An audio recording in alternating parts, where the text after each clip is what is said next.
Right. I think we can start. On behalf of the Faculty of Law, let me greet you, all of you, for the people who have accepted our invitation. Thank you very much for both the Italian colleagues and the foreign ones who have undergone long journeys and complex journey too for the prospect of a strike that maybe is not going to materialize. And let me just, my task today is just to introduce you very shortly to the framework in which this conference is seated, located.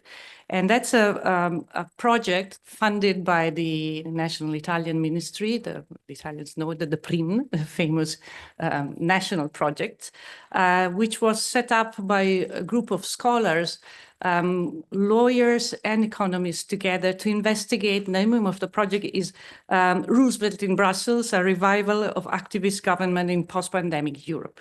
So the idea was to try and see what is happening today by having both a historical perspective and a comparative perspective, because everybody agrees that what has happened in the last 20 years, let's say 15 to 20 years, is something that is changing radically the landscape in Europe from the point of view of the running of the economy, and also how the institutions work on that matters, and what the relationship between the European Union institution and the member state is. And the idea was, because of this name of New Deal is so historically charged, both in terms of what it has meant and what is supposed to mean transplanted into the current context, we felt that it was important, first of all, to try and understand exactly what was the setting, what was the context where the New Deal originated, and how it played out in a context that has a lot of similarities with the European one, but also a number of very important differences. So the first item was, let's try and get hold of some fundamental features that have characterized the New Deal model. The second part of it is to see how that model was actually transplanted into the European context. And that, of course, is very complex because it is partly related on how the interaction between the US and Europe played out from the Marshall Plan and all the other items that were involved, but also how the idea of the economic governance played out in the national traditions of the member states, which are very different, both from the constitutional point of view and from the point of view of the economic models that were applied. So the second part was try to see how this movement from the American context into the European setting took place.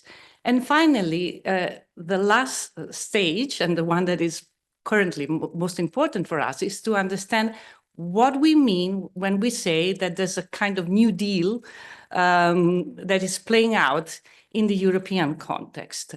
And in order to do that, it's essentially very important to underline the differences and the similarities with what happened in the past, but also to carve out whether what is coming under our own eyes is something that is very much linked to some important but temporary situation that emerged, particularly the economic crisis and the pandemic crisis, or whether there's actually a complete revision of the governance of the economy in the European setting.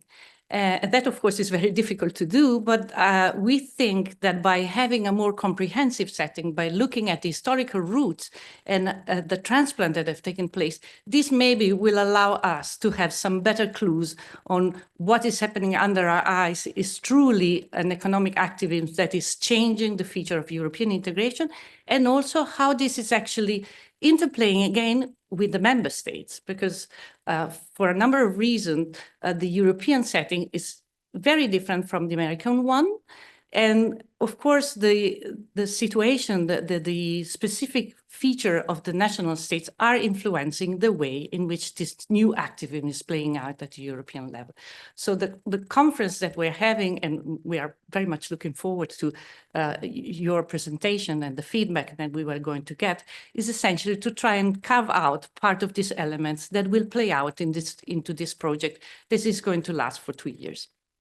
And let me then thank you, first of all, Marco, who's been doing all the big work into this organization, and also the people of the faculty that have helped us with the organizational methods, which are little visible but highly important in the success of the enterprise. So thank you very much, and I give the floor to Marco.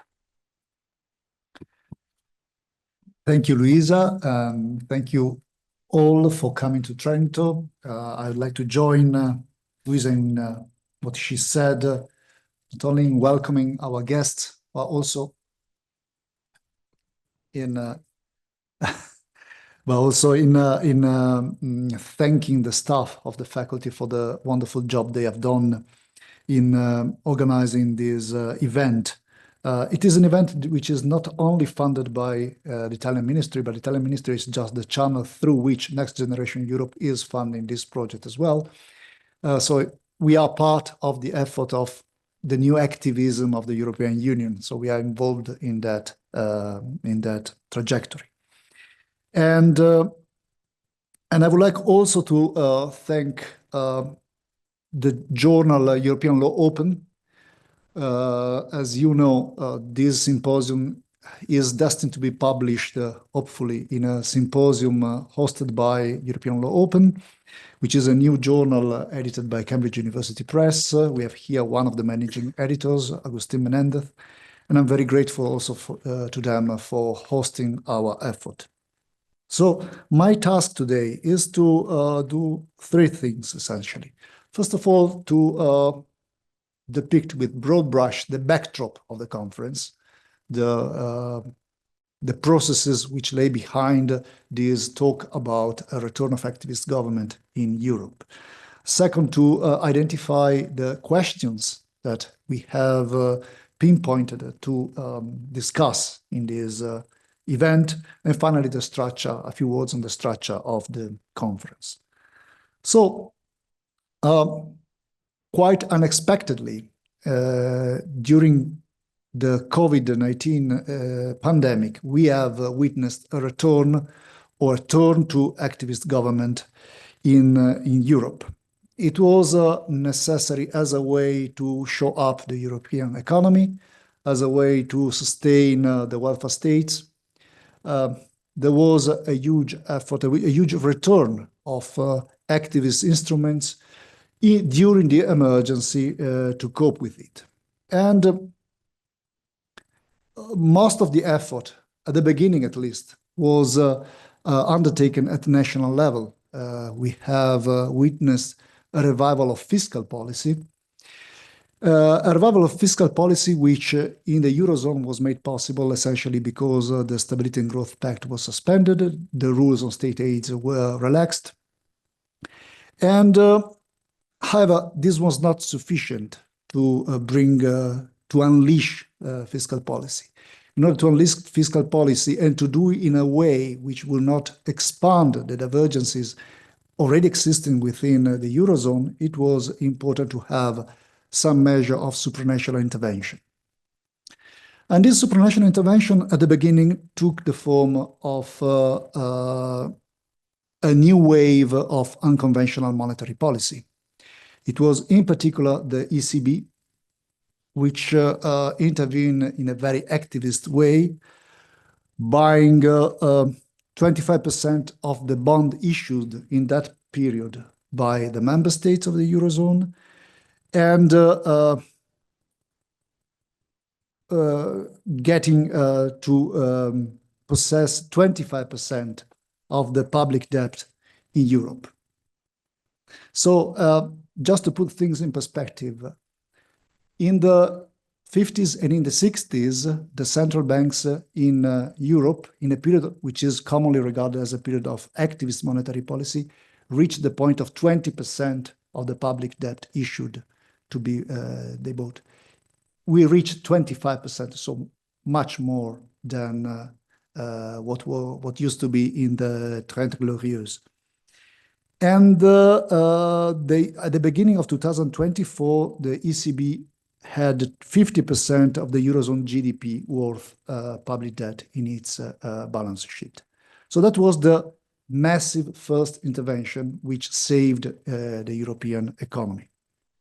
However, this this intervention, the monetary policy basically gave way to fiscal policy quite soon with the establishment of Next Generation Europe, which is an exceptional measure of fiscal policy, of EU fiscal policy, which was meant to secure the recovery and resilience of the European economy. And it was conceived, the agreement, the political agreement behind it was conceived as being una tantum, so just one exercise of fiscal policy. However, at the same time, many in Europe started to think that that was just the beginning of a return of fiscal policy. And to a large extent, we are still there in this uncertainty whether this measure is going to last and become a structural element of EU governance, or was just one emergency measure adopted in the mid of a pandemic. What happened after the pandemic? We have elements to say that there has been a certain measure of disengagement. Disengagement was evident, first of all, at the ECB, because as soon as Next Generation Europe was approved, quantitative tightening started. Also, the ECB adopted a transmission protection instrument, which is a way to reconceive measures of quantitative easing in a less activist way, at least compared with the type of measures that were adopted during the pandemic. And there was, of course, a return to orthodox monetary policy to cope with the rise of inflation in 2022. So the ECB and the use of monetary policy, it is quite evident that there is at least an attempt, if not to return to what was the situation of the ECB prior to the financial crisis, there is an element of retreat in the scope and in the ambitions of monetary policy. There was then an attempt, which was aborted, to consolidate fiscal policy. The proposal was an EU sovereignty fund that, however, failed, and we don't know whether the next Commission will be able to resurrect that project. But the most evident sign of a disengagement was the adoption of the new Growth and Stability Pact, which has brought about a new stage of fiscal consolidation in Europe. However, this is just part of the picture. I would like not to conclude that these three developments have brought about a disengagement, and therefore we should look at the turn to activist government as contingent and only related to the pandemic. Because there are other forces, other processes ongoing, which which leave open the question of whether activist government is returned just occasionally, or whether this is going to become a structural element of EU governance. I think that it is fair to depict the current situation as following. On the one hand, we have in the economics, it seems to me at least, as an observer, an emerging consensus on the need of public investments for the digital environmental transition, and on the top of that, for defense reasons, for the geopolitical challenges the Union is coping with. And the last spectacular example in this regard is the Draghi report, which basically codifies, in a way, this new consensus. So on the one hand, we have this economics going in that direction, a direction which would make activist government as a stable element of EU governance. But on the other, we have two other forces that are resisting this development. The first is politics. Politics doesn't seem very keen on going in this direction. There is a lack of leadership, a lack, I would say, also of executive capacity in bringing about this shift to activist government, and a great deal of path dependency with previous political economic paradigms. And the second force resisting this development is probably law. We have a treaty framework which is largely wedded to the previous political economy paradigm. So whether to the regulatory state, whether to austerity, so it has an anti-activist bias, I would say. So the result of economics trying to go in a new direction and politics and law resisting is a lot of mothering through. There is a scarce appetite, I think, for high-profile political initiatives, let alone treaty reform. From a legal perspective, what we are noticing is that as the treaties are not going to be anytime soon modified, there is a lot of effort in considering them as living instruments, and the new constitutional mantra is creative legal engineering, with all the problems associated with it, which are basically, to sum them up, a lot of more of integration by stealth without democratic support.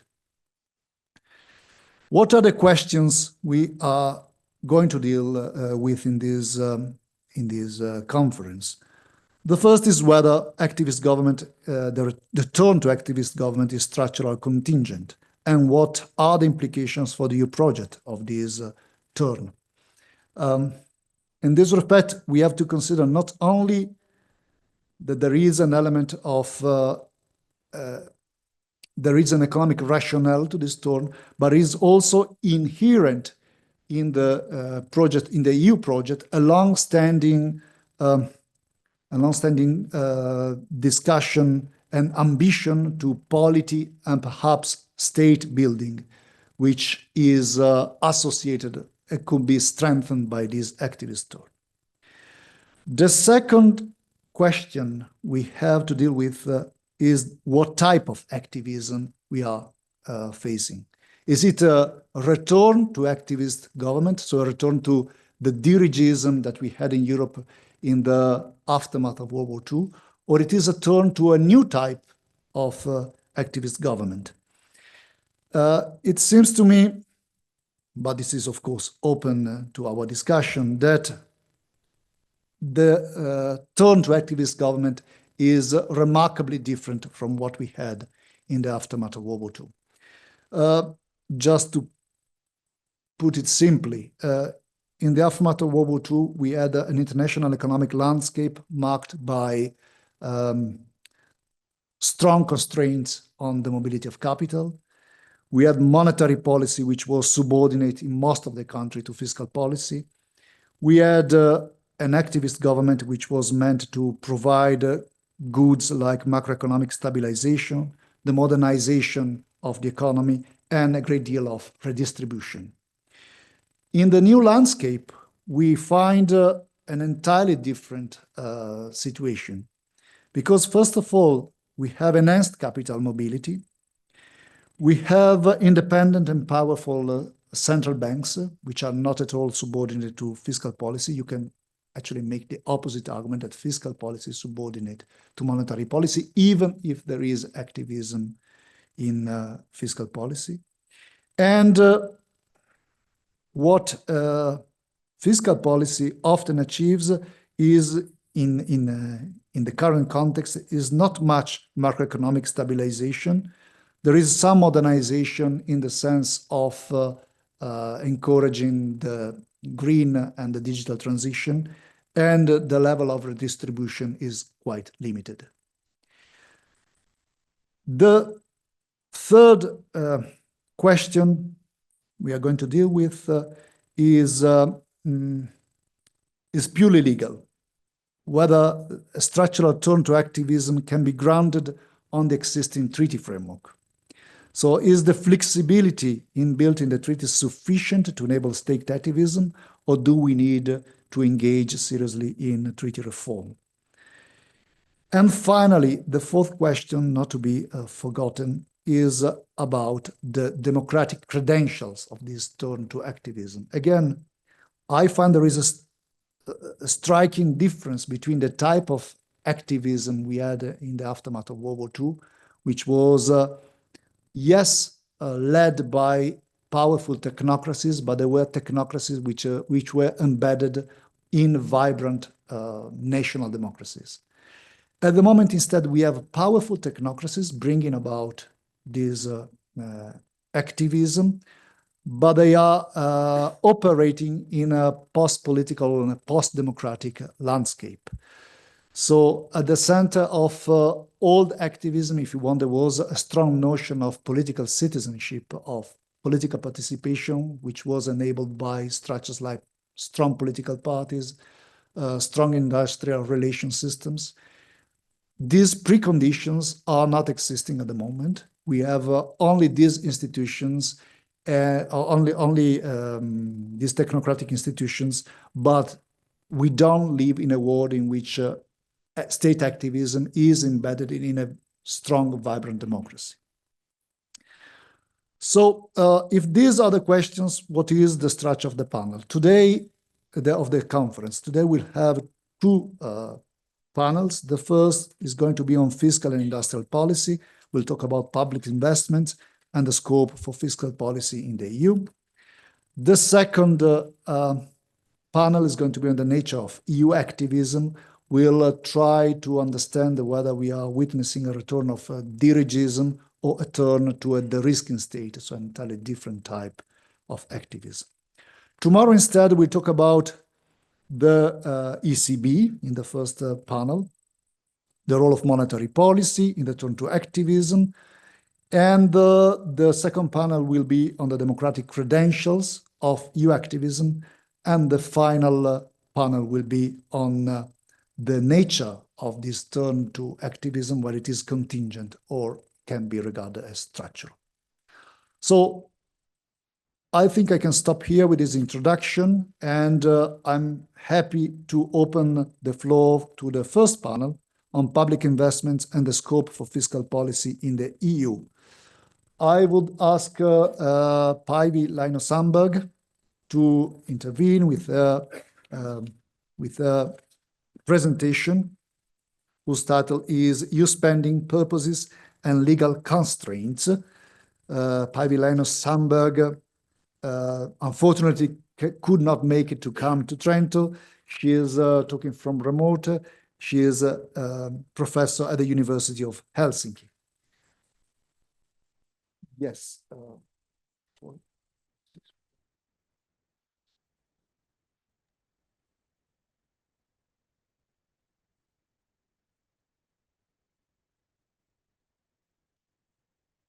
Just a second. Yes. Can you hear me? Yes, just a second. Yeah. Päivi, we would like to have you in full screen, but we need to ask. Excellent.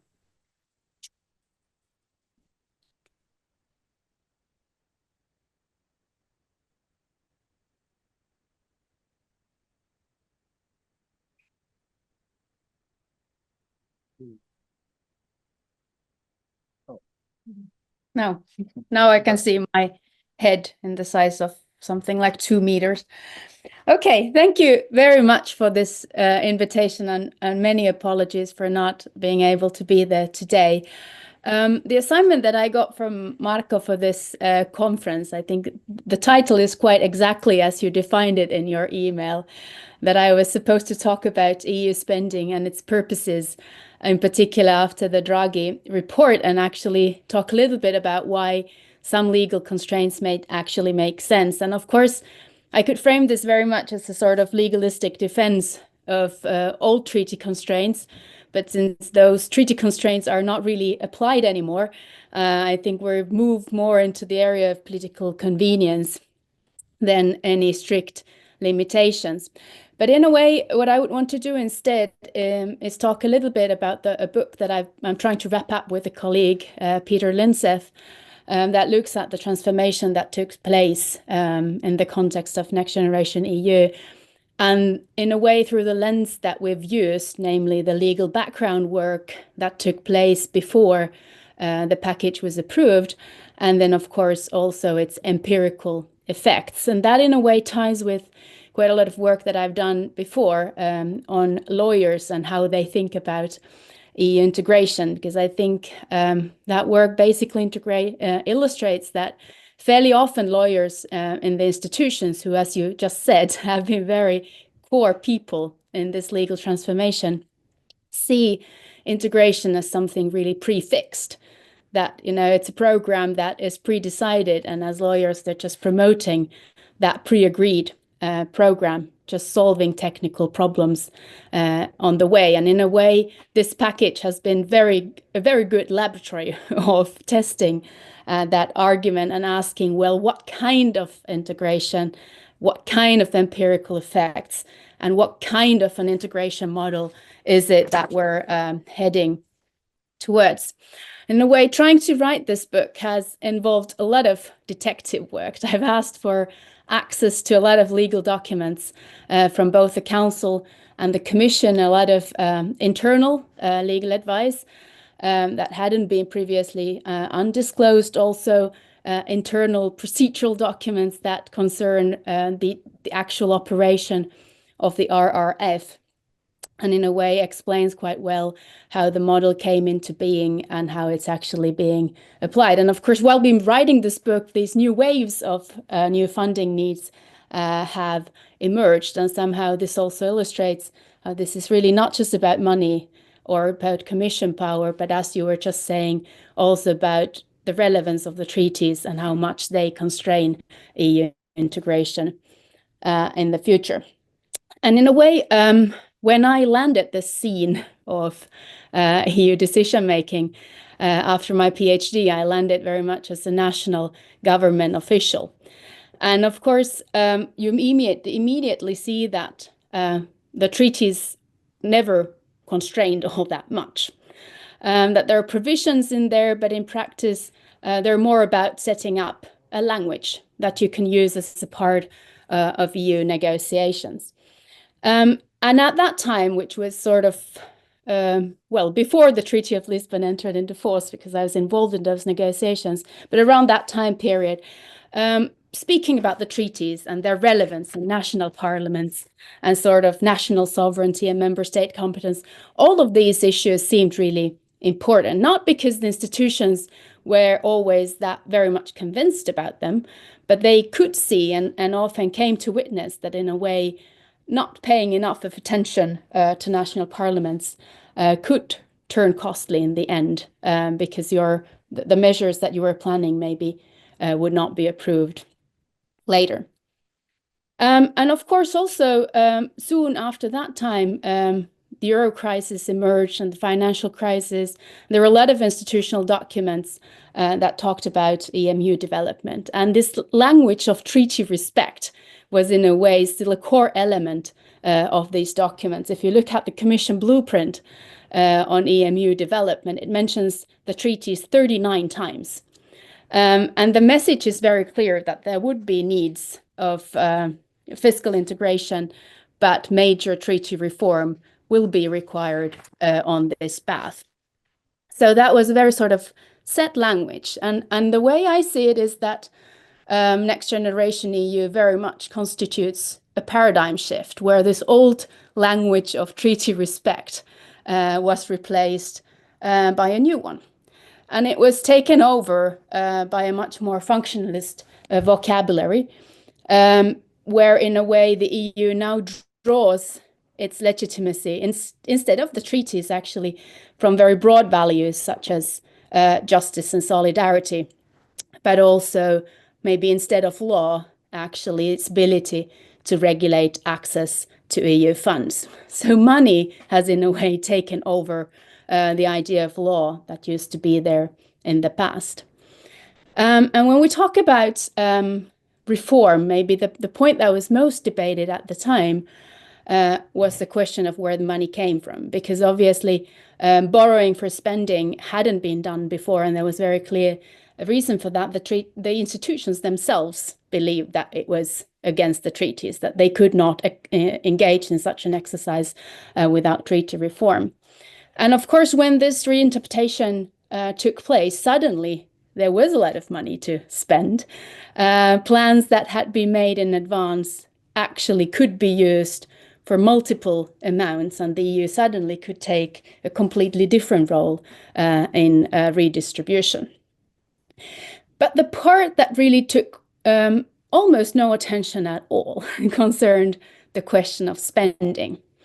And the fact that in a way, already for several years, the legal services had been on a mission. And this is in particular something we've been tracing through this internal legal data, its emails, its internal memos, in particular from the Commission Legal Service, that indicate that lawyers in the Commission had been assigned by the leadership to look for ways to circumvent limitations on the spending side and try to find a legal basis for a broad fiscal capacity that would not require treaty change. And that's, of course, where they then came to think of 175 paragraph 3. And this is, of course, the basis of the RRF. This is where we then come, of course, to the discussion about the living constitution, which Mark already referred to, and which was also repeated actually then in the statements by Koen Leonards and others, and very much made as sort of, as you said, as the masterpiece of high-tech legal engineering, thinking that basically progress is good, irrespective of how it actually happens and what its consequences may be. And of course, the Commission itself was very quick to celebrate the RRF as a great success. If you read the midterm report of the Commission, it immediately says, well, this was wonderful. And doesn't seem to make much of a difference that at that point in time it was absolutely too soon to evaluate either success or failure of the facility. But this was, of course, important for the Commission because it was already at that time very much signaling RRF as the blueprint for future cooperation, as you said, and this is now duplicated in von der Leyen's second Commission priorities, of course, Draghi report, and so forth. So I think for that reason, it's also important to ask, well, what does this model then, in fact, entail in empirical and in practical terms? And what exactly this attempt to create a fiscal capacity in a crisis disguise, what does it mean for its practical operation on daily basis? How does it affect the legal architecture that basically what you're doing is driven by the wish to avoid treaty change? And I think that the first big lesson from that is that competence limitations no longer matter. These old discussions about legal basis and what can be used and what can be combined, they're now history because spending happens across the border. The main function of the RRF is to buy influence for the EU through financial incentives in areas of national competence. But then I think it's also important to understand that it doesn't really include a program of the EU of any kind. EU objectives are very general, words like digital or green, but there's no EU-level master plan or any attempt of harmonization or anything that member states would align with beyond digital and green. That instead we have a system where every member state pursues a national program in a national silo under very light supervision by the Commission. So the outcome will not be anything that is common. It's bound to be different in every state. The second thing is that this Article 175, it has been turned into a very general space for EU spending. It has nothing to do with cohesion policy or disadvantaged regions. We see spending going to general central governments. And of course, the problem there is very much for national parliaments. And then in practice, actually, how these plans can be pursued. Because in a way, national parliaments are not involved in the negotiation. What is there are financial incentives agreed by the government. This is, of course, the same problem that has always existed also with the European semester and the problems of national compliance with whatever happens to be in those recommendations. The problem of competence, lacking EU competence in these various areas that are affected by the plans, are then replaced by the idea of national ownership. And what this national ownership means is that it refers to national governments who actually then decide themselves what EU funding is spent on when they prepare their national plans. And this involves a confidential negotiation between governments and officials, negotiations that are in fact incredibly confidential. It's difficult to get your hands on any relevant information about how those plans have been prepared. There are loads of journalists chasing that information, and there are really long tactical delays, very slow reacting, consistently refused disclosure, irrespective of how the member state in question actually would position themselves in relation to disclosure and whether the plan is ready or not. I've also filed requests and waited nearly 2 years to get a reply from the Commission to basic questions. Then I've looked into the level of scrutiny by other member states, by the Commission, received internal documentation about that, showing that the amount of plans is simply, it's so vast that there's not expertise, there's not money, there's not information to actually evaluate the merits of these thousands of plans that are being constituted. And of course, this is also reflected in the level of scrutiny which the Court of Auditors has been flagging constantly, saying basically this money for reforms model makes it really difficult to follow how money is spent. So of course we need to think about why the system was created. And of course, I think we all agree that the main function of this was to prevent another euro crisis. It created a model that made it possible to transfer money to member states and do that relatively fast. And of course, currently, since this took place in a crisis disguise, we're in a situation where the faculty is soon expiring. We need to transfer massive amounts of money. There's fairly little control. And of course, fairly soon, we need to start repaying the debt. And there's still no decision actually how this is going to happen. So this also puts a lot of pressure on the next MFF. So the question becomes, well, a preset integration way, not really, but in a way, this model was the one that probably was the only possible at the time, but it certainly has consequences. And we need to think about very seriously about what these consequences are. Now, of course, what we see is that gradually there is a process of lock-in taking place. The same types of models have been included in various other instruments. For example, the aspect of external assigned revenue, which was supposed to be highly exceptional, now actually is in use in various other instruments as well. The same model of national plans is used in several other instruments, Social Climate Fund, Ukraine Facility. The performance-based disbursement is spreading. So there is a gradual process of locking taking place and has been taking place. And of course, the Draghi report now is the biggest example of new plans, as you mentioned. And of course, when you compare that plan with what the Commission proposed for just 12 years ago, actually, they're from completely different planets. The 39 references to the treaties have been replaced by, I think, just two or three.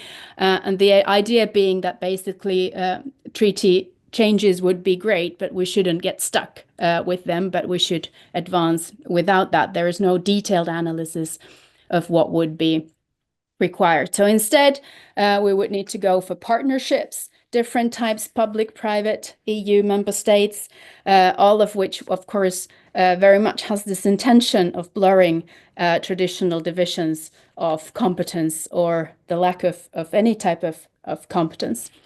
The scope of the plan, of course, is incredibly broad. All types of reforms. And of course, now that I've looked into how these things are prepared in the Commission, it's difficult to think of this report being published without significant legal drafting already taking place in the Commission DGs and in particular in the legal service. And of course, a key part of this plan is also the idea of national plans, which now take a new name. The role of the Commission would be at the core, but it would no longer just prepare plans with national executives, but of course a broader spectrum of stakeholders, member states, experts, private sector, EU institutions, and in agencies. Really difficult to see that this process would somehow be more public than the processes we've seen with the RRF. And of course, the role of parliaments remains incredibly modest. So in a way, I think sort of in trying to decide something that could be explained as falling under a feasible interpretation of the current treaties, we've opted for one type of integration. But this is a relatively difficult model when thinking of democratic accountability. And of course, this is not just a question of law.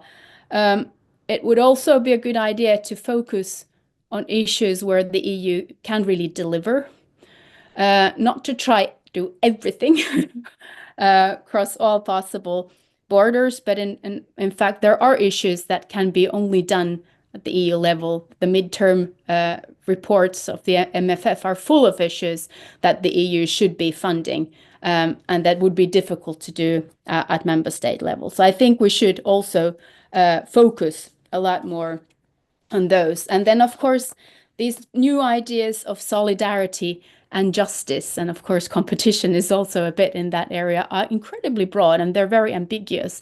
And being able to deliver on ideas of that really, of course, also goes deep into what national sovereignty and national decision-making is about. But more importantly, they're not technical issues. So you cannot manage them in executive processes.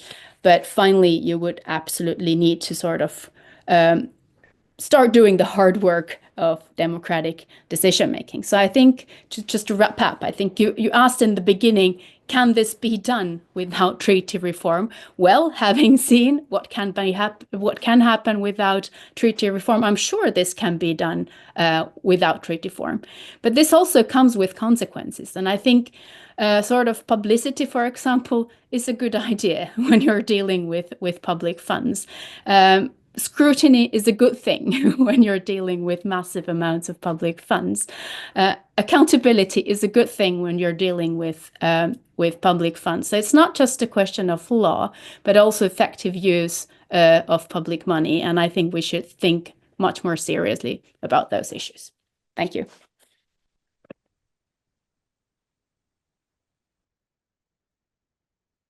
Thank you very much, Päivi.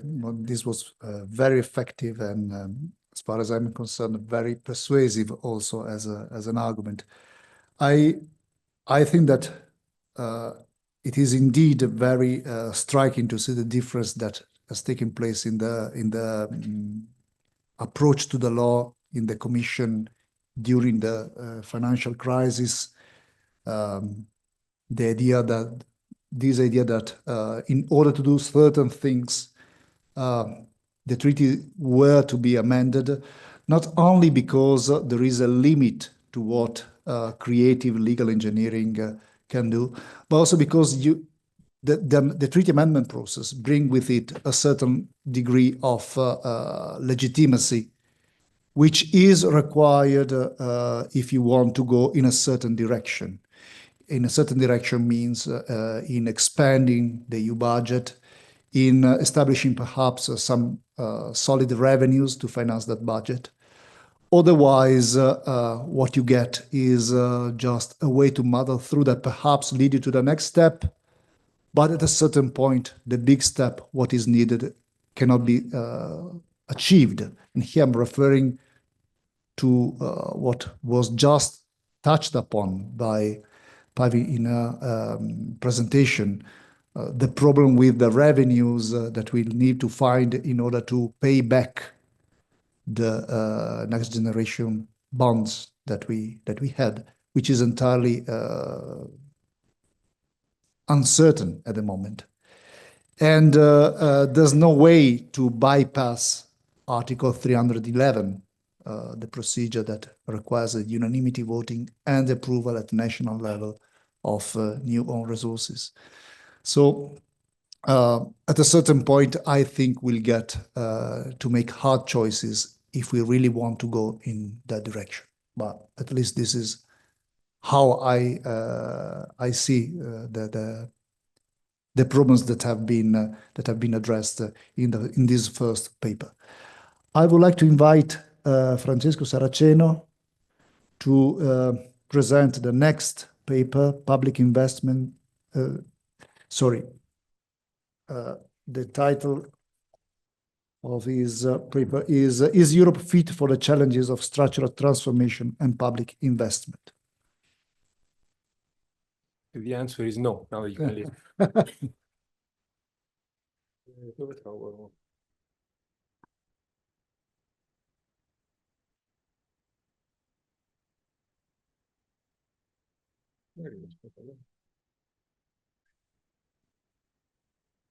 No worries.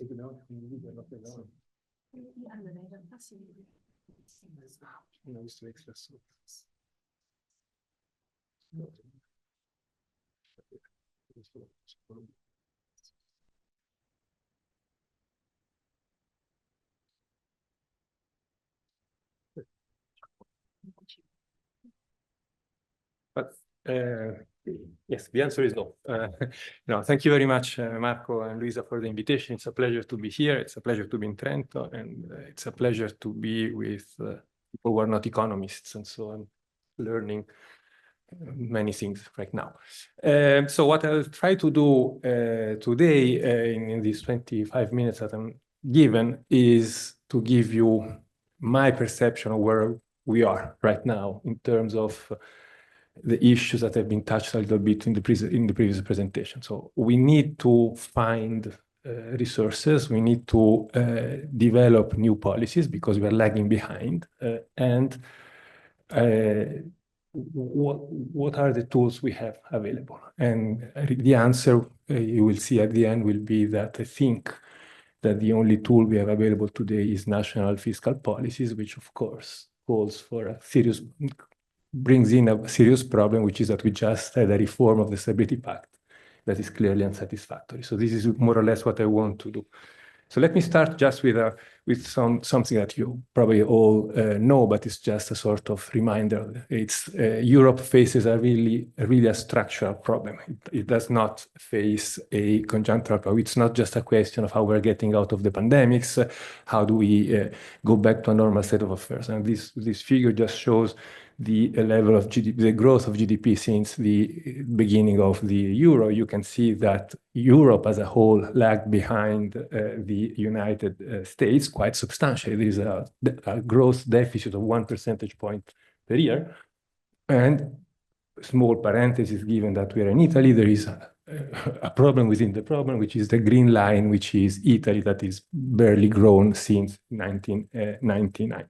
And of course, this is a problem that actually can be, it's consistent over time. So it's true that we have been lagging behind the United States in good as well as in bad times. Here is just a division by periods of the growth rates you saw in the previous figure.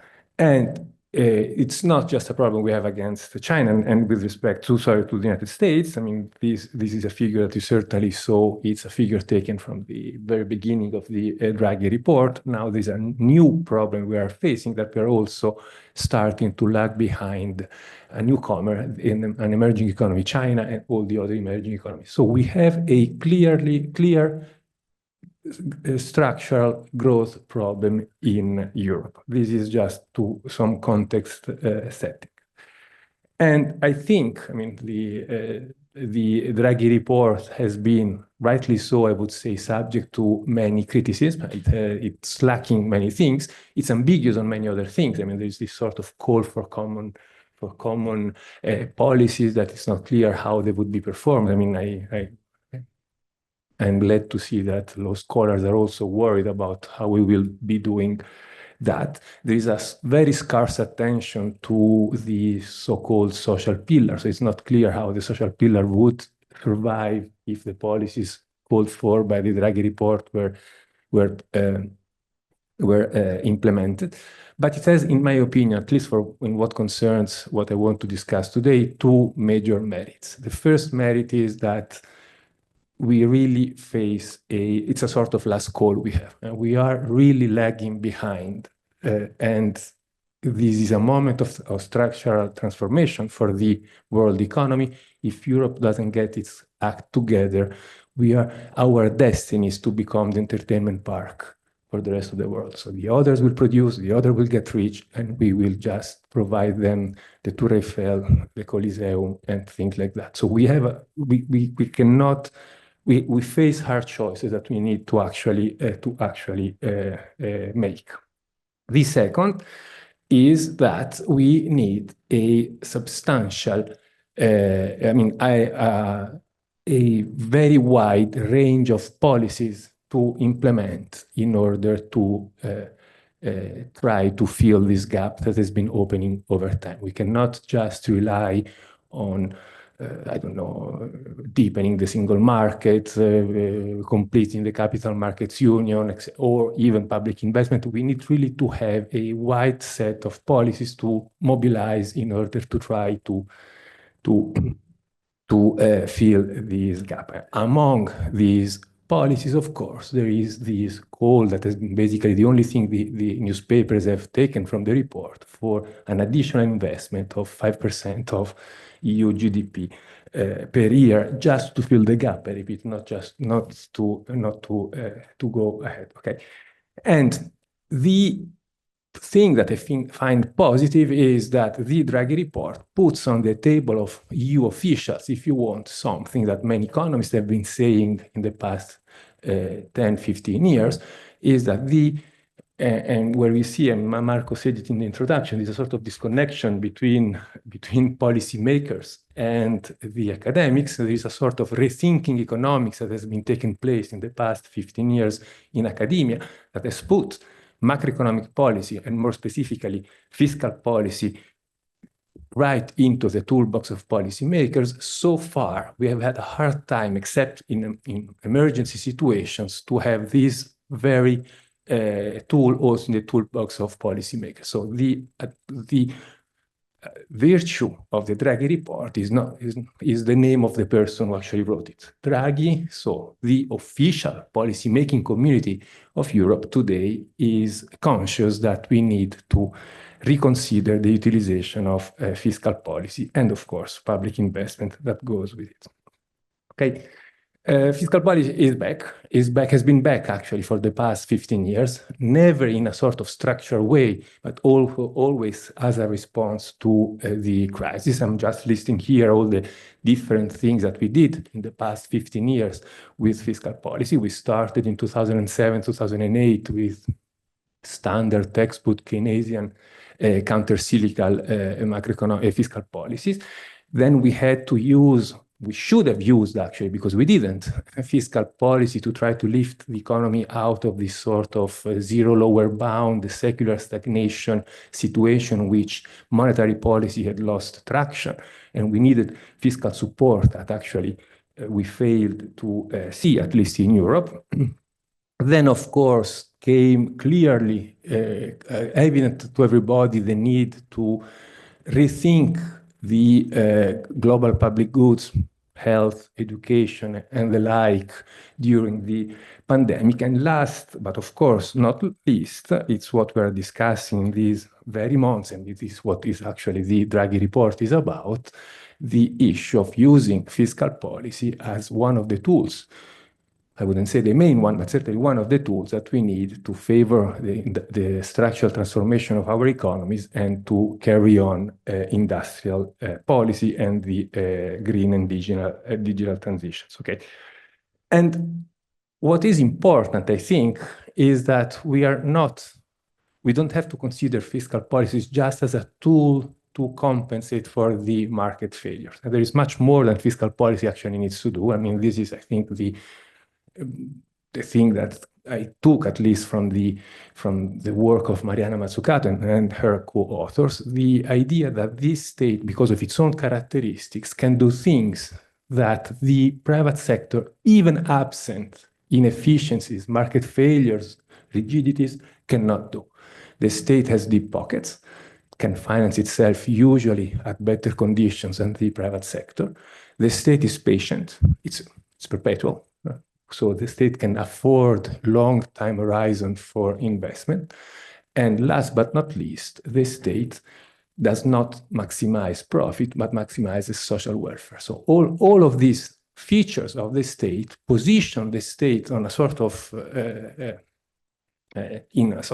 ground where not necessarily the private sector would do. I repeat, it's not a question of inefficiencies that you can correct. It's not a standard public finance market failure that we need to correct with the state intervention. It's really thinking of the government intervention as something that completes, if you want, the economic landscape.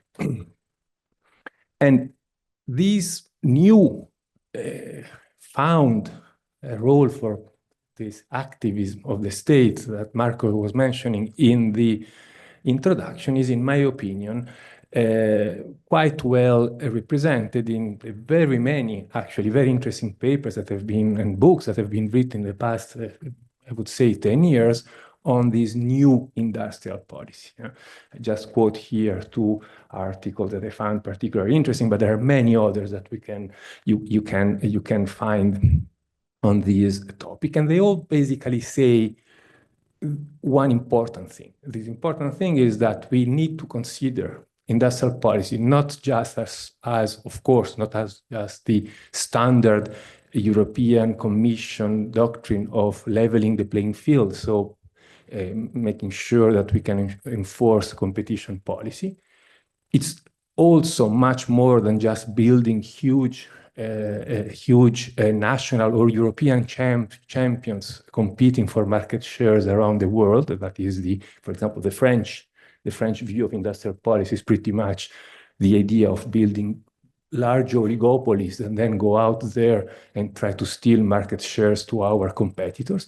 But it's rather a multi-dimensional policy. It's a policy that should actually work on the microeconomic level, on the structural level, focus on the bottlenecks to production in these sectors that for one reason or another can be economic reasons, can be the transition reasons, can be geopolitical reasons, whatever the reasons are, appear on the industrial structure, finds these bottlenecks and finds the appropriate tool to solve these bottlenecks. And these tools can be very much different from each other. I mean, I just go over the list. I don't need to go over the list for you. Of course, the standard idea of using the tax system, incentives and taxes to change incentives. But you have subsidies and taxes, sorry, to change the incentives. You have, of course, the issue, very important, of ensuring that in the sectors that you want to develop, you have a constant stream of demand so that firms do not face uncertainty. The utilization of regulation, which now seems to be a bad word in the current political debate, but in my opinion is a very much legitimate tool for industrial policy, and so on and so forth. You can go through protectionism. There is a very interesting debate happening right now on the merits of tariffs that has been brought by the result of the American election. regional cohesion policies are one of the tools for industrial policy, etc., etc., etc. The main point I'm making here is that you really need to focus on a very wide range of tools in order to go and address the problems that can be different from sector to sector and that you need to solve.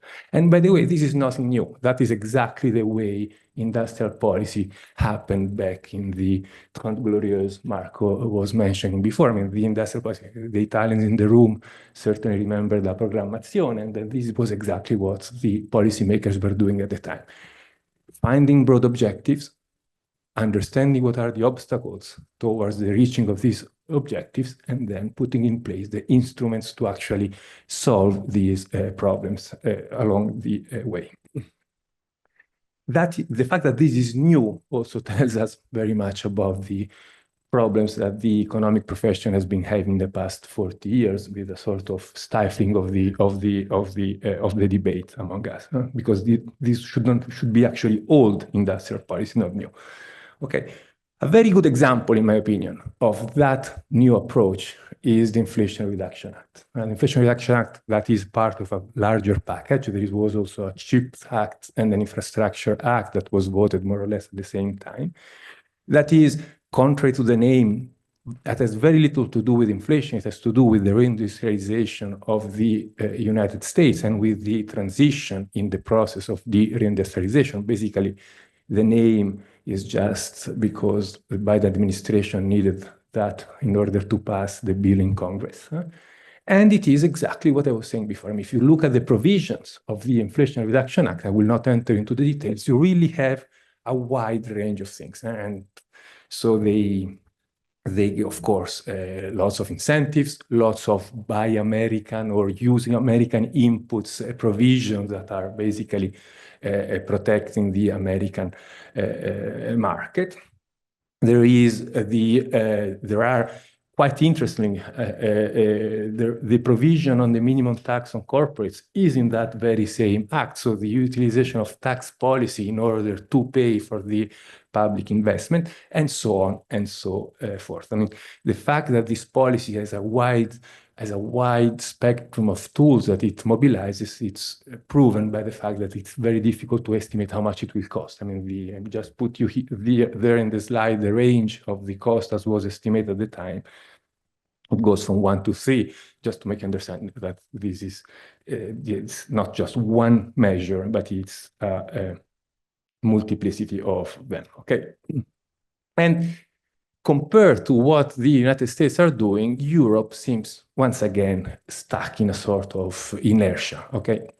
Let me say it from the outset, I have nothing against the fact that we chose in Europe to use mostly the tool of regulation in order to serve our objectives. Think, for example, in the automotive sector, of the decision to ban thermic engines starting 2035. For me, it's a perfectly legitimate tool in order to implement, to push forward our objectives, in this case, the electrification of the automotive sector. The problem is that it does not come within a package, a wider package of measures. Okay, the next generation EU we were mentioning before, it's just half of the amount of the public investment linked to the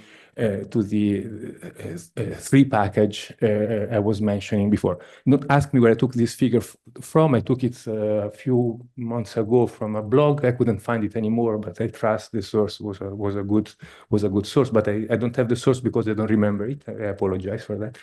Okay, and so that is the problem. If we regulate our economy and the others make the investment, the result will be, of course, that in the end we will implement the electrification for example, of the automotive sector, but of course we will be driving American and Chinese electric cars and not European ones. Okay, so once again, let's regulate, but let's also put the resources at the service of the very same objective, because otherwise the risk is, of course, I repeat, that we become just the entertainment park for the rest of the world.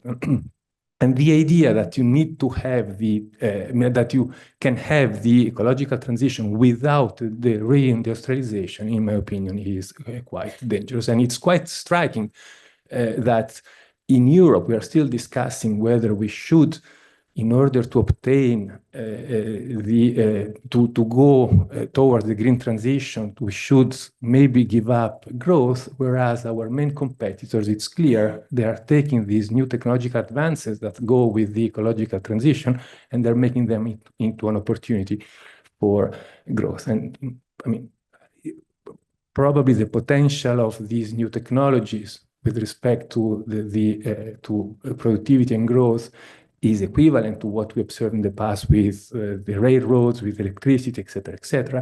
It's amazing that only in Europe we are still discussing whether we should pay the cost of the transition, not seize the opportunity of the transition as an opportunity for growth and productivity.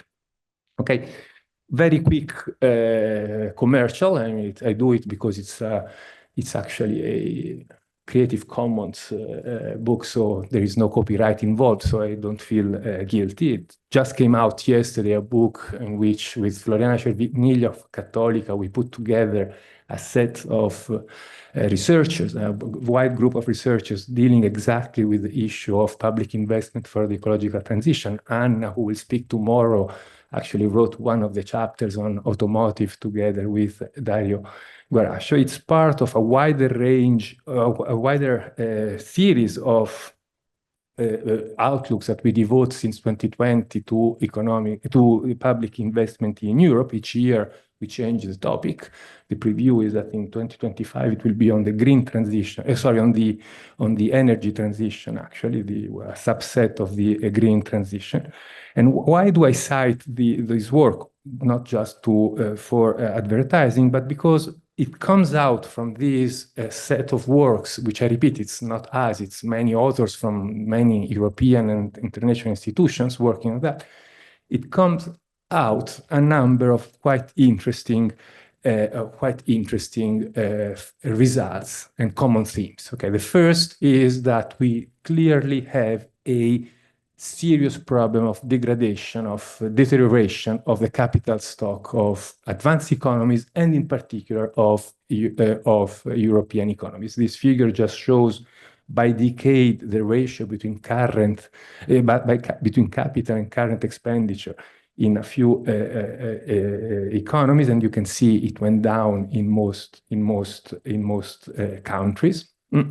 These deterioration of public capital accelerated starting in 2008. This is a figure taken from one of the outlooks written by a group of EIB researchers that shows that during periods of fiscal consolidation, it is public capital and public investment that takes the hit, not current expenditure, and that the deterioration of public capital also hits the wealthier economies.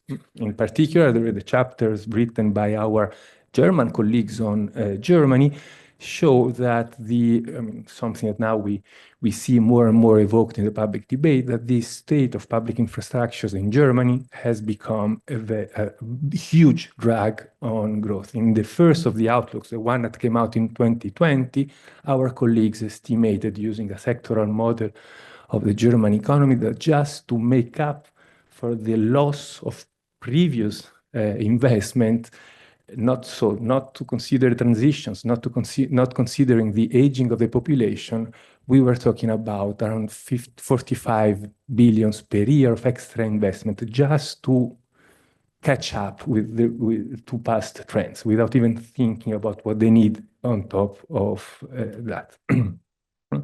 The other topics, themes that come out from the debate on public investment of the past few years are, first of all, that we should not focus, and this is all the way more true with respect to the digital transition. We should be careful not to focus just on tangible investment. And if there is intangible investment, health, education, training is as important for growth as tangible investment, that there is a serious problem of distribution that emerges when you have this shrinking of the capital stock. It doesn't hit everybody in the same way.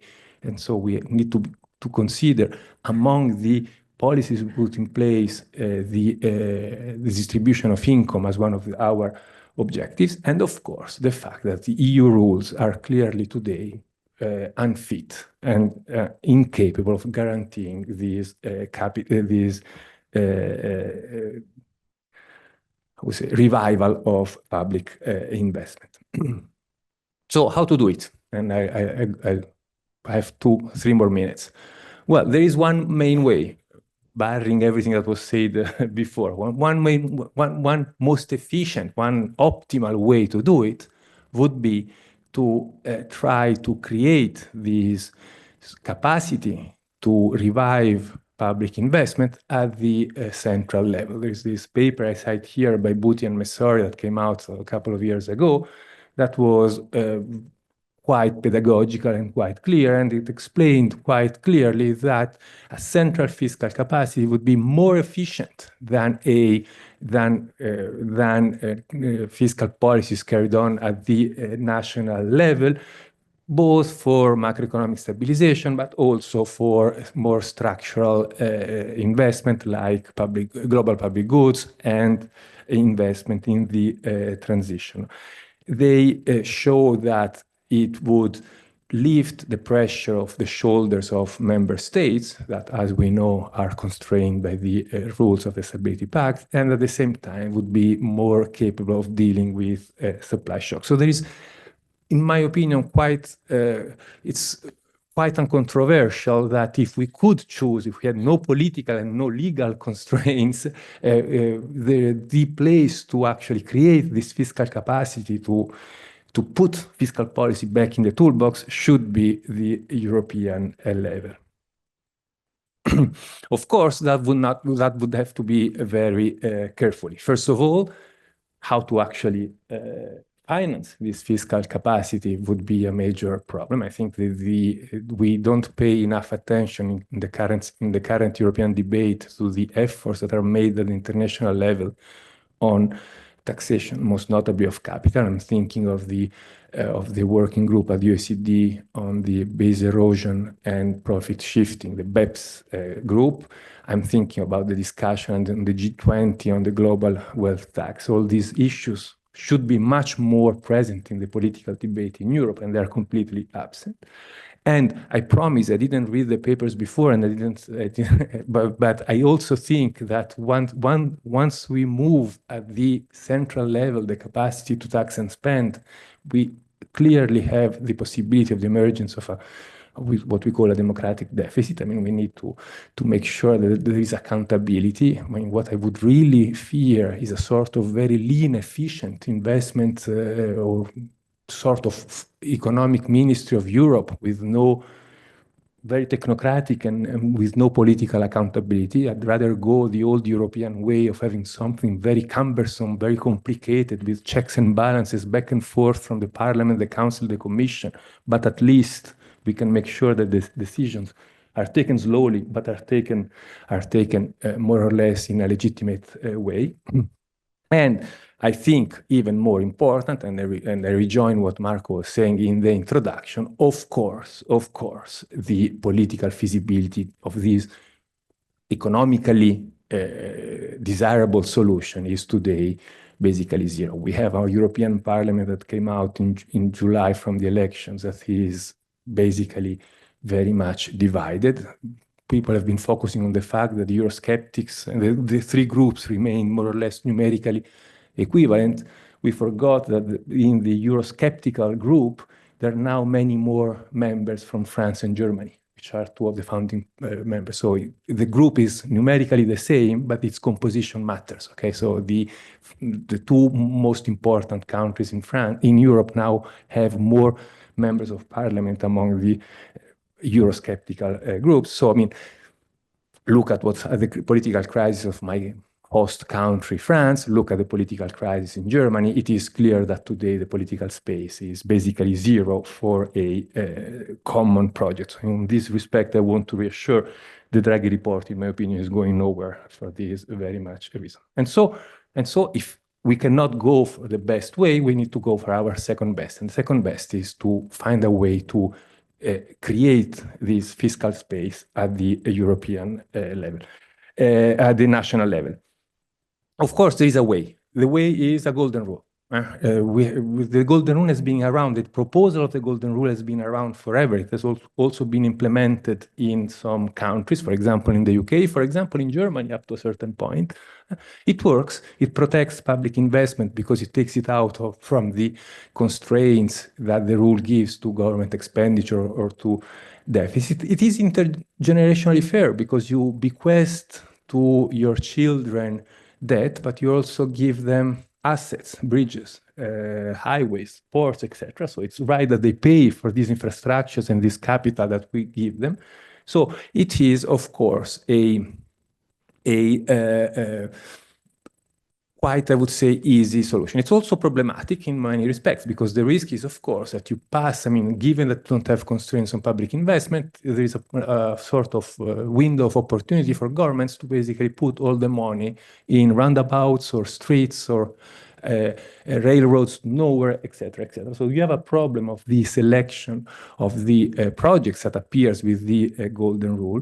And this is why I do believe that we could actually we should think about making the decision of what the investment allowed by the rule is not a technical accounting decision, so it's capital, just what is from an accounting point of view capital, but a political decision. So you have once again a democratic process in which the Parliament, the Commission, and the Council decide on the priorities for the next electoral cycle, say 5 years.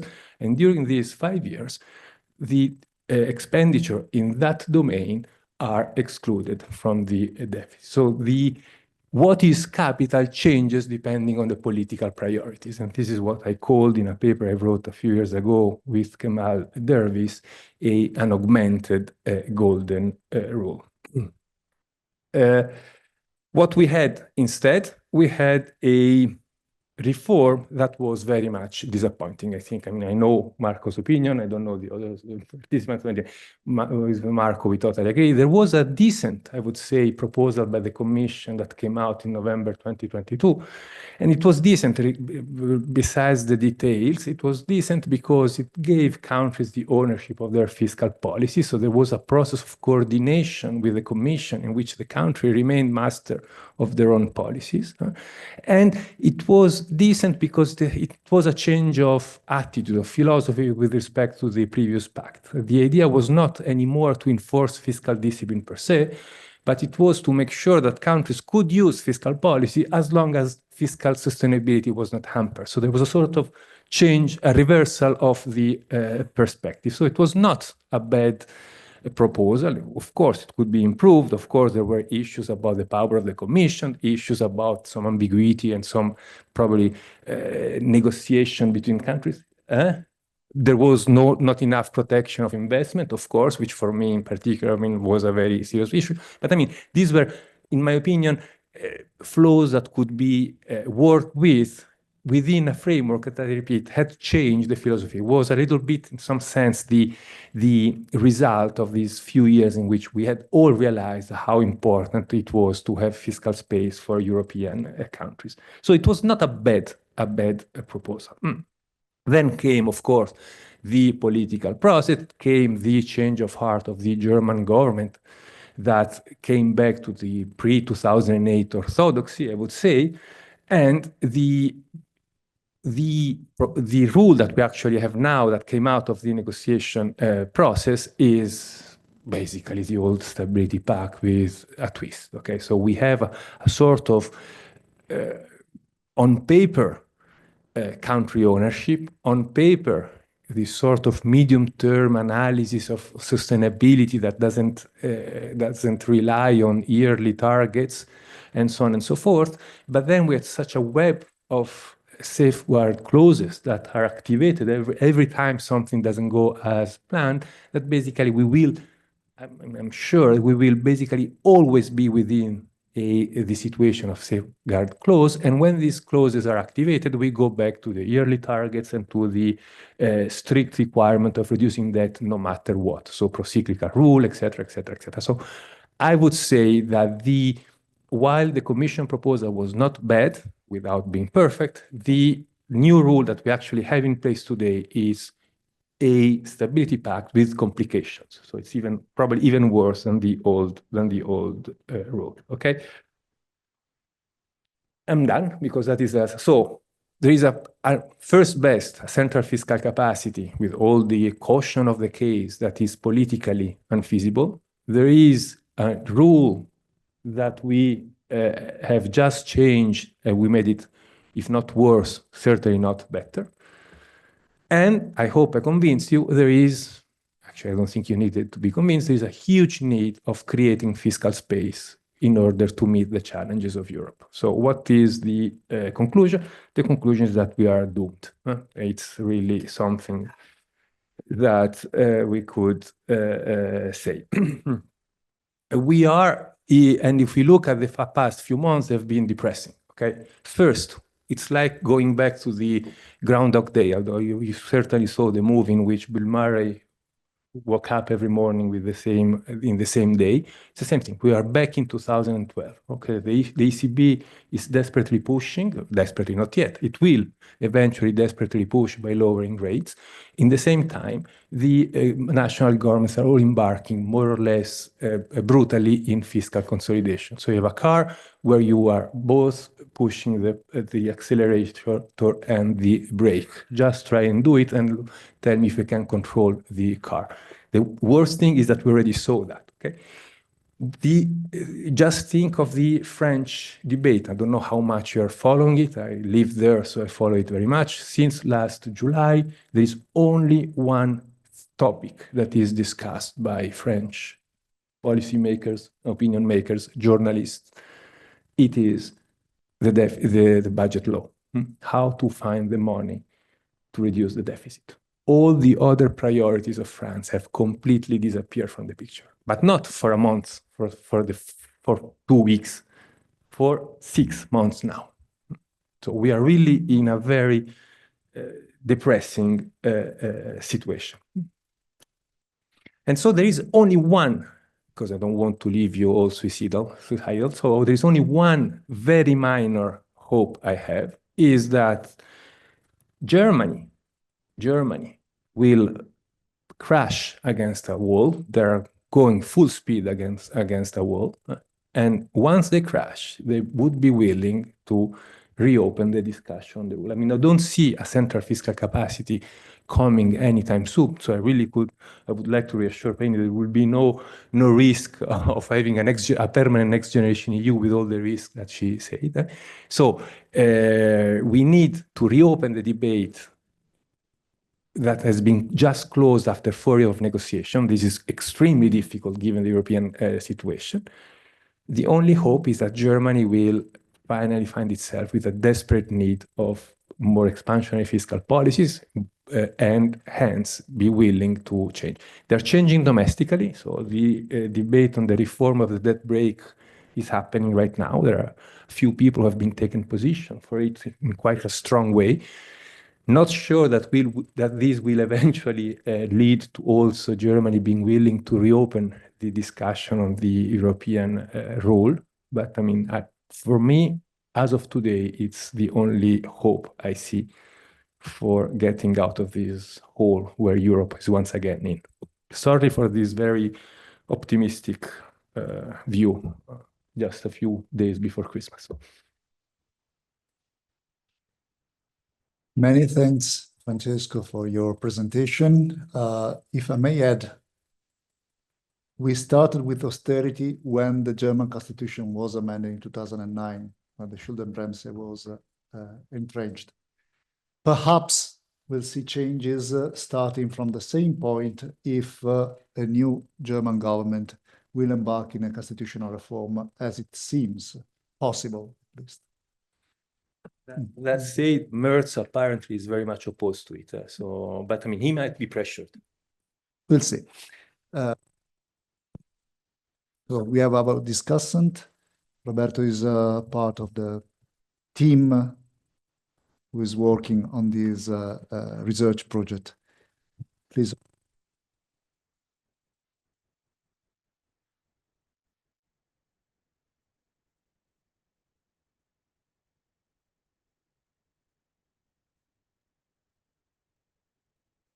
Okay. Thank you very much to all for being here, and thanks especially to Marco and Luisa for organizing this very interesting meeting. And they gave me the opportunity to comment on these two papers, which are really interesting. They go straight to the core issues of the situation we are living in Europe, and also to the core themes of our project. And so on the one hand, my task is easy because the two papers are clear and well done. And it's also difficult because they raise a number of very topical questions. And by the way, I'm not fully competent on one of them, which is, of course, the legal one, since I'm an economist.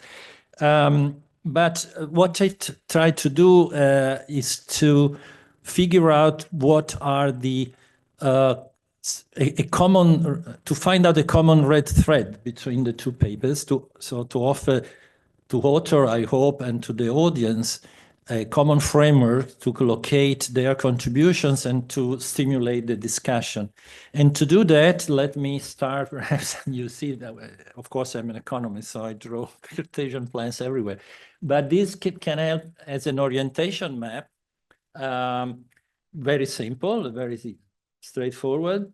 On the vertical dimension, you can move from the activist state to the neoliberal state, the two opposites. And on the horizontal dimension, you can move from the national state to federalist state, and okay, the federal state. So very standard characterization of state organization, the way in which they act in the economic sphere. And we can locate, just for the purpose of argument, the current status quo of the European Union at the crossroad. Is often used this metaphor. We are at the crossroads, and there we are. And the point is where to move, or the other question is, can Europe stand where it is? So let me start with locating the Cianniglia and Saraceno paper on this map, and with respect to this question, can the EU stand in its status quo? And it's clear that their answer is no.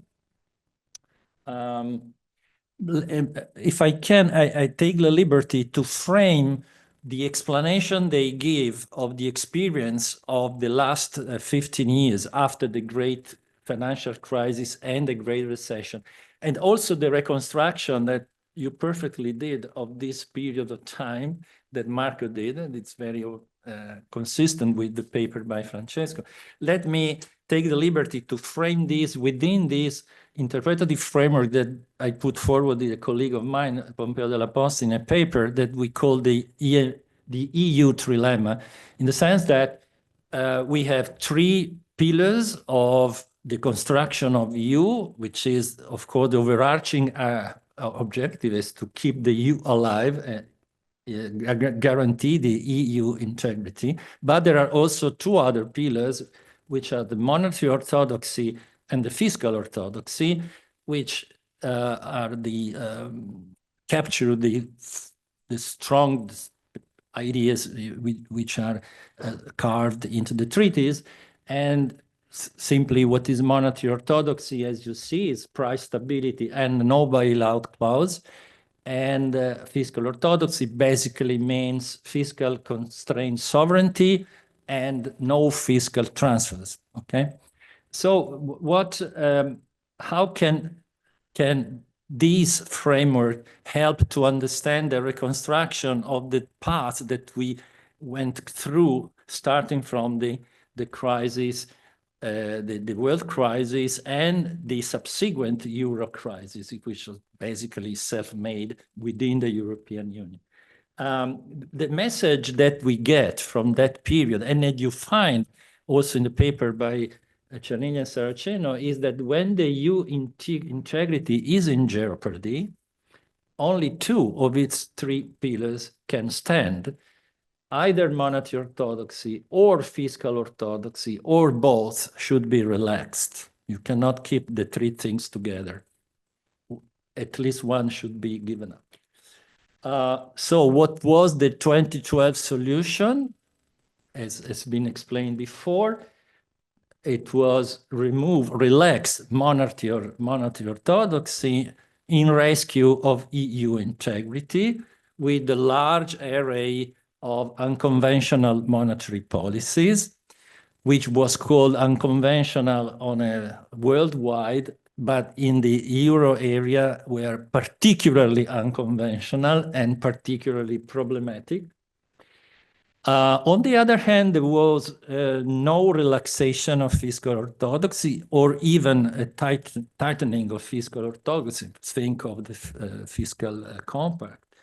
But as has been stressed by both Francesco and Marco, at the macro policy level, the mix between monetary easing and fiscal tightening, what Francesco now is afraid about, was unsuccessful, but this is a basic principle in macroeconomic policy, that you cannot push both the pedals of gas and brake. And unlike other advanced economies, the EU suffered a persistent stagnation throughout the 2010s, the last decade, a decline in the confidence in the euro and the strengthening of anti-European movements. Let me stress one short note.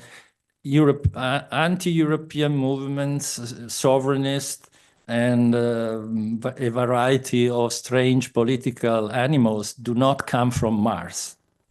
They come from inside.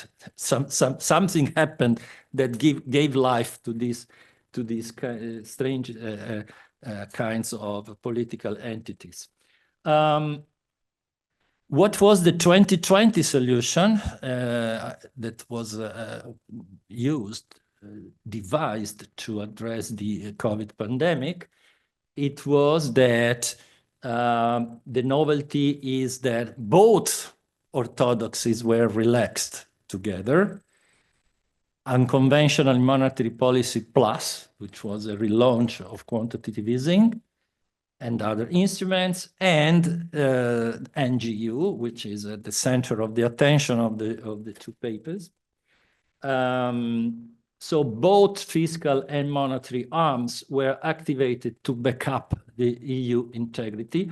And of course, as much as or even more than unconventional monetary policy, NGU encompasses significant heterogeneous elements such as rising financial resources by means of EU bonds, plus a number of other, let me use the metaphor that maybe used in the previous presentation, many other dark sides that make it certainly a relaxation, to be metaphorical, of fiscal orthodoxy in the EU.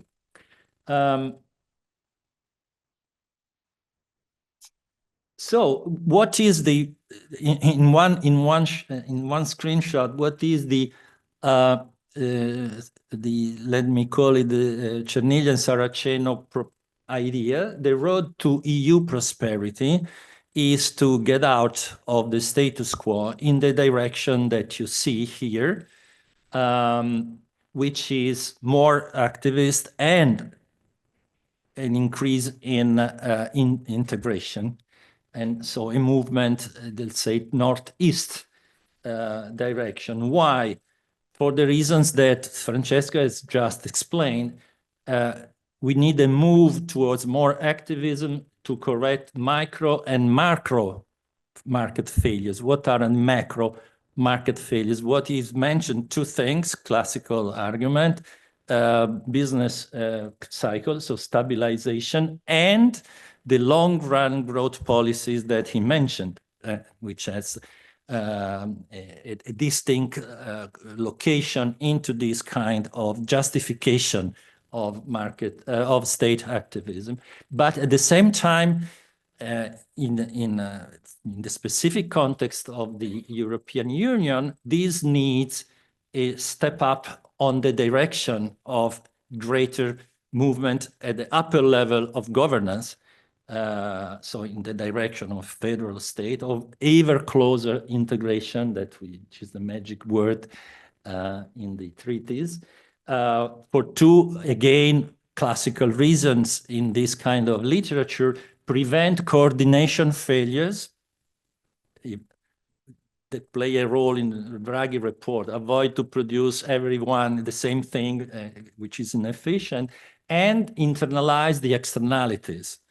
What I like in my country make a harm to my neighbor and vice versa, and so you need some policies are brought to the upper level. So these are perfectly in line with all these kind of literature that has been rediscovering. So it's not entirely new, it's a rediscovery of something that it was well established many years ago. And in the Cianiglia and Saraceno paper, they locate NGU and Draghi report with the caveats that Francesco mentioned along this road to EU prosperity. They conclude with a note of pessimism, and I just picked up a quotation, but probably it's useless now to read it because already heard it directly by Francesco, so I don't want to repeat bad news, but the note of pessimism is there, and by and large, I agree that there is not much ground for optimism.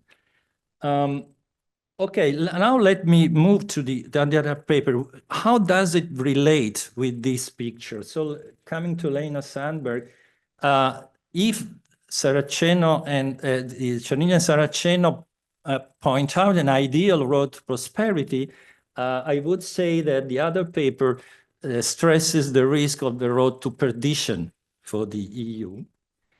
So there is, on one side, a divergence from Cianiglia and Saraceno, which is a legal critique to NGU and Draghi report, basically for the reason, sorry, this is the field in which I'm less competent or more ignorant, so please forgive me. The basic reason I understand is this notion of integration by stealth that had already been mentioned, that goes back to Maione, or perhaps economists are more familiar with Albert Ishman, who called them reform mongering. But you remember, it seems that Jean Monnet said, how can you go and obtain what you want? I take always the straight road. And that's reform mongering, and it's the terminology by Hirschman. I already also for this paper, I picked up this quotation, which I think is very telling of the spirit, as far as I can understand, of this paper. So the broader issue relates to how we understand the function of the EU treaties in the future. So this is the dark side of the Cianiglia and Saraceno road in the way it has been covered up to now. This is my understanding of the relationship between the two papers. During the 70 years of its existence, EU integration is built on and legitimized by itself through a narrative of the centrality of law. The dominant functionalist language of the EU law has turned the treaties into more of a problem than a solution, a hinder to be circumvented rather than something to be protected. It is possible and even likely that the future EU needs a stronger presence in economic and fiscal policies, and this is the argument that has been put forward by Francesco, in matters that have relevance at the EU level, but to be able and stable, such powers would need to be supported by far more developed mechanisms of legitimization. This is perhaps one of the key words in the paper, and democratic accountability, which is another key word in the paper, than the Union currently possesses. Okay, I hope I got this, the spirit of the paper in this quotation.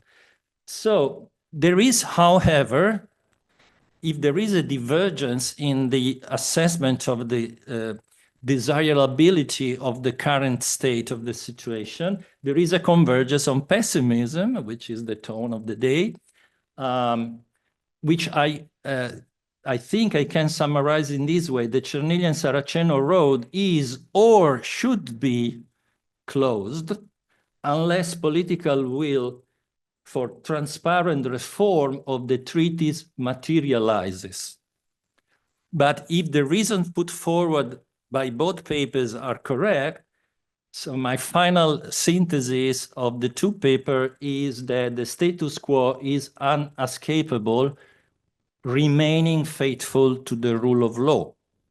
Okay, this is my synthesis, and of course, the two authors may disagree with this. Okay, since Francesco will forgive me, but since of course I take the opportunity to learn something by concluding my comment with raising question to the second paper in which I'm more ignorant. So this is a good opportunity for me. So in the paper, I read this nice quotation from Duncan Kennedy, and who says that lawyers are often, maybe usually, more than just legal technicians. The trouble with this is that your activity is not neutral, and the better your legal skills, the less neutral you become. So reading this quotation prompts me many questions, but I just pick up three, and I hope that Pevi can hear me correctly. Okay. So the first question is your critique to NGU only on a legal basis, or is it also a critique on an economic policy basis? I think that the difference is important. In other words, is it a good medicine inoculated by stealth into the EU organism, or is it a bad medicine to cure? I think it's good. Or is the Cerniglia-Saraceno road a true road to prosperity if only it were consistently grafted onto properly reformed treaties, or is it not the road to prosperity at all? So this is the first question. The second is a bit more technical, and of course I need a clarification. Where do you exactly locate the lack of democratic legitimacy in the inoculation of NGU into the EU organism? I need clarification on this. In its conception, in its creation through manipulation or legal engineering of the treaties, or in its implementation, because the three levels are different, of course. And let me say that some passages of your paper suggest that NGU is the result of a kind of a conspiracy of EU legal officials and other technocrats. But do you really think that NGU would have ever existed without an intergovernmental green light? And I'm critical of intergovernmentalism, but don't you think that in the present status quo, the agreement among legitimate governments is, after all, a vehicle of legitimacy? And of course, for all government in power, it's the only vehicle that they recognize. Okay, and finally, my third question is that more often than not, the first best, or what we think is the first best, is not attainable, and we should opt for the lesser evil. So this is perhaps a curiosity. Which is your lesser evil? Integration by stealth, or EU as it is, which means no NGU, no whatever it takes, no bigger budget, no public goods at the European level, etc., assuming that you can survive. Okay, that's it, and thank you very much for your attention. Thank you, Roberto, for your discussion and your questions. We have 10 minutes, a little bit more, and I would like to raise some questions if they are from the audience, and then we leave Francesco and Päivi to answer to the questions that have been raised. Damien, could you look?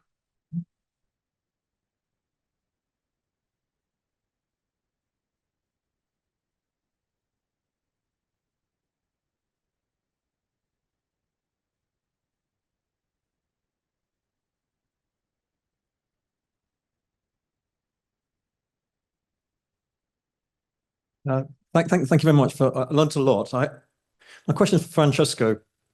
I had questions for Päivi. I agreed with all of her paper, but I'll keep it to Francesco because there have been no questions for you yet. I'm a lawyer, so I don't know much about this, but I live in a part of the world where they use very extensive industrial policy, namely Southeast Asia and East Asia, where you have the developmental state, you have public-private partnerships, institutional investors are not pension funds, but often the state, which leads to different investment horizons, special economic zones for rich areas, not poor areas, if you look at places like Shenzhen in China, and a much more intimate relationship between government and a much more tolerant view of monopolies. Now, none of these traditionally feature, as I understand it, in European industrial policies.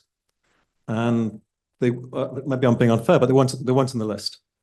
And they also, many of them breach the treaties. It's not just EU law. The treaties would need to be changed, both the economic freedoms and the state aid provisions. So my question is this: are these things simply not to be used, or because they just wouldn't be politically acceptable in Europe? Or do you think there might even be a more aggressive style of industrial policy out there that is actually more internationally successful, which is the ones we've seen in that part of the world?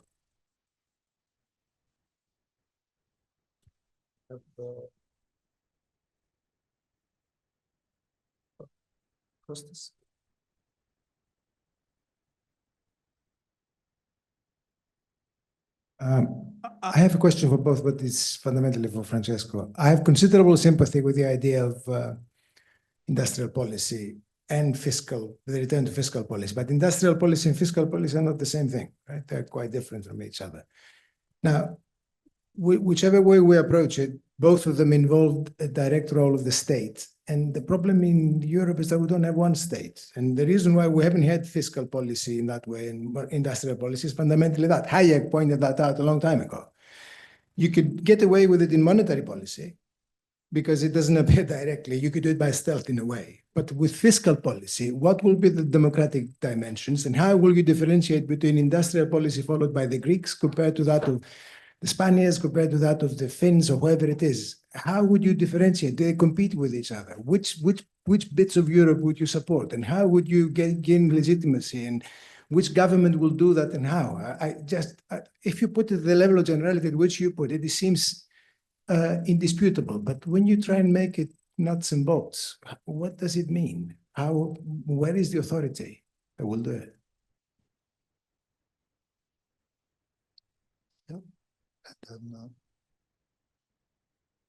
Okay. First of all, thank you to both presenters. They were both very interesting. I would start with Francesco because my question, I think, directly builds from what Costa was saying. I follow your analysis, Francesco, and I agree, but let me play the devil's advocate here, right, about your second best proposal. So the second best would be to move to the national level, right? But here the big question is going national, and I think this is also in line with what Costa was saying, means fragmenting Europe, right? Because even if we allow for the golden rules, it will mean deepen, the economic divergences among member states. So is it really a second best or is it something that we should beware what we wish for, right? Because it's could even make things much worse. So it's just a question that, going national could really exacerbate the economic divergences among member states. Paivi, very interesting presentation. Very quick question about your criticism on Next Generation EU and the RRF. At a certain point, you said that one of the problems of RRF will be that it will create different situations in different member states, and you presented it as problematic. But to me, it's going to be a success, right? Because that was the purpose of the RRF, right? That you have to create different possibilities for different states, because of course, Italy's needs are different than French or German needs. So why is it a problem if RRF will deliver different results in different member states? Thank you. I also learned a tremendous amount. It's absolutely fascinating. Hopefully we'll talk to Francesco at dinner, but Paivi sadly is not with us. So I will simply ask whether there's been any research along the similar lines to the work you're doing on NGEU that looks at the important projects of common European interest. Because I was absolutely fascinated when that started bubbling up, that it was just sort of, oh, let's take this line out of the treaty and completely repurpose it into this absolutely, new and I think very important and consequential set of expenditures. So I was just curious if you had any thoughts about that.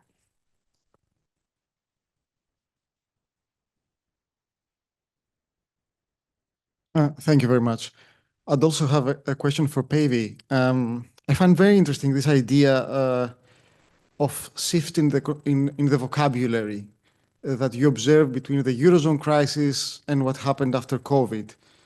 And you note very clearly also in the presentation that certain legal, constitutional, primary law concepts that were very prominent in the Eurozone crisis, like the mandate, like probably also others like the no bailout clause, are not there anymore. And the vocabulary has changed to concepts like justice and solidarity. So there is this shift in words, in concepts, if you like. My question is about if you also see change in who discusses in this constitutional debate. Because during the Eurozone crisis, the political level, and this is also a point you made in your presentation, was very much involved in these debates. We knew that already, but whoever read the memoir of Chancellor Merkel saw that even at the very high level, people were discussing the no bailout clause, 1 to 5, and its legal meaning. Of course, you cannot equate that with treaty amendment, but you cannot escape seeing it as rearranging constitutional meanings at the high possible level. Parliaments were involved, chancellors, everybody was discussing these concepts, and that gave some legitimacy to the final product. My question is, do you observe the same here? So do we have the same discussion for Article 175? Or is that really something that is discussed in the closed doors of legal advisors and doesn't reach this high level of political, let's say, engagement? Because I would see that as a conduit of legitimacy if it does. And I have the impression that during the Eurozone crisis, it did to a great extent.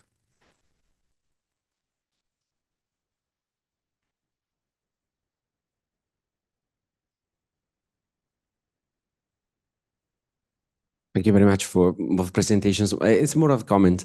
So the Draghi report is being interpreted in many ways. Okay, to me, it's not a call for industrial policy, a broad spectrum activity. It's super selective. I'll give you the example. When he discusses the electric vehicles and the green transition, Draghi says, well, Europeans will never be able to build cars as advanced as the Chinese. So we better put tariff on import of cars, and so impose, in a sense, facilitate that the Chinese are going to invest in Europe to produce cars in Europe. So what we want to save is jobs. The technology is gone. So my feeling is that if you get to this level, you have to be very punctual. You have to decide what are the priorities. You have to decide, you have to do a micromanagement of industrial policy. But if you think about it, what we are living through now is a micromanagement of industrial policy by the European Commission through the Green Deal, which is exactly what the automotive producers in Europe are, in a sense, now asking to change. So I think that this point about about industrial policy at the national level can be multiplied. When you get to the micromanagement, there are inevitably facilitated in some countries rather than others. It's not just a question of fiscal space that is there, and you mentioned that, but it's really understanding what are the priorities. So to me, the problem is always political unity and common interests first, if we identify what they are, and then somehow we find a way to share the cost and the benefits. But it starts from politics. It's not a change in economics. It's a change, we need a change in politics. And but not in politics, meaning we have to increase the space for debt, increase the space for deficit. We have to understand what we want to reach first. And so I will say that we should start from there and then create all the space in the fiscal framework that definitely has to be found. You're right, Francesco, I agree. But if we don't know where to go, what to do, just simply saying we should be allowed to invest more is not enough. At least this is my personal impression. Shall we start from Ivy? I think I heard all the questions, but you want to?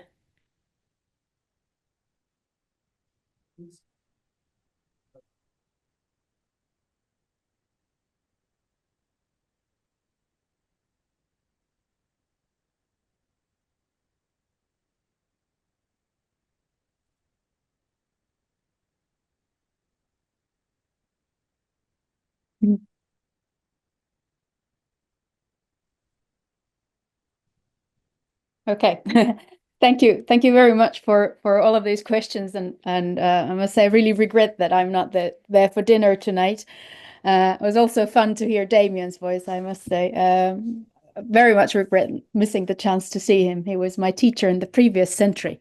And hearing him say he agreed everything with what I said felt special.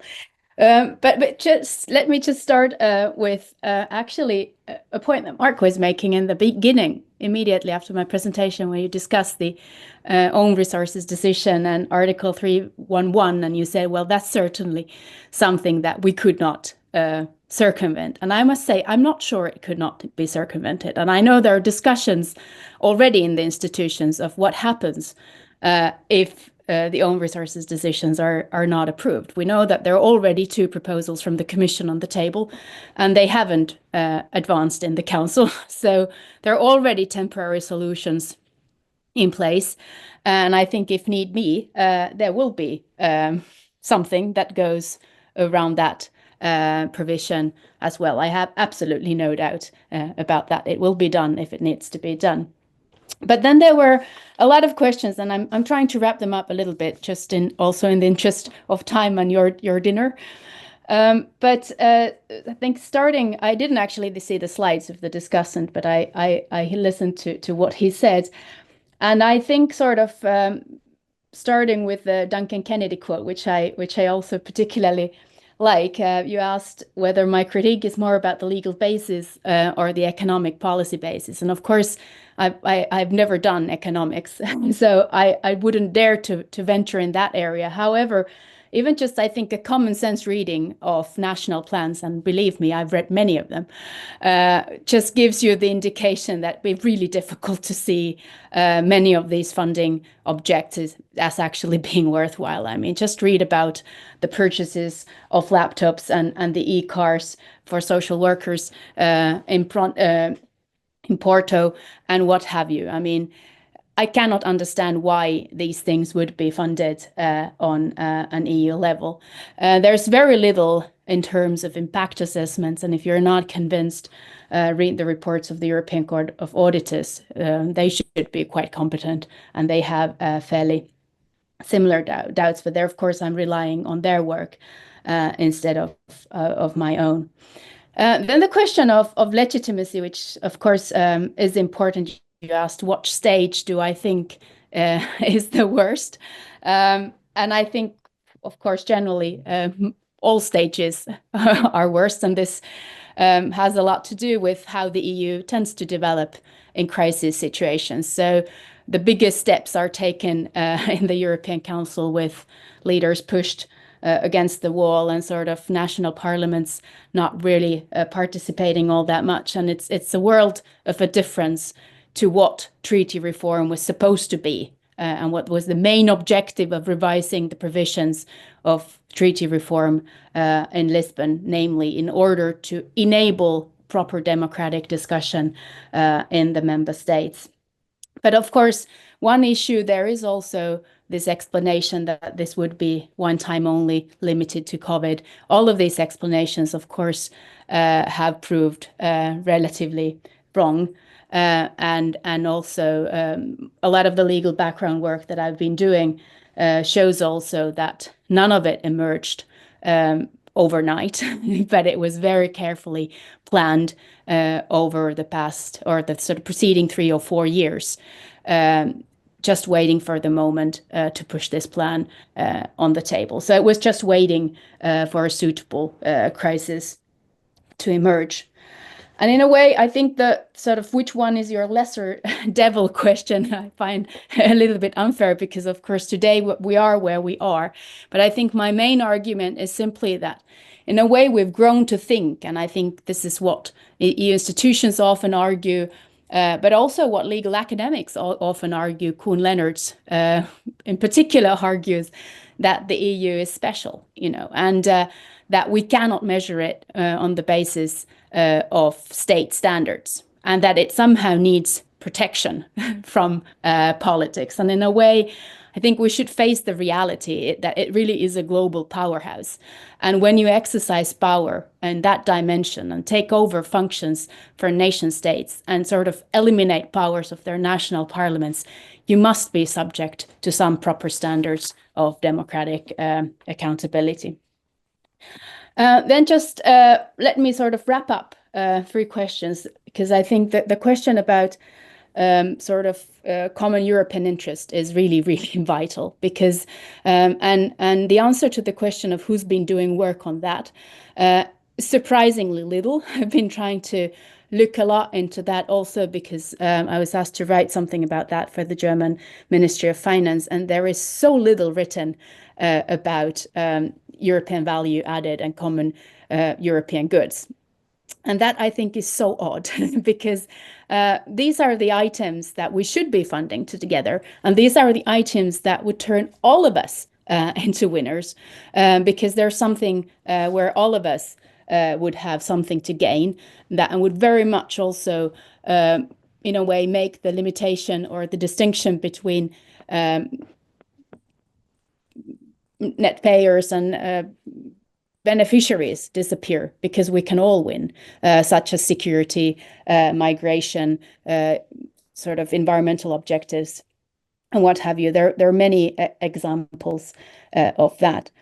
And in a way, that also takes me to the question about what's the problem that different states benefit differently. Well, there we go back to the question of, well, what actually was the main objective of the facility? I mean, if we take the facility's main objective as saying it should help those that need money the most, then of course it's not a problem. But if it's marketed as the facility that will in practice promote Europe's green transition, promote all of Europe's good common objectives, then probably, it should deliver more equally.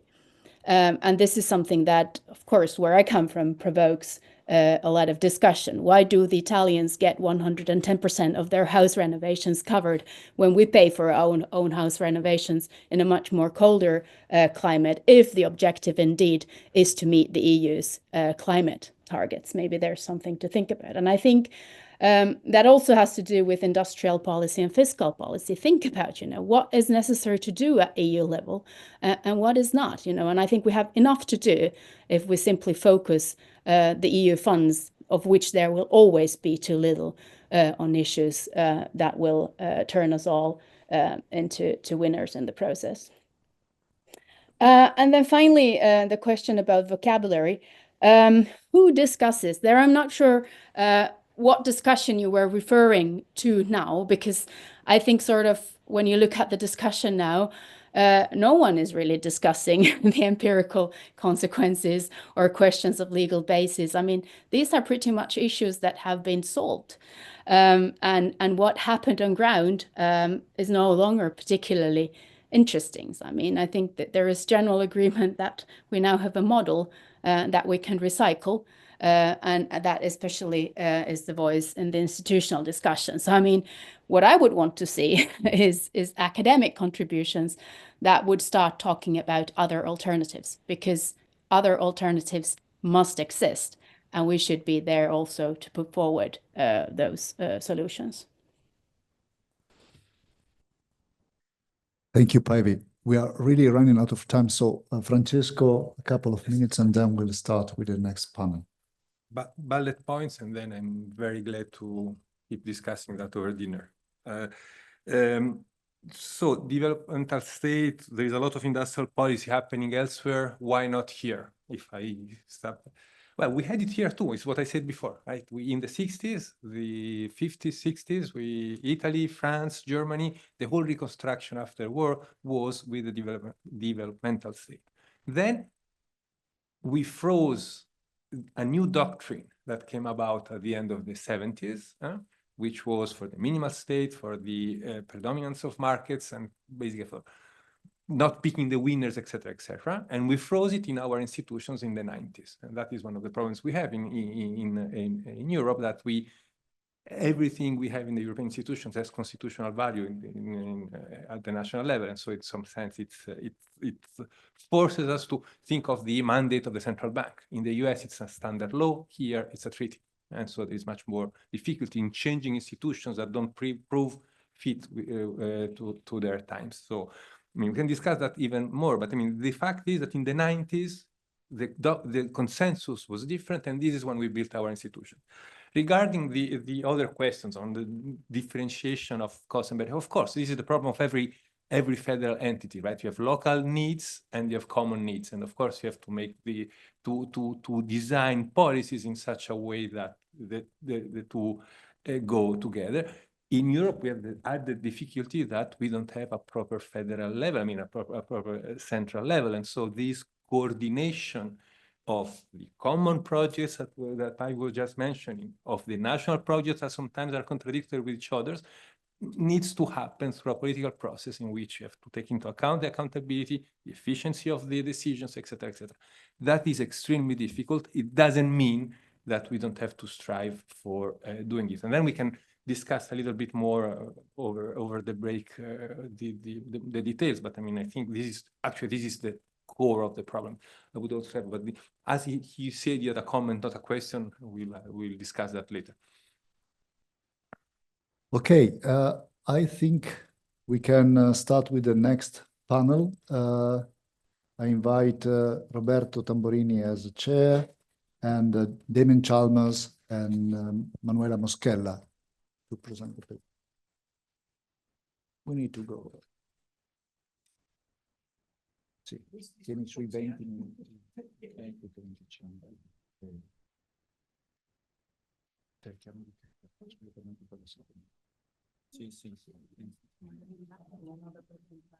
E questo fatto avevo per terminare il tempo dove non posso lasciare.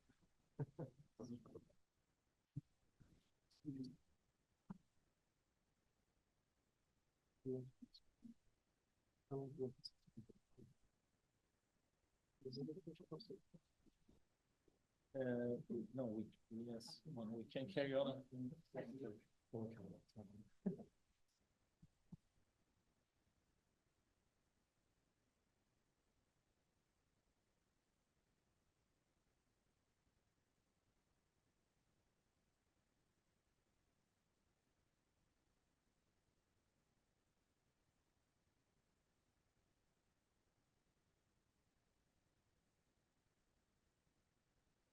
Scusami, ti ho tagliato la strada brutalmente.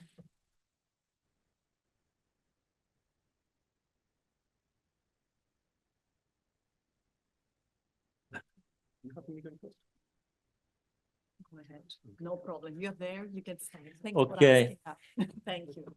As you have understood, we have to be a little bit tighter in time, and so I ask to the speaker to stay within 20 minutes.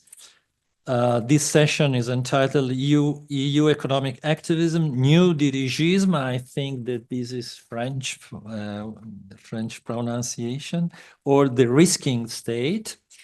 And I go straight forward to the first speaker, Damian Chalmers, National University of Singapore. So please, the floor is yours. Thank you very much.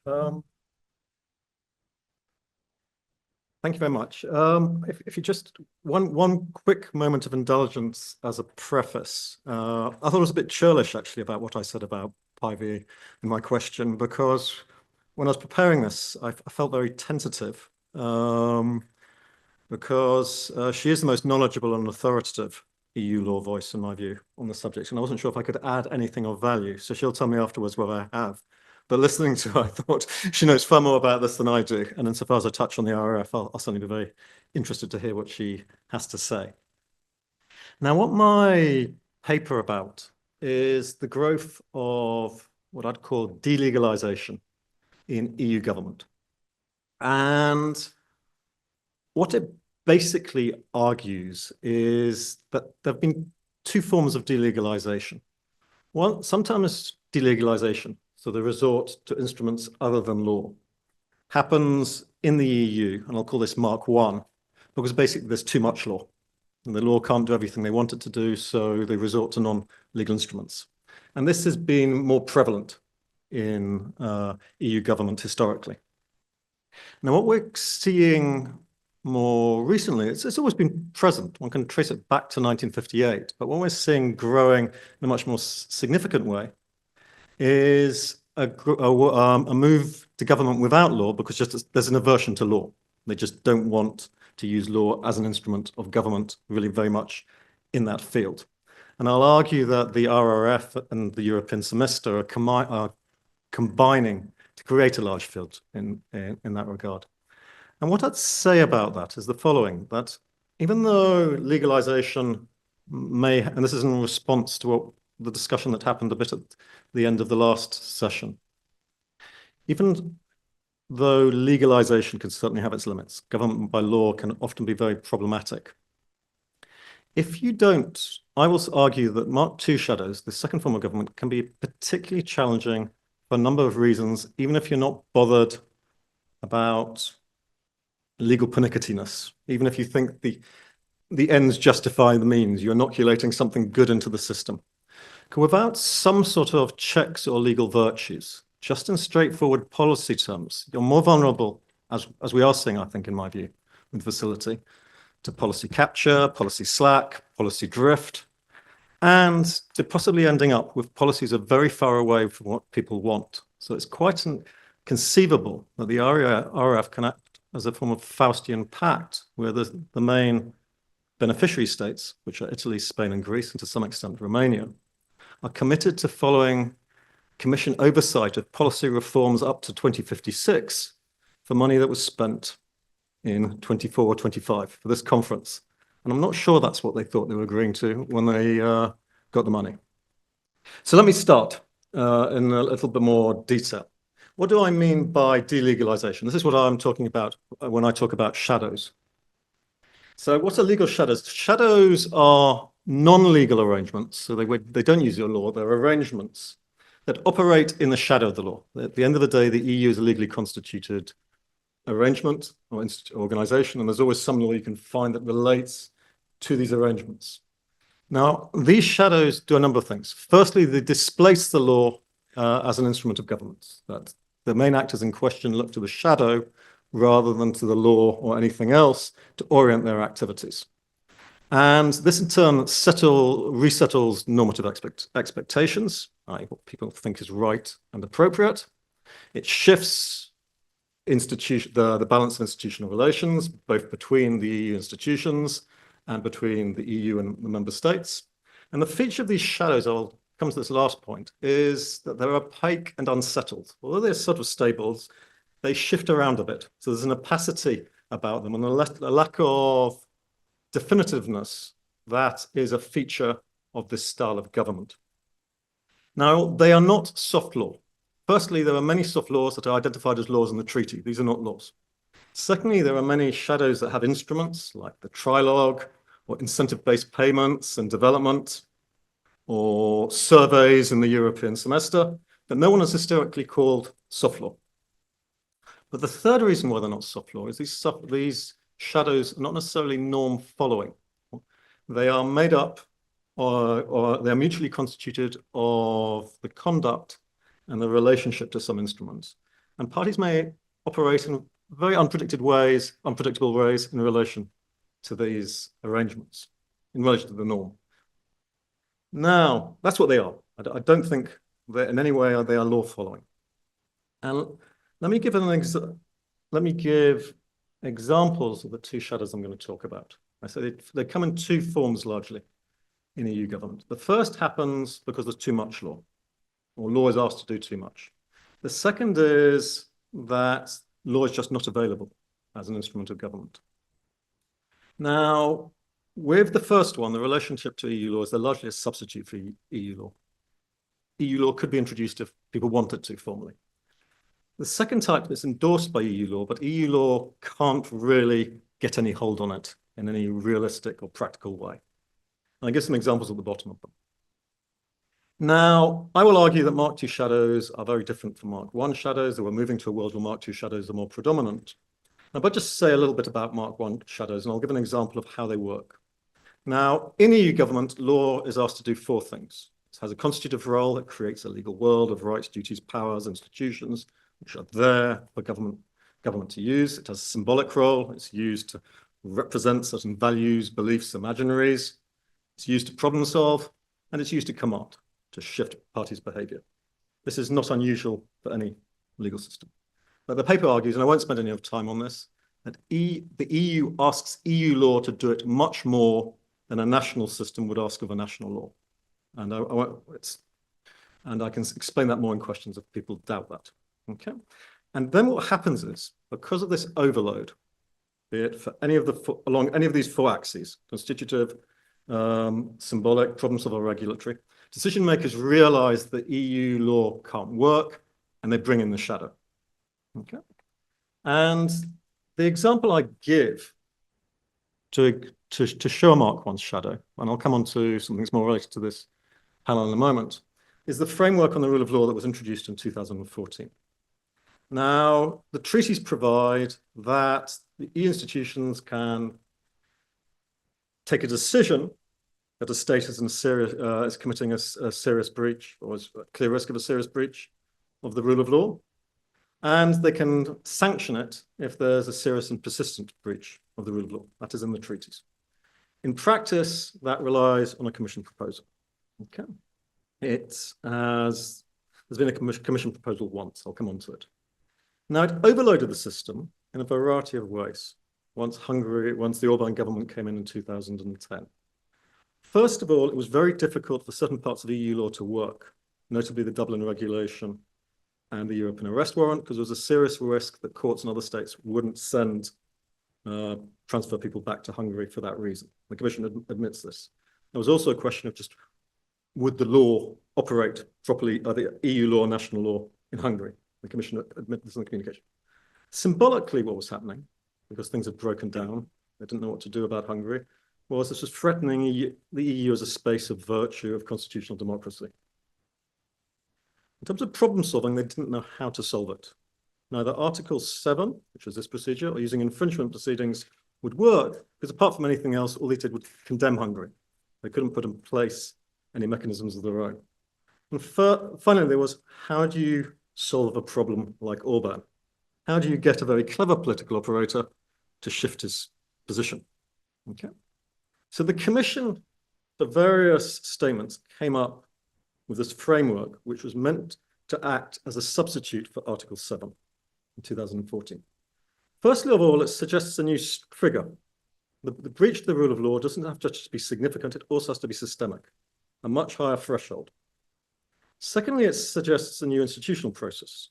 It will first of all be a confidential assessment by the Commission, then a dialogue by the member state, then a recommendation. If the member state doesn't follow the recommendation, they might use Article 7, they might not, etc. And this was all meant to displace the formal treaty provisions. Okay. Now, what did it do? Just as an example, it shifted normative expectations. The threshold for states being subject to EU action by the rule of law was now much higher. It was significant and systemic rather than just significant. The process was now just between the Commission and the member state. It did not involve the European Parliament, the European Council, or the Council of the treaty provisions suggested. It was a legal demi-monde. No one knew what documents were available, what was judicially reviewable, what were the time limits, any of these things. These were all problematic. It was opaque. No one really knew why this 2014 thing had come out. The suspicion was they wanted to prevent the collapse of the Dublin regulation rather than prevent the rule of law. And it was unsettled. The Commission didn't have to follow it. So what happened when the first time the Commission used it was it published 4 recommendations before it took any action against Poland, whereas the framework just says 1. Okay? So like any legal shadow, from a lawyer's point of view, this is problematic. It moves things away from where they should be in the treaties in quite substantial ways. They can say it's not completely problematic, because if people didn't like it, they could always go back to the treaties. It could always be, and the treaties were there always to compare it against it. And you've got to bear that in mind. There was always the possibility of using Article 7 if things went wrong. Now we move to Mark II shadows. Now these are developed in 2 areas. The first is out of arena action.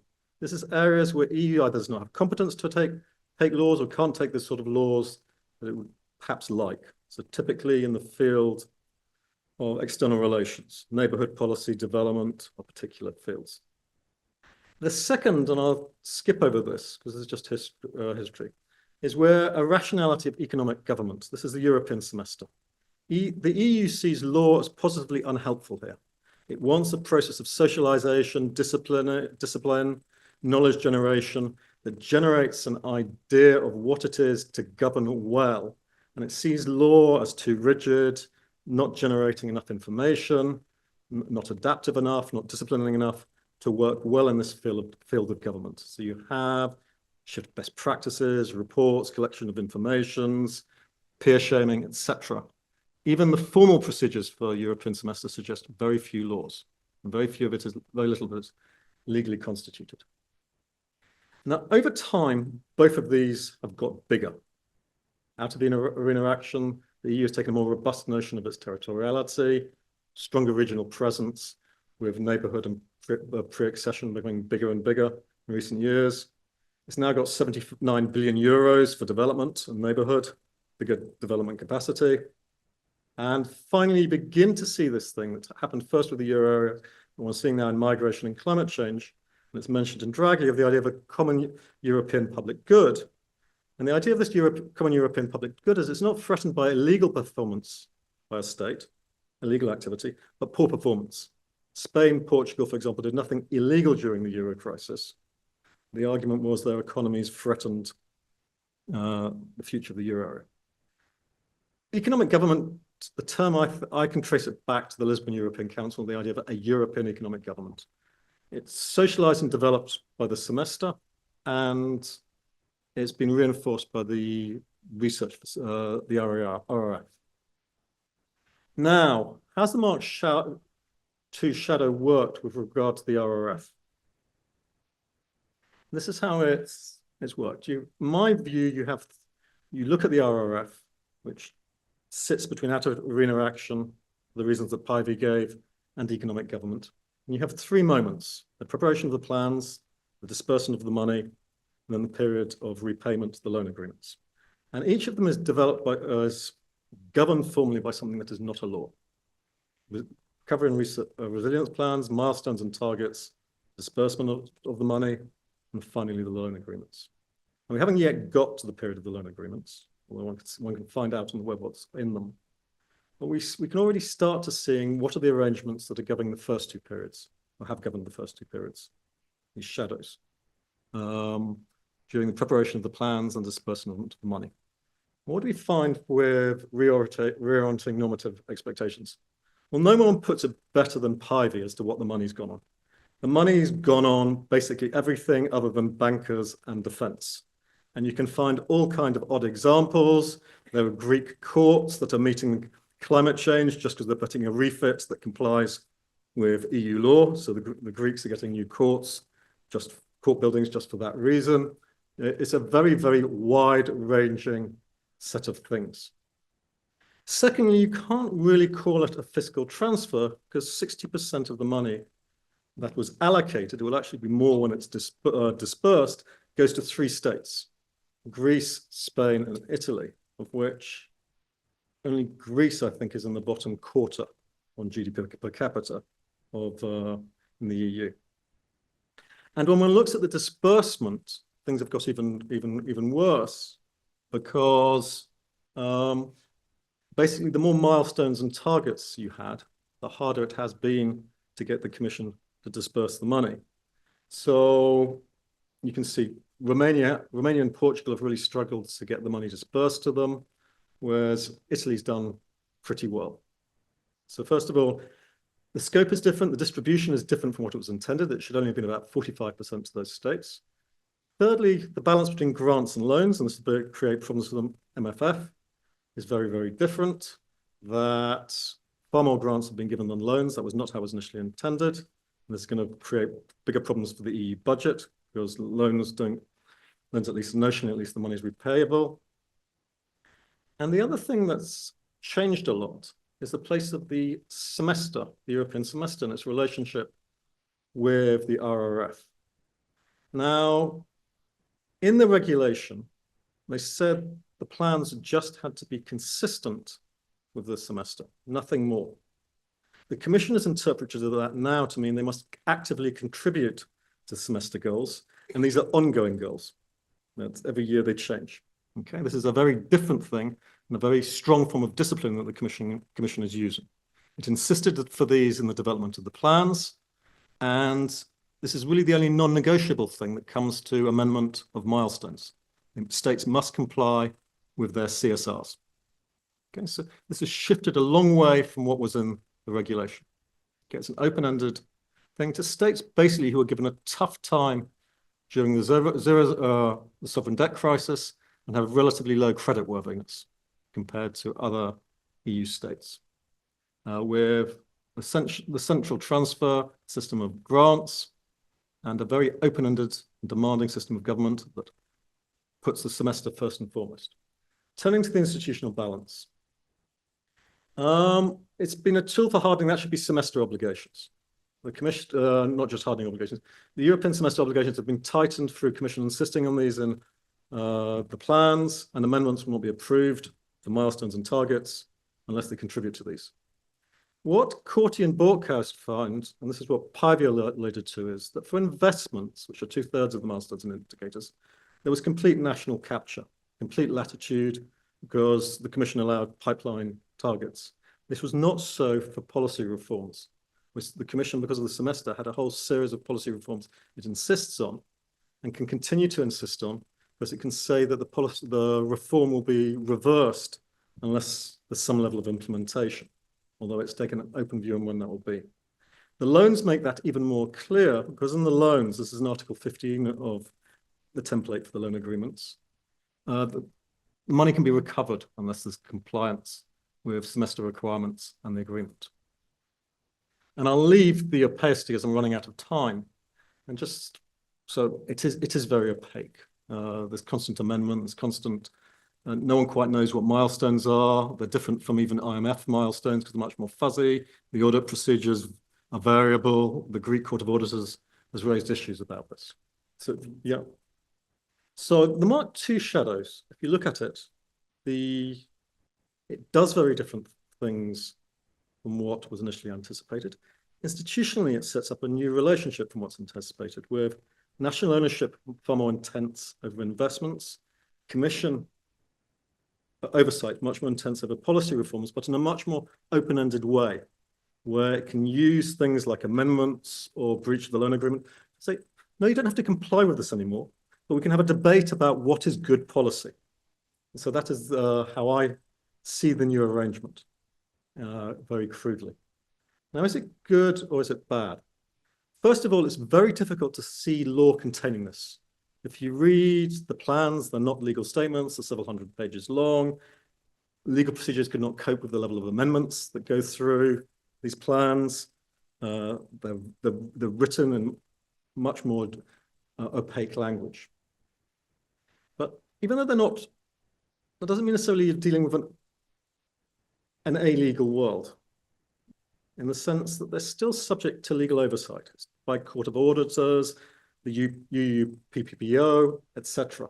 There is some legal oversight at work, in the sense that we now have auditors and public prosecutors rather than courts involved with this. And you could say this isn't necessarily a completely bad thing. If you know, government by law isn't for everybody. But what is being lost in this, and it's very difficult to see how this gets back, is the virtues that we at least identify with the rule of law. And I'll put some of those down: administrative process, predictability, lack of arbitrariness, no violation of fundamental rights, confined power. Now, these aren't just things of constitutional nicety, that once you don't have these, you will often have, even on the most hard-headed position, policy drift, vulnerability to policy capture, policy slack, etc. So there are implications here for both the law and the virtues we associate with law with these Mark II shadows. And it's not just with the RRF. One sees it in areas like development, neighborhood, how the European semester is being developed as well. All these areas. It also, and this is where I'll finish, has implications for EU integration and how we understand the EU from last slide. Because law has been pretty central to understandings of what the EU is about. It's been central to the big moments of how we understand the EU, the legal treaty reforms, legal institutions, etc. If the EU is made less from law and more from things like shadows, it has two big implications for what the EU is. First of all, it's an EU that's much more about management. It's not just a move away from law, it's a move away from politics, in my view. And you see this with a move to just deciding policies by milestones and indicators. This is the only thing that matters now, with these used as a trigger for Commission discussions. That's what it is on one hand. On the other hand, insofar as it's used for credit, it's increasingly a Europe of micro projects. If you want to see something truly awful, just go into the Making Europe Real website of all these beaming faces of Generation Z.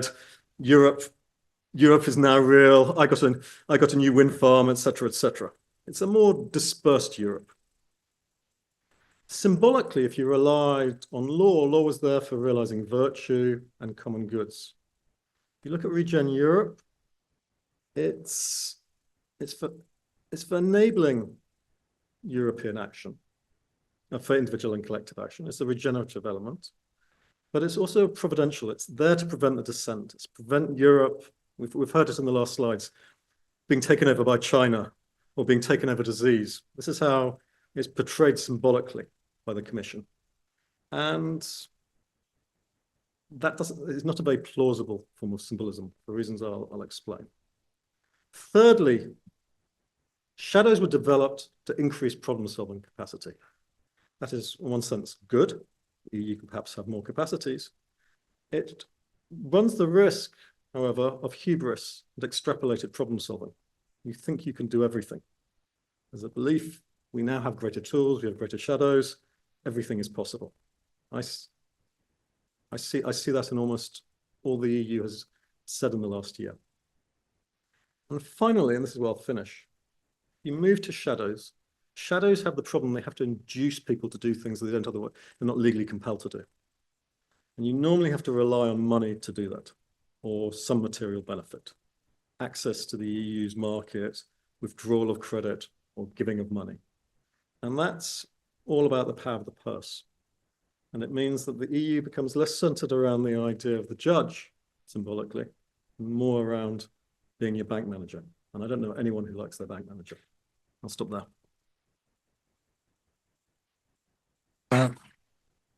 Thanks a lot also for being within time. And Sorry. okay, sure.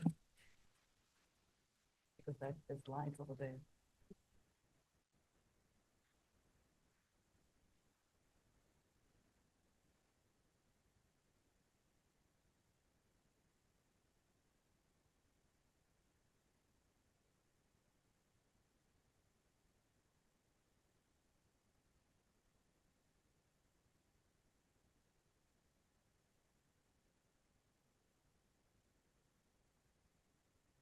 Okay, so now we move to the next speaker, Manuela Moschella. Let me say welcome back to Trento.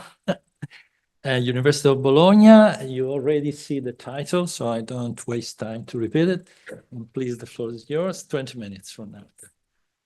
Grazie Roberto, and thank you very much, first of all, to Luisa and Marco for this very welcome invite and to the University of Trento, because as Roberto was anticipating, I have a special connection with this university since I went to grad school here, right? And I think, sorry. So I came here as a graduate student, so I have a strong and personal connection. I also did a very interdisciplinary program that combined political science, law, and economics. There are several of my mentors in this room, so I'm very, very pleased to be here. So let me just allow you to tell you where I'm coming from. So what's my entry point in this debate on economic interventionism? Over the past few years, I've been working a lot on central banking and in particular on the ECB. And I was interested in really tracking this transformation on monetary policy that also, Roberto, you in discussing before, were discussing about a shift away from monetary orthodoxy. So I was very much interested in it. And at the end of the book I wrote, I came to the conclusion that we were in this era of monetary interventionism, right after the pandemic and everything else. And so that's where I was coming from. And then, of course, I got bored about central banking. I'm kidding. The ECB still is one of my favorite objects of investigation. I'm looking at Michael here, but they also needed a change. And also, as a political scientist, I realized that the type of interventionism that I kind of chronicled in the case of the ECB and other central banks was not unique to central banks. So that, as Marco and Luisa were saying in their initial remark, there is a pattern over there, right? This idea that the state, the governments have to intervene in the economy. And so this is a new project I'm working on, along with also Kate McNamara, Donato Di Carlo. We have a team. Anna Maria is also involved. So we are discussing, this return of economic interventionism in several issue areas.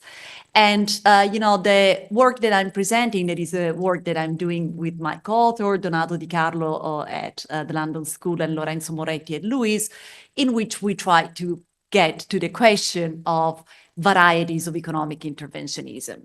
So let me just tell you a little bit more, which is also, I think, intersects very well with many of the things that I've been saying before.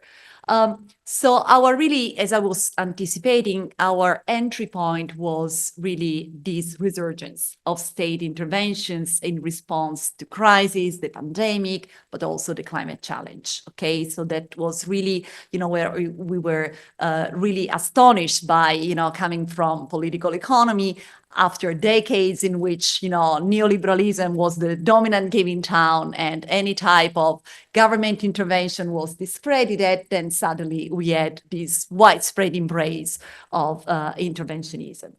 But at the same time, as also Francesco was mentioning in his presentation before, coming from political science, this is not a new phenomenon. right? There is a large political economy and public policy literature that goes back to the period after World War II that analyzes how governments after the Second World War intervened in their domestic economies. And the major takeaway of that scholarship, so we are not really reinventing the wheel, but we started off from that scholarship, is that there is not just one type of intervention, but there are several ways in which governments intervene, and often there are not neatly types, but many variation around the same theme. So that was our starting point, and this is the question that animates our paper. Because the question that we raise, it's quite a straightforward one, is why do governments choose a specific type of economic strategy over others? So why do they choose to intervene in certain ways and not in another way? So that's the question we ask. Of course, I mean, as I was saying, we are not the first one to address these questions. There is, going back in time before the 1990s, there is a huge literature out there that I strongly recommend, from Schonefield to Zeisman. They've analyzed, different countries' experiences with industrial policy and other type of intervention. Damien before was mentioning the case of East Asian, the developmental states. So there is a very huge literature out there.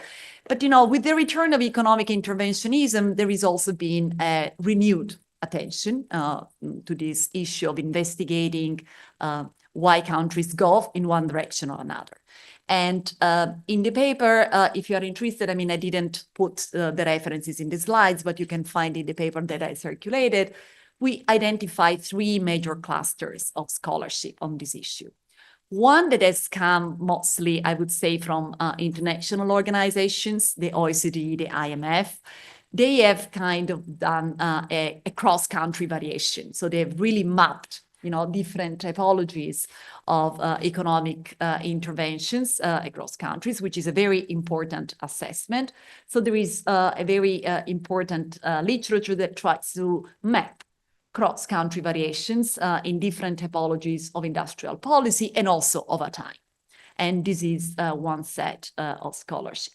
Then connected to this, because it's not just being mapping, there is very important scholarship out there, and Francesco has already mentioned some of it, that tries to investigate the effectiveness of these different strategies, what works, what does not work. Okay, so it's, for the fellow economists in the room, this is really the economist's domain. So that's what the economists have told us. So to investigate, why certain strategies lead to certain outcomes and not others. So what works and what does not.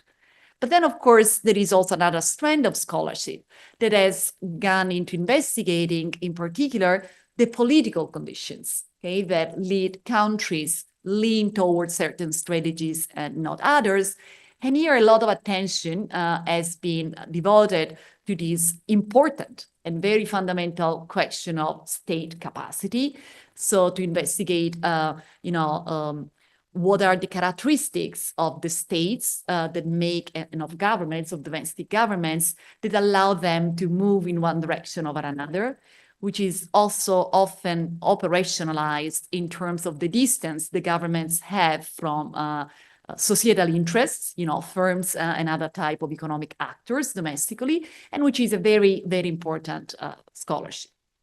We build from this political cluster because we are interested in the politics of industrial policy and economic interventions, because really we want to understand, okay, what are the political conditions that allow some governments to go into one direction and not other. But we, not to say that state capacity is not relevant, but we want to move forward and to investigate other sets of political variables that can be interesting and important in explaining this variation. And so the argument that we put forward and then we try to test, as I'm going to tell you in a second, with 2 case studies, is that institutions matter.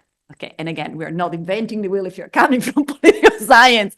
I think that there are thousands of books that says bringing institutions back in, the importance of institutions, which also for the lawyers in the room, I think it resonates, right? In terms of that rules matter, also, in Damian's paper, when you talk about the different, objectives of law, law institutions orient certain behavior and not others.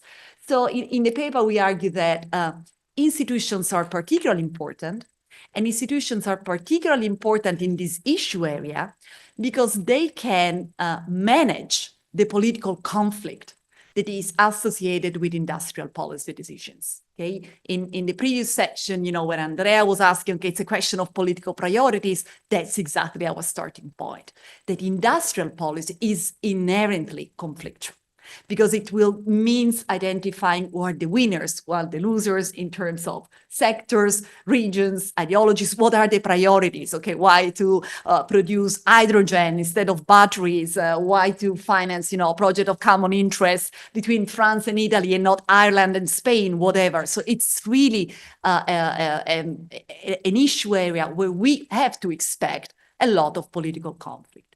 And the argument that we try to make is that political conflict is not bad. It's inherent. It's out there. So this is the starting point. I mean, we should welcome the political conflict also we do not enter into the issue of democratic legitimacy, but I think this is important, right? Because we cannot brush it under a carpet and pretend that it's not there, but we should be cognizant that this conflict sometimes can be managed, sometimes cannot be managed. And one of the channels through which you can manage conflicts or not is through institutions, okay? And the institutions we are interested in because we go and reconstruct the policy process that led to adoption to different industrial policies in different countries. For us, the key institutions are legislative institutions, so at the level of the policy formulation of these industrial policy strategies. And this is basically our expectations, our hypothesis, that, there are some institutions that tilt, the level playing field towards majoritarian decision-making, and there are other institutions that lead more to consensus-like agreement. And so when you have majoritarian institutions, you are gonna witness what we call in the paper a direct economic strategy. I'm gonna discuss in a second what we mean by direct and indirect economic strategy. But so when you have these majoritarian institutions that allow to keep consensus, keep conflict at bay, you will see direct economic strategy. When you have more consensual type of institutions, it is more likely that you will find indirect economic strategies. And please hold with me, I'm gonna unpack this difference in a second. So how we do that, we analyze the policy process, really we do process tracing of how the IRA and the Net Zero Industrial Act were negotiated in the United States and in Europe. And there are many downsides to this choice, of course, we can discuss about it, but we think that this comparison is important for at least three major reasons. First of all, we are talking of two major jurisdictions, and these legislations, they are flagships, and they also serve as a focal point for many other legislations in both jurisdictions. The United States and Europe were also the most unlikely case for the return of industrial policy until a couple of years ago. So I think in that respect, they are quite comparable. And also, along with China, the United States and Europe together account for almost 50% of global industrial policy initiatives as of 2023. Okay, so these are really two jurisdictions where we have seen a lot of activism along the lines that Luis and Marco laid out in their introduction. So, as I was saying, we identify, going back to this idea that there are varieties of economic interventions, we identify two broad types. And in doing that, of course, again, we build from already it's out there, and we reorganize, of course, a little bit, but it's how we conceive it. So we say that there are at least two broad set of strategies, a direct and indirect strategy. Let me say at the outset that we are not arguing anywhere that one strategy is superior to the other. Francesco also said it before when you were talking about regulation. It's a perfectly fine way to go to do industrial policy. So it's not a purpose of the manuscript and the argument to say that one strategy is better than the other. We just want to explain why countries go in one direction instead of another. The other thing that I want to stress, this is of course an ideal type distinction, because in reality what happens is that countries choose mixes. But even if there are mixes, it usually happens that there is one set of strategy that is more, that countries tend to emphasize more. So let me just go quickly about the distinction between these two types of strategies. First of all, what do they have in common? Both strategies aim to govern the economy, in the sense they want to control, the changes that is going on, and so they want to keep control of the economy. But they differ in the main source of state power, and so in the policy instruments that they mobilize. Because the direct strategy is probably closer to what was the typical industrial strategy in Western European countries after World War II, where it was, the fiscal level of the state that intervened, and so the classic instruments of grants, selective credit allocation, subsidized loans, export subsidies, also the type of the experience with the developmental state. And here, we also in the paper, we say that there is a special relationship with the markets, in the sense that here the state sees itself in more hierarchical position. So it's the state that really decides what works best for the markets. In the indirect strategy, in contrast, the main source of state power is regulation. And here, the governments intervene by, which is already, again, it's similarly selective, because even through regulation, you make winners and losers, okay? It's not that, selective allocation is more, selective. It's exactly the same, but the instrument is different. So it's strategic regulation, regulatory forbearance, permitting rules. And here the logic of the relationship with markets is different. Here it's more, there is less of this hierarchical role of the governments, but the idea is that the governments, enable the activity of the markets and market players. And, as you can see, we use the Inflation Reduction Act as the ideal type of the direct strategy, and the Net Zero Industrial Act as the ideal type of the indirect strategy. I will go quickly through it because I think it's more important to get into the legislative proposal also for the sake of time, but just very quickly, also because Francesca has already discussed a little bit about what the IRA is about. So more than 400 billion allocated to energy security and climate change initiatives. There is a lot of subsidies on the other side of the Atlantic, supply side incentives, demand side incentives, also both on production subsidies, for instance, and the clean vehicle tax credits. Okay.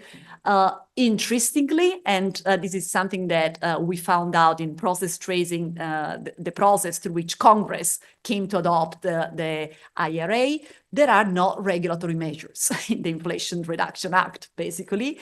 So it's basically a prioritization of fiscal tools over any form of regulatory standards. The Net Zero Industrial Act is a different type of strategy. There are, the list of net zero technologies that are essential for decarbonization that can be changed over time. There is the benchmark target of 4% of annual deployment needs for net zero technologies produced within Europe by 2030s. There is, going back to the discussion we were having before about where to go on the supranational or on the national level, the Net Zero Industrial Act suggests to go a lot on the national level to support in terms of permitting requirements, facilitating activity, delegating basically at the national level. So what happened during the policy process? Yes, I will go quickly. I will focus a little bit more on the US case because I think in Europe we are more familiar, but I think the US case is very telling because I think that sometimes in Europe we think that the IRA was kind of automatic. That Biden decided, okay, now we spend a lot of money in doing the green transition and he put the money on the table. It was a heavily politicized process, both with the Republicans, but also within the Democratic Party. It was completely conflictual. So it was, trust me, the US Senate, and Kate is here and can tell us more, the US Senate is not much more, friendly than a council meeting in Europe, right? So it was really heavily conflictual, the process that was going on during the legislative proposal that led to the IRA. But what happened in the United States is that the Democrats eventually packaged the bill by using this procedure, the reconciliation bill, that it basically allows bills that have budget-related provisions to be approved with a lower majority, okay, in the Senate. So it was an institution that basically allowed to keep political conflict at bay. And so this was the trick that eventually led to the adoption of the Inflation Reduction Act. And interestingly, since this reconciliation procedure can be used just on bills that have budget-related expenses, that's the reason why there is so few regulatory standards in the IRA, because it could not be done otherwise. Of course, for Europe, it's different. I will go quickly, but you know the story. We start by discussing how the Net Zero Industrial Act had to have, originally the idea was to have as a complement the European Sovereignty Fund, but then of course it didn't work out for the political opposition across the member states. Even when we adopted STEP, eventually it was really torn with political conflict. But the problem is that in Europe, we did not have any institutional rule that allowed to keep those conflicts at bay. So basically, to wrap it up, really, in the paper, we really want to go back to this literature that's really chronicle and try to explain why countries choose different economic strategies by really paying attention that there are very different types and ways in which governments can intervene in the economy. We want to stress, we all know it, but we want to stress the political nature of economic restructuring of the type that we are all going through, and that this political conflict is inevitable. It's there. We cannot do it. We cannot live without it. And ultimately, I think it's a good thing. But then, institutions, rules can play an enormous role in really shifting country in one direction or another. And this explains the variation that we try to bring to the surface with our comparative analysis. And thank you so much. Thank you. To you, Manuela. So, Luisa, your turn to comment. I think we're already at the end of our time. So Okay, because what should be 15 minutes? 10 minutes? Is it okay? 15.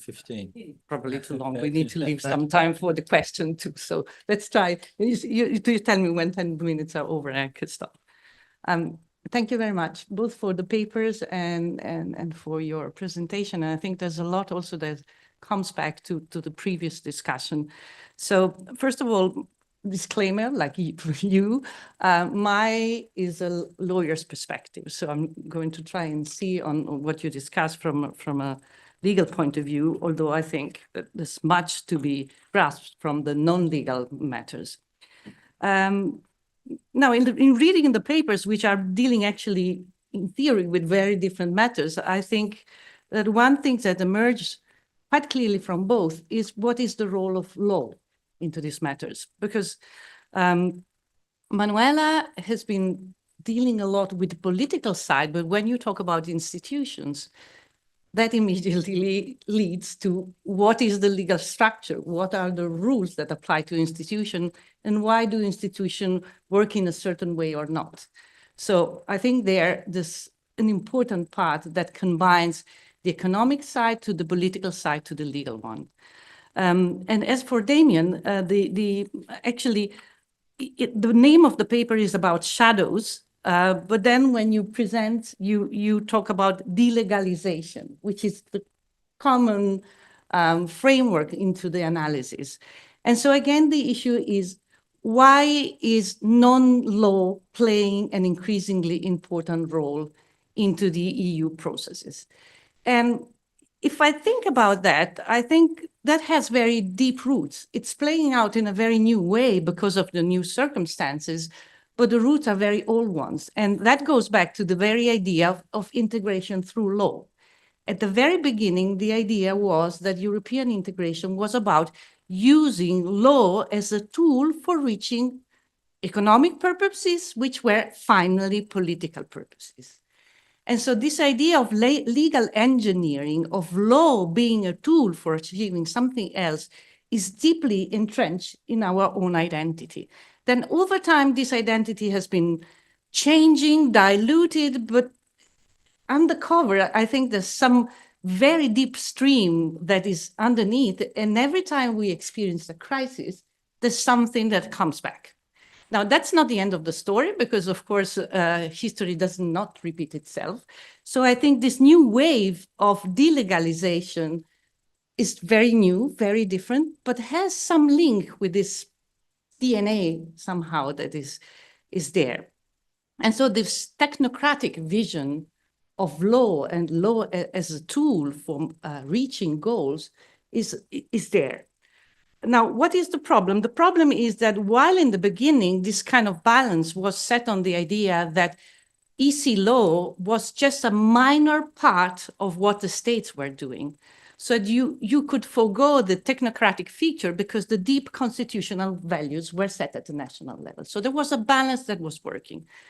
Over time, this balance has been altered for a number of reasons, so that the EC and then the EU has expanded the competencies to a wide range of sets that were deeply political in nature, fundamental rights, migration, economic policies.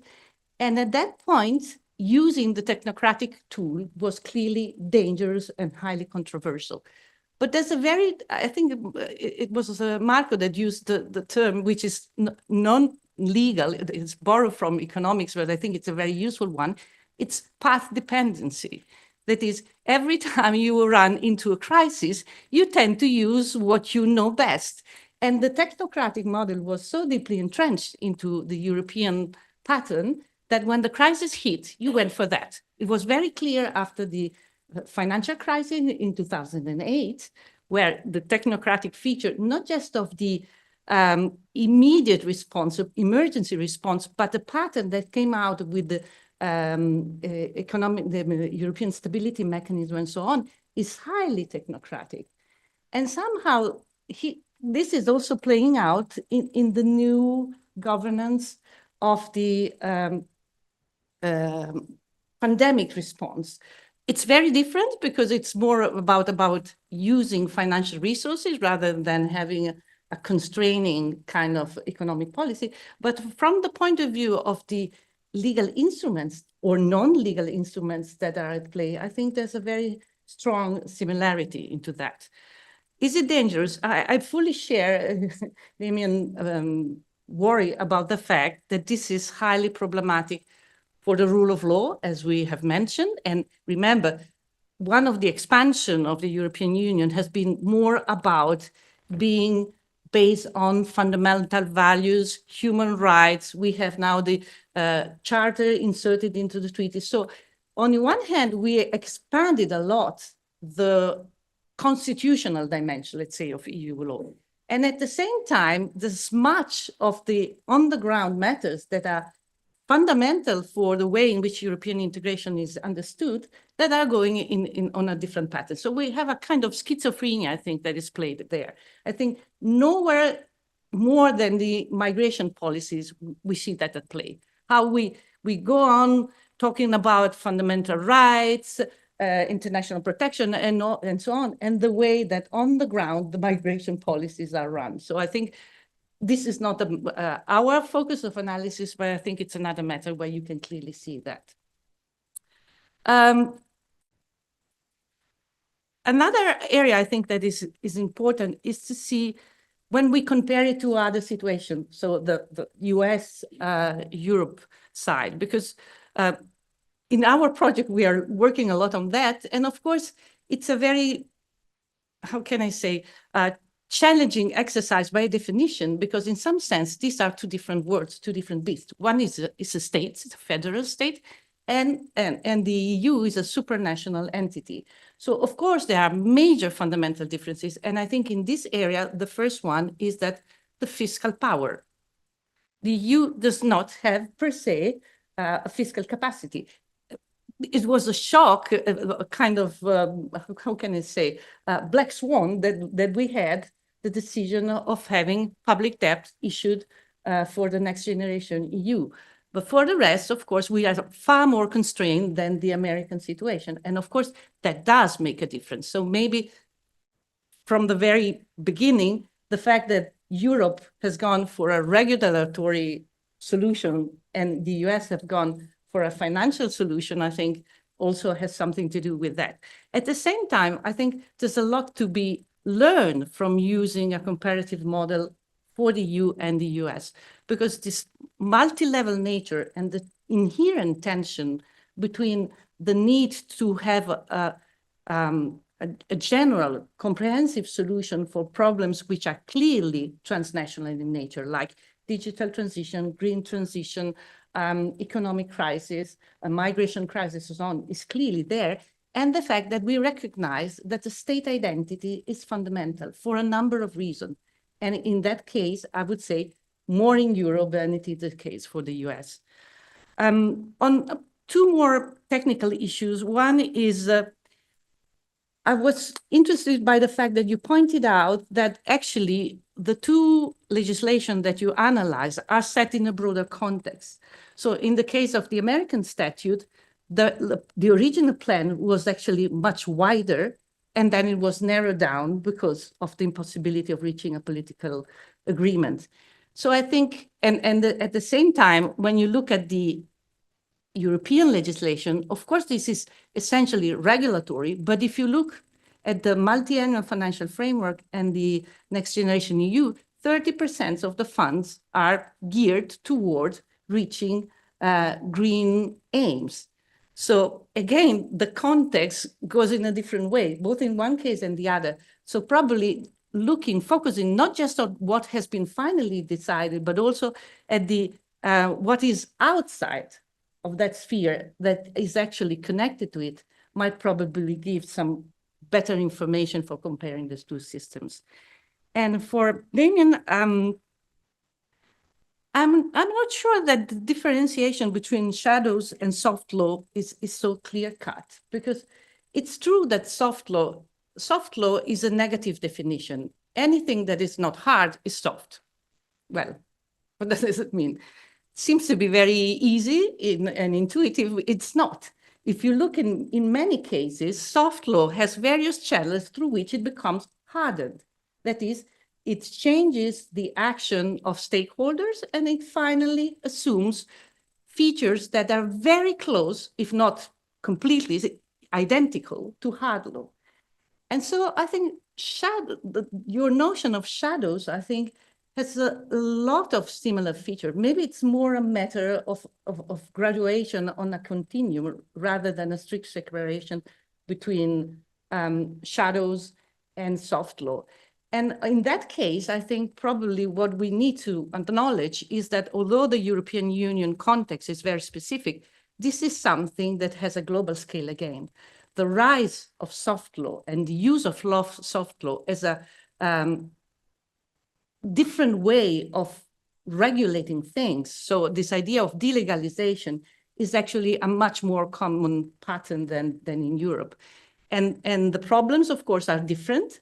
I think what we need to acknowledge, and this was also the point I think that was very well made in the first presentation, is that in Europe, we need, and you probably think we have the instrument for trying to tackle this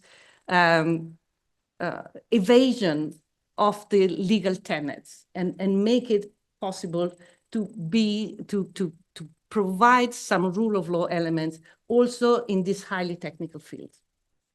Thank you. Thank you, Luisa. So we have time for some questions from the floor. Marco, it's okay. I missed the first one. It's okay there. No, okay. Okay, thanks a lot for the two papers. Now, Damien is demanding the paper in many ways, because it moves in a way between a kind of sociology of law kind of analysis. You are trying to make a kind of account of common action norms that are not law. But can you be sociological all through? Because most of the paper, I think, remains sociological and thus descriptive. So we have a kind of a strange reality out there that you call the shadows, and we have to try to make sense. So we have to go into the empirics, and then we have to try to understand what is that. And the clear message is that this is not law, in a way. But can you be, in a way? Because the question is that the very decision that you take, in a way, to characterize this as not law presupposes that you have a certain understanding of what law is, in a way. And this is, in a way, that is a specific technique of social integration that can be differentiated from other techniques of social integration. But this differentiation, I would claim, cannot be made only on the basis of purely empirical arguments. It has to have a normative edge to that. Among other things, because democratic law, not law in general, but democratic law allows, in a way, to take decisions about what this law means. And it allows us also, in a way, to change what that law is. And we can be sure what it means, because this is the very old Kelsen argument: coercion comes with freedom to comply or not comply.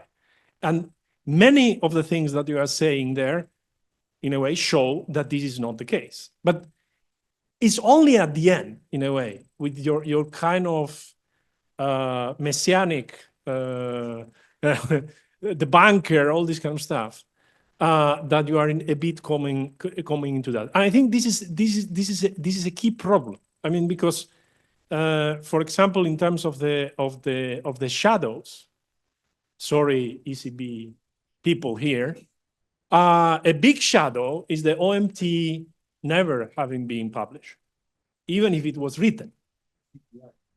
Yeah. So you have it there. You have it in the toolbox, but you don't show it. And then the whole thing becomes crazy. In a way, for very good reasons. The German Constitutional Court does not buy it, and then reviews a legal norm that has not been published. You know? So the next thing is that we start reviewing Twitter, X, sorry, messages. And then the US, in a way. It brings me into a question that I will try. I'm not going to bore you twice with the same boring things, so I will not say what I'm going to say tomorrow. But the question is this. Are we not avoiding one of the fundamental questions that we were asked to discuss here? That is whether this is state activism one way or the other, the mixed economy of the post-war period, of the de-risking state. Because the question is that apart from the reasons that Francesco was invoking in order to be pessimistic, and I will add more, including on your, at the same time, very pessimistic and extremely optimistic approach to growth, but we can discuss that later. But the question is, from many points of view, that's what I see with the Biden Inflation Reduction Act, and what I see with what is going on at the European level, not least with Draghi, is that the risking state, that is a new concept that is not new. I mean, that the risking state is not new. The American economy during the Second World War was in a way also the risking. It was a question that I tell you what you do, but you keep the profits. Big time, you know? But this is a question. Interventionism, how? Which are the instruments? But interventionism in order to do what?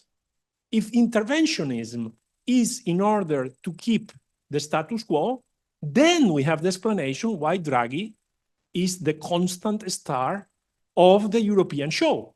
Because he's the guy that he is completely unprincipled. The question is that the show must go on, the status quo must go on, and capital should go on. Because, you know, so in this sense, I think my point is not a concrete point, but it's a question of going back to Marco's question in the blueprint of the thing. What kind of activism is that? Is activism in order to do what? Why are we activists? Next, okay. Thank you for both the presentations. I have 2 points for Manuela, if I may. I agree with what you said, so I would just like to ask you whether you think it is relevant to consider also the fact that the European Union has already adopted one principle behind the Green Deal, which is the polluter pays. And that was really, you know, kind of cutting out the possibility of giving subsidies to change. So that was relevant at the beginning, I guess. I don't know whether it changes the picture. But the other thing I wanted to say starts from what Francesco said before, and I fully agree with him. You might have typically inefficiency correction policies, and they are typically win-win, right? You increase efficiency, you provide what is impossible to get, everybody is better off. It is the typical Lisbon strategy kind of approach. And then you have this new area that nobody wanted to touch upon in the past, which is the idea that you want to modify or anyway drive specialization.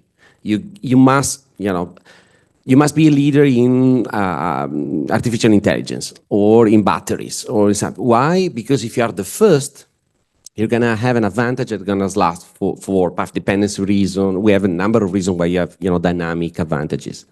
And this is, by definition, a zero-sum game. You want to be first. So can you fit this into, and I think you can, and is it useful in a sense, into your story about the conflict making? Because in the first area, you don't have conflicts actually so much. Well, in the second one, by definition, you have to decide whether you are fighting with the Chinese, but then within, you have to decide whether Italians are fighting against the Germans or the Spanish, and this is really connected to what has been said before. So to say whether you can fit it and it is useful or not. I would say last question. If there is no a crowd, let's say just one question more. Good evening. Thank you for the presentations. I have a question for Manuela. It is about the role of regulation. I really appreciate it, especially when you said in the first part of your presentation, when you mentioned the fact that industrial policy is the place of political conflict in the end. And institutions are the place where these political conflicts, in a way, are mitigated. And from what you said, but also from what I see in general, also CHIPS Act is another good example, aside from the Net Zero Industry Act, or also regulatory forbearance, for example, with important projects of common European interest. We can see that there is a transformation of the single market and the role of regulation within the single market. Regulation was born, let's say, as with a very specific aim, which was ensuring a level playing field in a single market where we had no fiscal capacity. So in the absence of funds, in the absence of common funds, we set a level playing field by lowering all the funds for everybody. State aid was based on that, basically. So my question is that given that we have market regulation, which really distorts this paradigm, we allow for national funds. The Commission authorizes basically national industrial policies in plural. My question is the role of the institutions in economic regulation changing? Do you see any transformations in institutions in their role to mitigate these new political conflicts? Because formally we have no differences. We have Article 114, which is the legal basis for the CHIPS Act, for the Net Zero Industry Act, and for so many others. So I think this is the point. I mean, I think the leading institutions really are the place where these political conflicts should be tackled. So I don't know if you saw something new happening.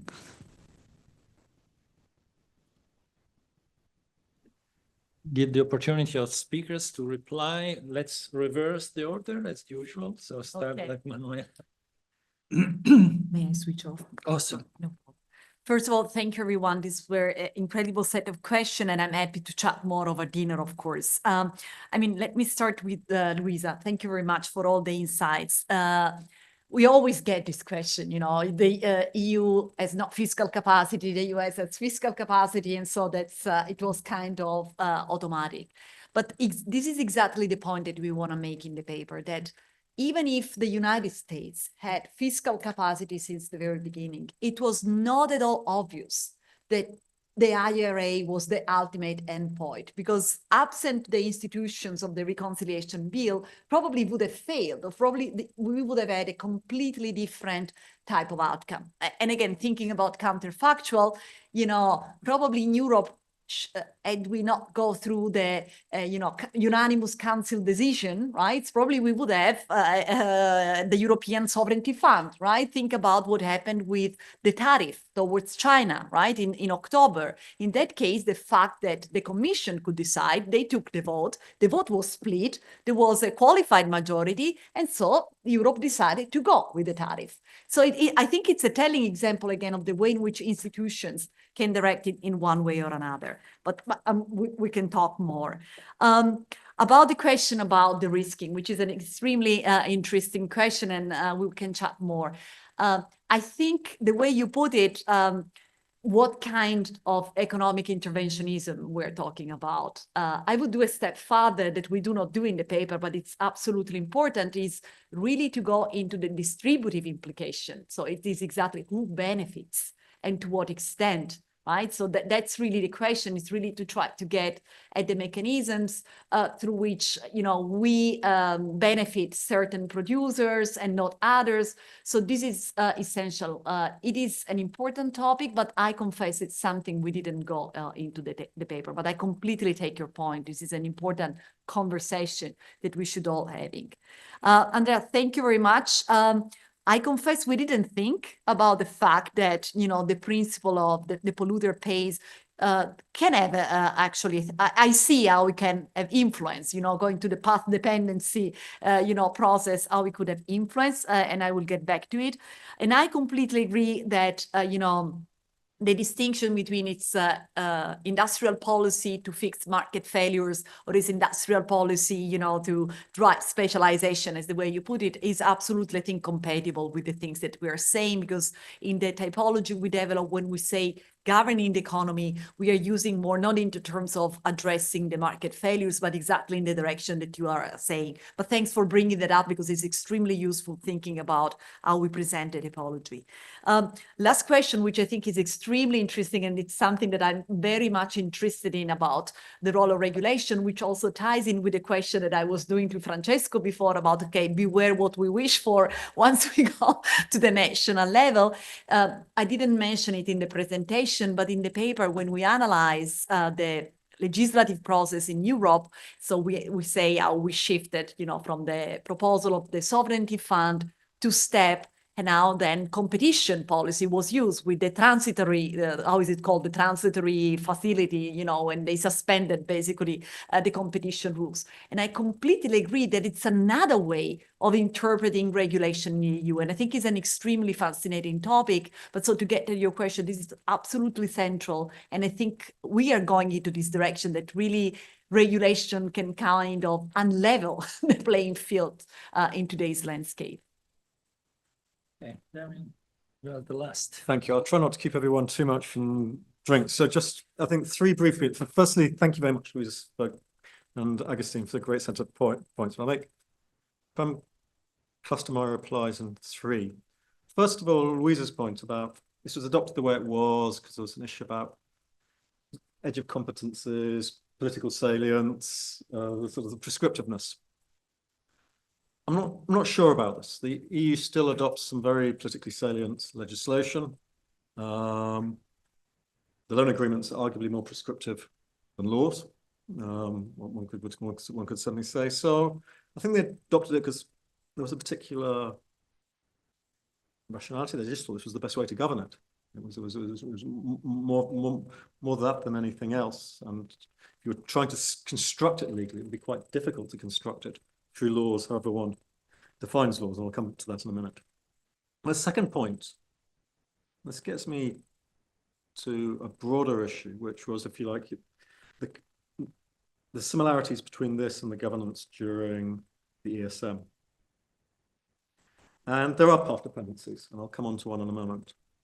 But what is interesting about the government of the RRF, and my wife is Argentinian, so I'm quite familiar with the government of Argentina through the IMF. And it is a paradox that the RRF, so the thing in Europe, is more loosely governed and more fuzzy and unspecified than our IMF conditionality agreements. So I'll give you two examples of this. First of all, they're revised much more often than IMF agreements. And IMF agreements are revised all the time because of states' creditworthiness. Argentina, every 6 months, gets a new revision. But the second is the notion of milestone, which is, if you like, the key norm. Now, the ECB has admitted that the European notion of milestone is less specific and more fuzzy and more unclear than the IMF one that is used for conditionality. So the European one says that if someone breaks a milestone, that's not or doesn't fully realize it, that's not necessarily compliance. There are just unspecified consequences, which the Commission will decide after it's decided if there's an issue. It's just a moment to talk. Now, this is an amazingly open system of government and gives the Commission considerable discretion and power that is highly unusual given the scale of the funds and the range of activities that are done. And I do think that is unusual. I think that is unusual internationally. When one looks at comparators, I think it's unusual when one looks at the history of EU government, even though terms are used in the same way. Now, law, soft law. What is a shadow law? What is law? So I did put some, I think, in a foothold that I chose. I don't want to get into too many boundary questions. And Agustin, you're absolutely right. Law has a normative aspect to what is a law. I don't disagree with that. I think I put somewhere that a law was something that it wasn't in the slide, was something that was considered an EU law by the treaties to avoid endless descriptions. But however you looked at these arrangements, they can never be considered soft law or law. And I'll just give you two examples. One is the trilogue. So this is a Mark 1 shadow. If the trilogue was soft law or law, it must be illegal because it clearly amends the treaties. It curtails all the treaty provisions. So if we thought of it for a moment as any form of law, it fails. Okay, but it's there's an arrangement that works. Similarly, the EU pilot scheme or this framework. The second, if you were just looking at these things, okay, and without getting into what is a law, is there's a clear arrangement to harden the semester and to broaden it. They've done this in the practice in how they've amended the plans, how they treat amendments, etc. But they've also done it if you look at the 2024 amendments to the semester. The semester is now aligned with facilities, both in terms of the planning of it procedurally, and the range of activities that is now considered by the semester. It's much, much wider. So there's clearly some arrangement to create some sort of economic government over these 6 areas, where it's pretty non-negotiable that you don't contribute to the Commission, whatever the Commission decides that year for you. Now, I don't think that's a soft law. I can't find anywhere where it's published or non-published or law, but it's an arrangement. And that structures both amendments of the legislation for the semester and the operation, and my understanding, of the RRF. And we can argue about what it is, but I don't think it's law under any of the definitions that we're looking at. And that's a Mark II example. So I'll stop there. Now it's time for drinks. Okay, thank you very much for everybody. I think we had 2 panels of really great interest, especially because they're very interconnected with each other, which is uncommon in conferences. So this is merit of the organizers and the speakers. And Marco, if you want to give us some interesting information for what comes next. Good morning and welcome back to our conference on the return of 2 activist government in the European Union. Today we have a rich program with 3 sessions, and there's a slight correction that we have to make to the program because of the absence of Isabel Fackner that unfortunately couldn't make it to come to Trento. So after the first session on central banking, the second session will be shorter, and therefore we'll start approximately at 10:30 and we'll finish that at 11:30. We'll make a short break and we'll restart at 11:45 for the last session. So this session is, the title of this session is the ECB Activism or Return to the Monetarist Paradigm. And we have two papers. The first is the paper written by Michael Ioannidis, who is, in his words, he wears two hats. He is a legal advisor of the ECB, so he works in the ECB legal service, but he's also a researcher at the Max Planck Institute for International and Comparative Public Law. And his paper is essentially about the scope of activism on the basis of the existing treaty framework. The second paper is a paper written by Kostas Lapavitsas, and I would say it is a paper, as I read it at least, which alert us about the type of activism we are seeing in place. Is it an activism which is directed to favor, to enable the green and digital transition, or is it an activism which is, I would say, more self-referential, and it is meant to show up the existing European Monetary Union? This is the question that underlies, I think, the paper. So we have these two papers, and then we'll have Lucio Gobbi as a discussant. Lucio is a researcher in our team. He's an economist, and so he will try to offer his comments on the two papers discussed. So we start with Michael. Please, Michael, the floor is yours. Thank you very much, Marco. Thank you very much for the invitation to be here. It's very generous and it feels like home. I was just discussing now that I come from a mountainous place in Greece, and really waking up with this environment feels very familiar and very, very nice. Thank you also very much for suggesting having a deeper look in this concept, which I always found very fascinating, activist monetary policy, because it's a concept with a certain international currency at the time. So it's very much used also in legal scholarship to address many of the things we are experiencing the last decade. So we see it in the US, we see it in Europe. And I had never had the opportunity to look a bit deeper in this one. And I think it's a concept, and this is my first point, with an important added value. And the important added value, speaking always from the perspective of a lawyer, it's the concept that packs together at least three interlocked discourses. A legal discourse on the mandate of central banking, a second discourse about the legitimacy of central banking, and a third one on its economic aspects, where Professor Lapavitsas will later say much more interesting things. So this, let's say, package deal that you get with activism, I found very fascinating and very promising. Usually in legal discourses where I come from, activism means exactly this operation in a gray area in terms of mandate.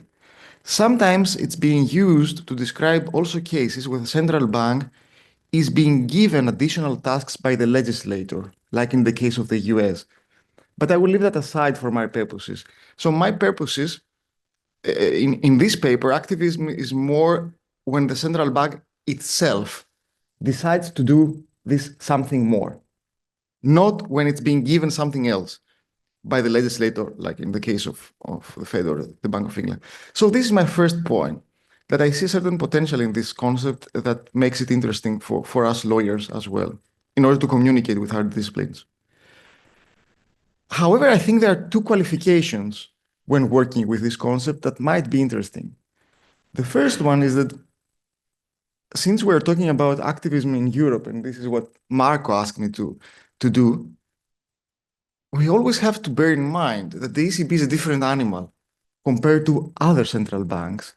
And I think this is something that in literature often goes unnoticed. When the ECB is grouped together with other major central banks, Bank of Japan, the Bank of England, the Fed, and more or less they're treated in the same way. But there are important differences. There are important similarities, of course, but there are also important differences. And the first one was also discussed yesterday, is that in our case, in this famous or infamous asymmetric EMU, our central bank does not have a counterparty, or at least until recently. And this is one of the things we're discussing here. A counterparty in terms of macroeconomic policy, and also very importantly, a counterparty in democratic legitimacy. Whatever you might think of the European Parliament, my take is that it's not yet or will never be the same as the counterparty that Fed has or the Bank of England has. So we are there. Also in this sense, we have an asymmetry in the EMU. So this is the first important difference. And the second important difference is that we always, I think we tend to forget that the ECB is not an agency in the sense of the Bank of England or Fed. It's a system. It's a system that brings together 20 central banks from across Europe in the Euro system and 27 in the ESCB. And also now, not monetary policy related, but very relevant, within the SSM, it works the same thing. So it's a kind of, we tend to think, and also before joining the ECB, I also tend to think the ECB as a glass tower in Frankfurt. And to some extent, it is that, but it's also more than that. It is also a glass tower in Banca d'Italia and in Greece and in Ireland. And that has a certain importance that I think it's relevant. And the third point, talking about my concepts, it's about another difference that our debate has compared to other debates. It's much more legal. And it's much more legal because of the legacy of the Euro crisis, where we had a lot of work done on how central banking operates within the law. And this is not something you see in other jurisdictions. There are many reasons for that. There's Bundesverfassungsgericht judgments. It's things we discussed also yesterday, but it is true. It is a legal discussion. And this is actually my focus of this paper. I tried to, this is the second. My basic, let's say, thesis or hypothesis in this paper is that this legal discourse is not settled. It allows to harbor political contestation because some of the basic concepts that we work with in activist central banking allow for more than one quite radically different interpretations. So there are different alternatives open to the interpretation of what I call constitution, other people will call primary law, is the same thing. So my thesis is that contestation happens, and it happens also in the level of the law. And this is something we also discussed yesterday with the paper of Pavey. Who takes part in these contestations is also interesting. I would be very happy if that was a monopoly of the legal services, because I also work for the legal services. So I would feel very privileged. But I'm afraid it's not true. I'm afraid that the community of constitutional interpretation here is much broader. And I'm joking about I'm afraid. Actually, I'm happy for that. That it's the legal services who have a very important role. In our case, it's the executive board of the central bank that has a very important role in the legal realm. I mean, those of you who are more interested in sociological interpretations of central banking, I'm sure you noticed the radical turn what happened in the ECB after one member of the executive board left, Yves Mersch, and was replaced by the Dutch colleague Frank Elderson. This changed the legal treatment of the primary law 180 degrees. Before that, we would never think of greening as falling within the mandate of the central bank. It was completely out of question. And we have tried that. I have discussed with him. And he was completely saying that this is outside of the mandate. After a new member of the executive board was appointed, we got a different assignment. We got the assignment to look into how the ECB can go into the green monetary policy debate. So the executive board, the legal services, courts. Damian yesterday spoke of legal shadows. And whatever you might think of the judgments of the Bundesverfassungsgericht, they cast a shadow over the way we argue things. I mean, these are nominally cases the ECB won, if you like, but the game doesn't stop there, of course. I mean, you know that. It changed patterns of argumentation within the central bank. So even domestic courts and the Court of Justice as well. So you have a very vibrant community of constitutional or primary law interpretation taking part in this game. This community operates within textual boundaries, and this is nothing new, of course, set by the treaties. But these are quite broad, and also this is nothing new. But what working with the concept of activist monetary policy helps is to bring into this discussion of the law two aspects of legitimacy that guide interpretation, and that also in the everyday work of the legal services as well, not only at the field of its observers, like the professors here or the people who observe the ECB from a policy perspective.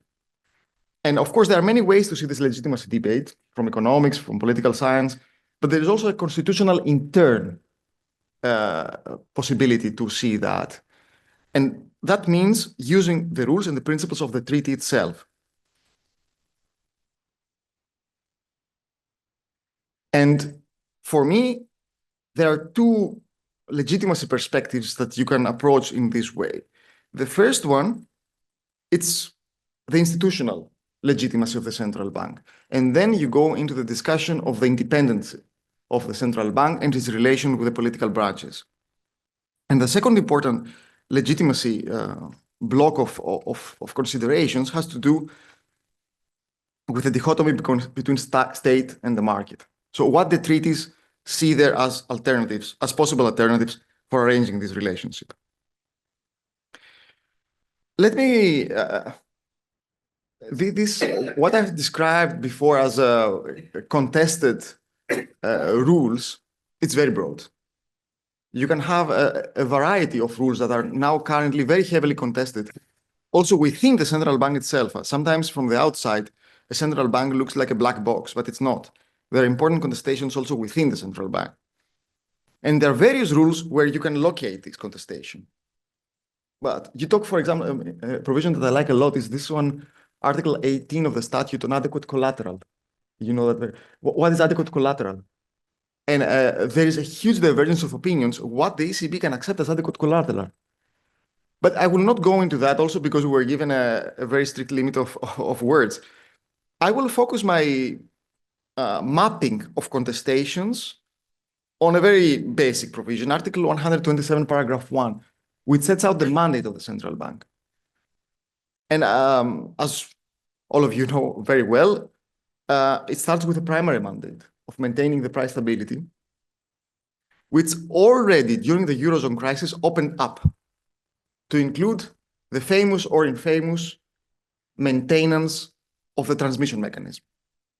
And a host of things can be packed there.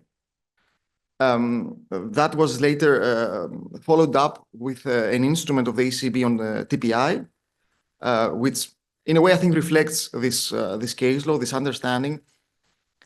But for me, the big development is the rise of the secondary mandate. Because there, it's a very good example to see how things change and can change radically. if you look in the previous decades before 2021, you would be astonished by the lack of focus on this secondary mandate. It's nowhere. There is empirical research on how often it appears in talks of the executive board members. It's virtually absent. No legal instrument was ever adopted on this basis. And this is for a very important reason, because of the thinking at the beginning of the ECB, that it's something that we shouldn't talk about that much. It's there, it's written in the law, very clearly in my view, as a lawyer.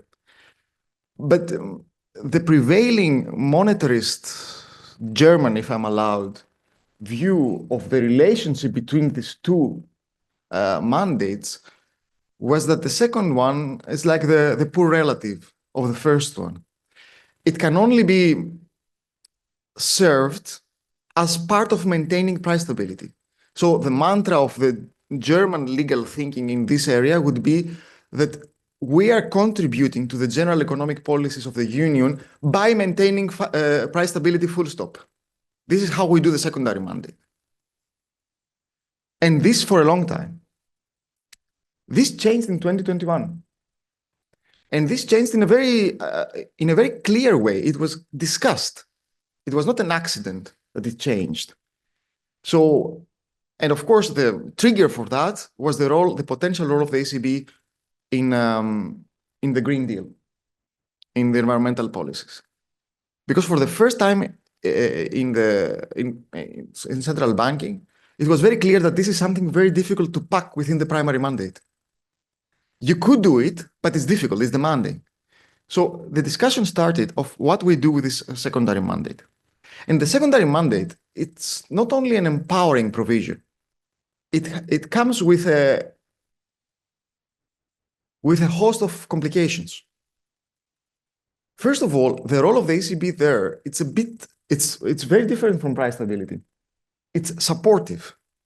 I mean, the two verbs are very critical, support and contribute, which does not only mean that the ECB has a more, let's say, limited role, but interestingly, I think, it also reflects a different relationship between the central bank and the political branches, because it is differential. It requires the central bank to defer to choices of the parliament, of the council, of the legislator. We had this very long discussion within the ECB. Can the ECB decide if nuclear is green? Because practically, the discussion whether the ECB is required to tilt its portfolio towards green securities. I mean, this was the discussion practically, yeah? Very important discussion. And it happened. I mean, in 2022, the ECB tilted its CSPP portfolio towards green securities. But who decides what's green or not? If you take independence in face value, we should do it. But you cannot do that. Everything that we know about independence needs to be rethought of and qualified, in my view. So all these things opened up a space that could not be considered without reaching out to the basic principles that I referred before. The legitimacy of the central bank. What can the ECB do in this new activist, let's say, domain? And there are two constitutional or primary law principles that ring-fence what the ECB can do and how it can do it. And the first debate, and I place them here as debates rather as conclusions, because I want to highlight that. I want to highlight that these are contested ideas today, like yesterday, and they allow for different positions to be taken. As I said already before, it requires rethinking independence. And if you take independence in a very strict version, and you focus on Article 130, which says that the ECB shall not take instructions from union institutions, there you are faced in a dilemma. Because you cannot do so many things under the secondary mandate without reflecting on other political institutions. And this has always been an argument why the ECB has little to do with the secondary mandate, has little to do with things under outside maintaining price stability. But if you read independence together with 127 and 130, things become much more nuanced. Yes, I'm finishing. So this is the first thing. The second point is the legitimacy of the ECB. And very often we have this very clear dichotomy between electoral accountability and the central bank as a technocratic agency, which I don't think is sufficient as a legitimacy argument, and it's not even true. And there, I think one needs to open the black box that the central bank is and look at how argumentation, deliberation takes place within the central bank. So decisions are not made in a small closed corridor between few people, but they're engaging national authorities as well. I do not say that this can, of course, take the position of democratic accountability, but we know from the early work of Jorges on comitology, how this deliberation generates some kind of legitimacy. And the second important debate is the one between market and the state. And there, until 2021, again, the central bank was operating on the principle of market neutrality, where it's meant that the central bank, when buying bonds in the market, reflects the conditions of the market. It's neutral. It cannot affect how market operates. And that could not be compatible with the green tilting. We could not say from now on, we buy more green bonds because this is good for the environment, because this was not what the market was telling us. So we had to modify that. And the place of market neutrality was taken by a principle much closer to the wording of the treaties, the open market economy, with the central bank there devised a whole set of arguments of what that means for us and how it might indeed allow tilting the purchases of bonds towards other policy considerations. At the time, green, but tomorrow the window is open for more. So I'm sorry for taking a bit more time, Marco. That's...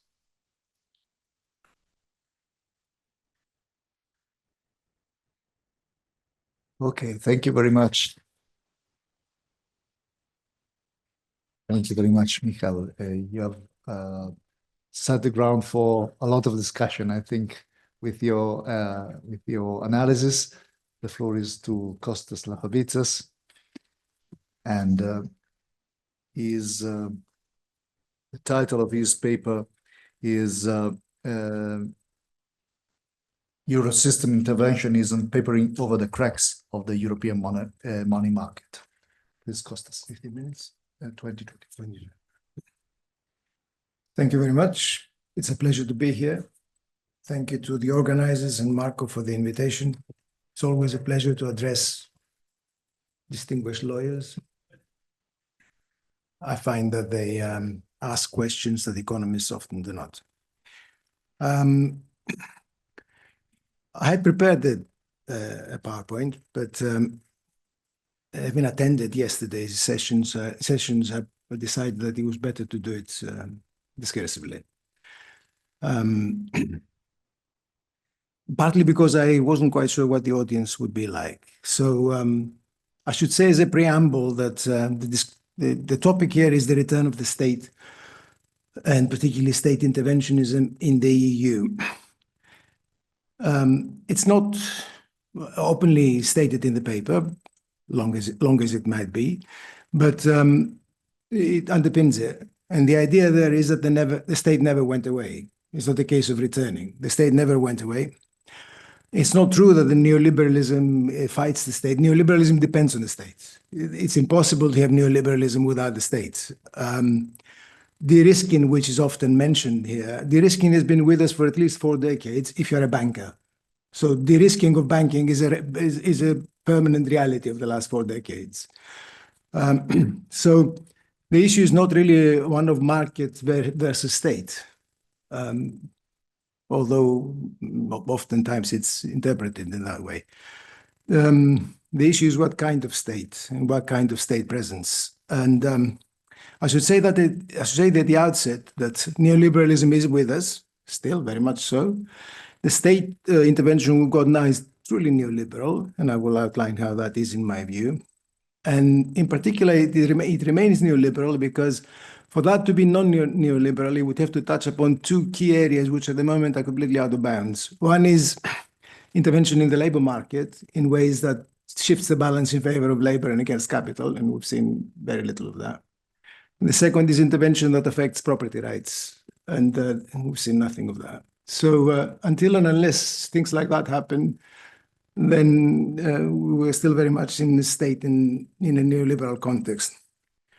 But it is true that since 2007, 2009, a sea change has taken place in the role of the state. It is true. That crisis was a landmark. The paper rests on work I've done with a team of workers recently.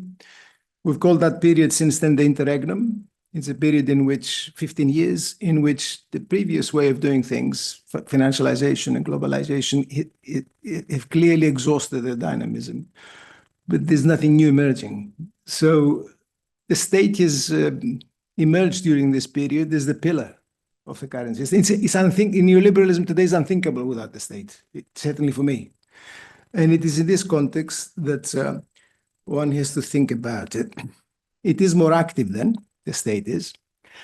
Greater activity with regard to aggregate demand, and that is fiscal policy. But greater activity increasingly with regard to aggregate supply, and that tends to be industrial policy. But one is not the other, right? So it is useful to distinguish between the two because it involves very different parameters and has very different implications.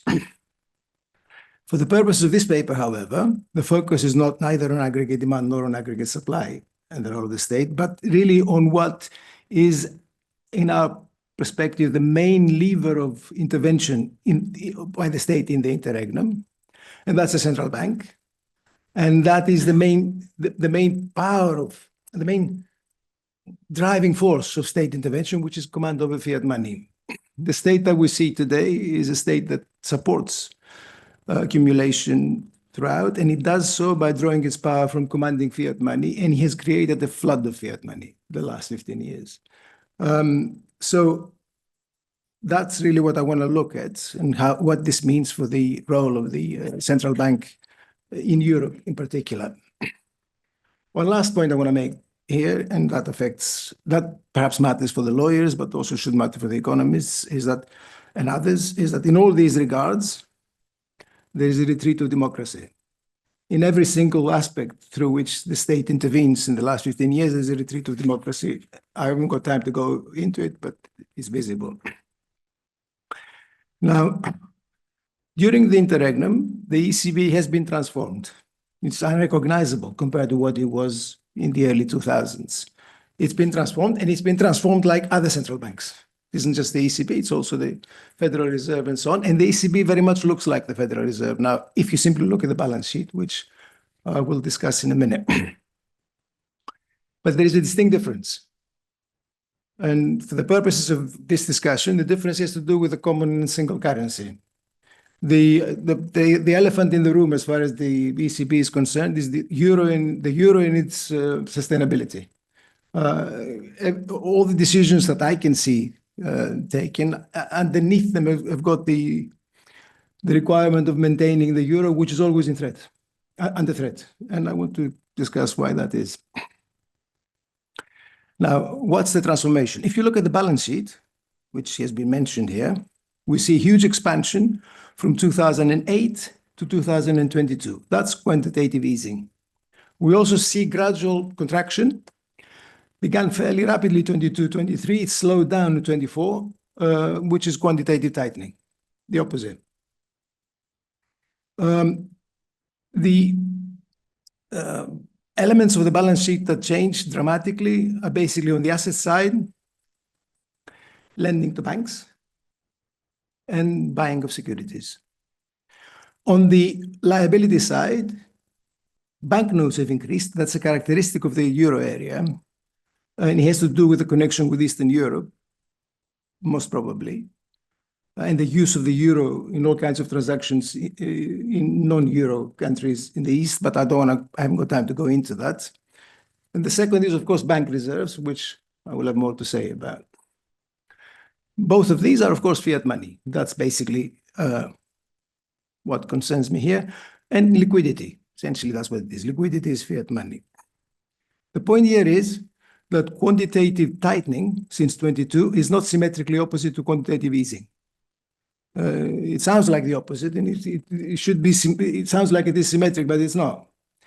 Bank reserves today remain large and vital for banking operations, despite quantitative tightening for 2 years. Central banks have reduced lending to banks. Actually, they've allowed loans to mature, and they've not replaced them. But they continue to buy securities. In fact, securities holding might even have increased to a certain extent. The reason for that is the main argument of the paper here. The money market in Europe continues to malfunction. And that holds also for the United States. It isn't just Europe, but the reasons for malfunctioning of the money market in Europe have to do with the euro as well, which is what I wish to point out. And that's a particular problem that the ECB faces. It's interesting to see how it comes about. You can think of it as a problem of structure. It has already been mentioned in the previous paper that this is a system. So I keep referring to the ECB, but it really is the euro system that we need to be thinking of. And national central banks are very, very important. The fragmentation of the system, or rather the articulation of this complex totality of central banks reflects fragmentation in the money market. A very particular type of fragmentation which doesn't exist elsewhere. And so what the ECB does is to create fiat money, which doesn't have a single authority behind it, the problem that we all know. But it also applies to money market that is structurally fragmented, and that creates intervention of a very particular type, unlike other central banks. Now,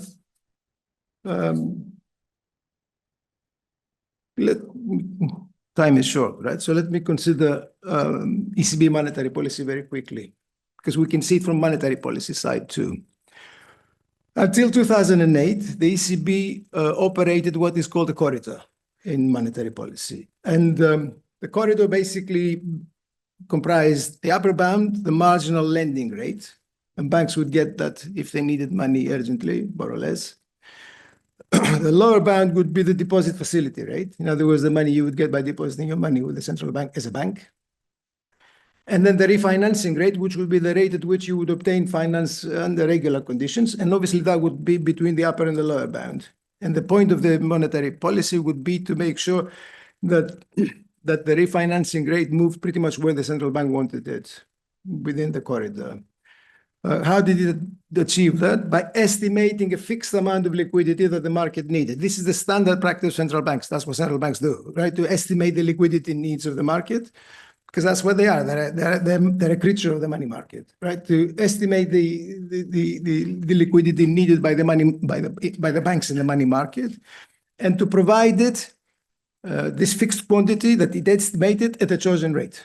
And by and large, it was successful at keeping the refinancing rate within the boundaries of the corridor. And in 2008, this changed. And we moved to a floor system. Now, the floor system is what? Fundamentally, provide liquidity, in other words, provide fiat money, to banks on demand. Rather than try to estimate the amount, provide it on demand, and do so at full allotment. How much do you need? Here it is, basically. By doing so, the ECB pushed the refinancing rate right down to the bottom of the corridor. So the floor system obtained. This was incidentally a way of subsidizing the banks. You understand? Because you obtain money at the floor rate, you can also buy state paper with that, which has a higher rate than that. It's secure money for the banks. It's an implicit subsidy by the ECB to the banks. It's public money being channeled to the banks. This is the way monetary policy works. It's totally undemocratic because nobody discussed it, but that's how the world works. In this context, banks ended up holding excess reserves,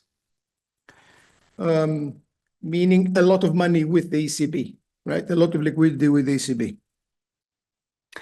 Because at the same time, the ECB also operated, as moving to the floor system, operated a sustained strategy ahead of securities buying programs, vast securities buying programs. The result was what? The ECB, like all central banks, has always been central to the money market. After 2008, the central banks of the big core countries of the system engulfed the money market. And that's the characteristic of the interregnum. There is no money market that operates privately and away from the central bank. The central bank dominates the money market in the United States and elsewhere. I want to stress that point because it's often not understood. The money market is the key articulation of the financial system. This is where all the action takes place because that's where the large specialists transact with one another. That's where the rate of interest is determined. And the last 15 years, we haven't had a money market. There is no privately operating financial system worth talking about. Everything pivots on the state. It's in this respect that the role of central banks in the interregnum is without precedent. This is the main lever of state intervention in the last 15 years. The ECB then became the first port of call for banks. After 2022, the ECB brought forth a series of changed monetary policy, like I said, quantitative tightening, because obviously inflation, and I don't want to go into that, and the need to combat that. Let's not go into whether it was logical or not. Policy was optimal, but anyway, which involved contracting the balance sheet. This brought to the fore a series of problems with the system. Concentration of reserves, and I'll have more to say about that. I mean, meaning concentrations in certain jurisdictions and by certain banks. Second, a leaky floor. In other words, rate occasionally would drop below the floor because the banks would transact with non-ECB related agents. A shortage of collateral securities because the ECB had bought just pretty much everything in the market. And fourth, a continuing need of banks, and that's the crucial thing, for large reserves. That hasn't gone away. Partly because of banknote use. Banknotes remain very heavily used in the European Union, more than in the United States, and that means that banks must have reserves in order to be able to meet the needs for liquidity. And second, uncertainty. Prevailing uncertainty among the banks. The policy that's followed is unclear. There's no policy that has clarity anymore. What the ECB now does is to provide what it calls ample liquidity, but through repos this time, right? The repos are supposed to recreate the floor system. That's basically what we've got, similarly to the Fed, but in a way that reflects the fragmented nature of the repo market in Europe. And that's really what I want to talk about. I've got 3 minutes to do it, right? I've got 8 minutes to do it. After 2008, the repo market became the prevalent mechanism of transacting among banks in the money market. Fragmentation then appeared, both in terms of prices, but also structurally, in terms of the securities used and in terms of the clearing and settlement procedures in the repo market. Fragmentation, precisely this fragmentation affects the euro as the single and common currency. Because if the money market doesn't work properly, then the German euro is not like the Spanish euro. And that's the key point. I mean, what makes the euro the single and common currency is that all euros created by all national central banks are the same, 1-to-1. If the money market doesn't work properly, then there isn't one euro. There are many euros. Obviously, that's the end of the single and common currency. The ECB then is actually always concerned to maintain this kind of parity of the various national euros that doesn't exist for the Fed. The Fed is the opposite. In other words, the ECB puts the cart before the horse. You understand? In the case of the United States, the Fed, the dollar is a source of strength. There are problems with the money market there too. Here, the euro is the main concern. We've got to maintain the parity of the various euros at all times. To be more specific, Italian and Spanish banks use primarily domestic collateral in the repo markets. Other banks use foreign collateral, characteristically.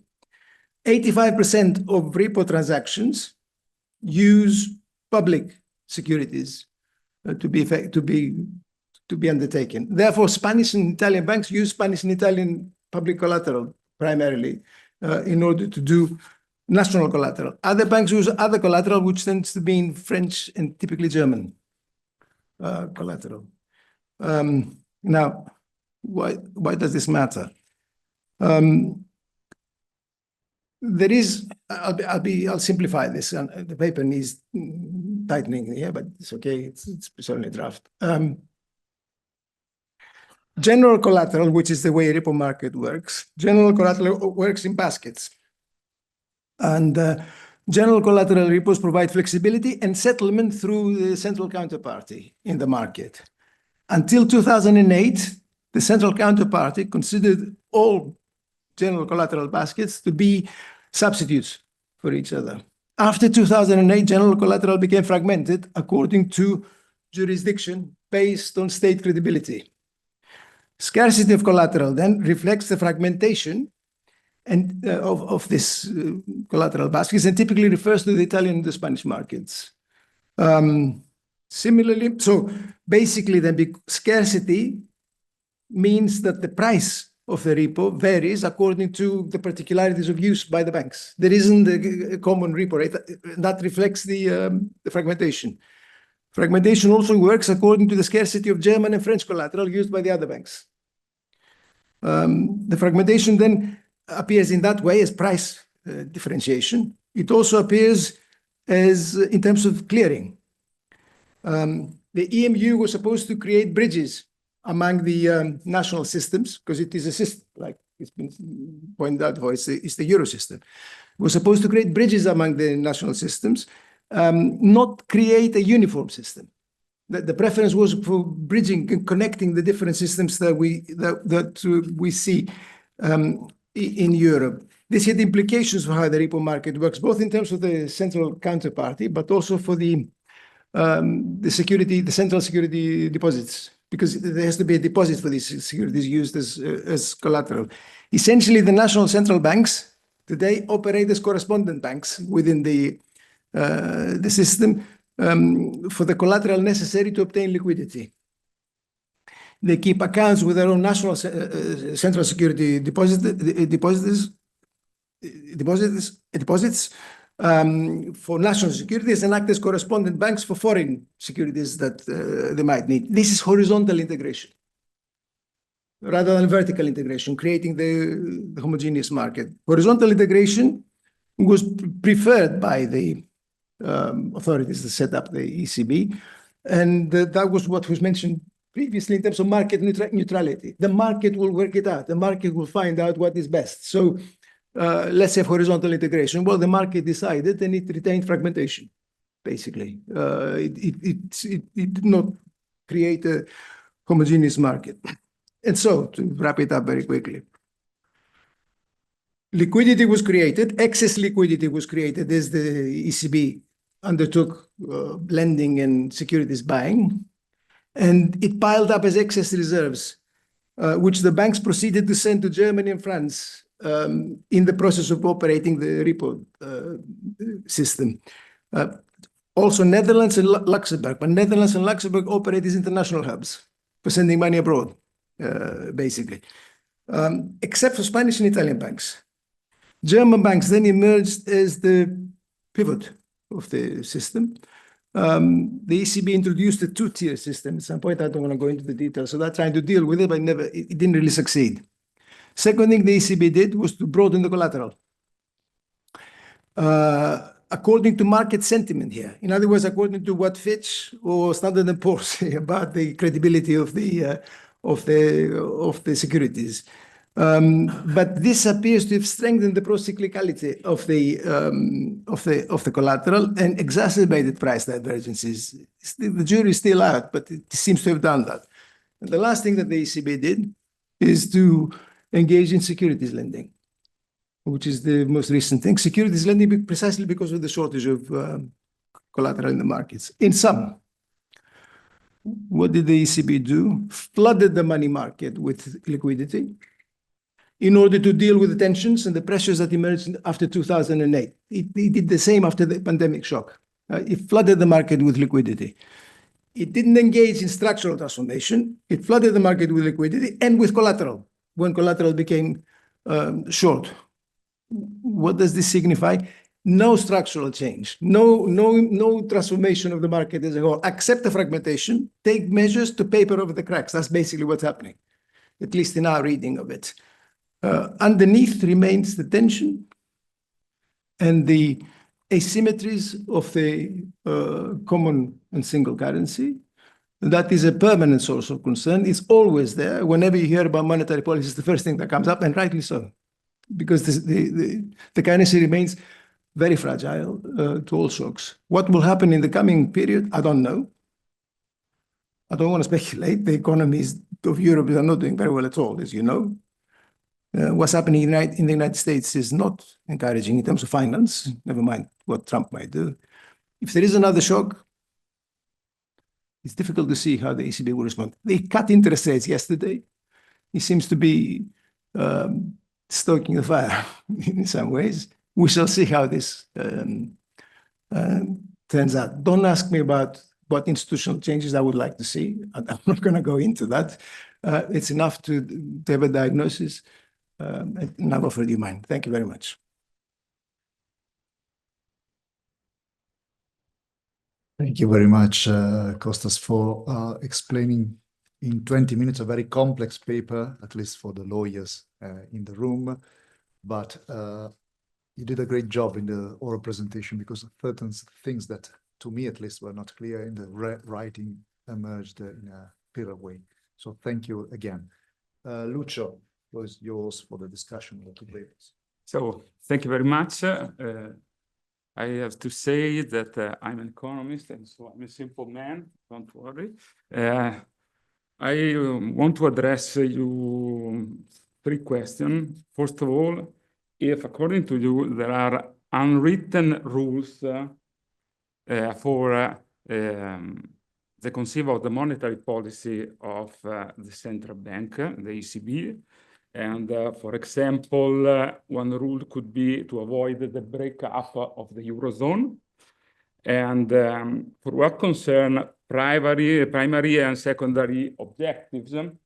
So I have to say that implicitly, when the central bank fixes the model to target their policy, they are considering in this way primary and secondary objective. For example, there were a shift in the monetary policy during time from a monetarist approach to a new Keynesian approach. And this has a huge impact on the distributive variable. And so I said that the central bank already does this kind of things, but it couldn't do explicitly because it lowered the degree of freedom of its activity, I think. And finally, when you described the swap lines and the legitimities of a swap line, well, according to me, you described the differences between the swap line in the 60s and the 70s respect to the swap line of the Fed during the great financial crisis. And well, I think that we are in the case in which the changing in quantities modify the quality of a phenomenon. And so we are talking about 2 different cases. And therefore, when you try to set legislation for this kind of situation, we are talking about 2 different phenomena. And I don't know how, from the law's perspective, could be treated as two different phenomena.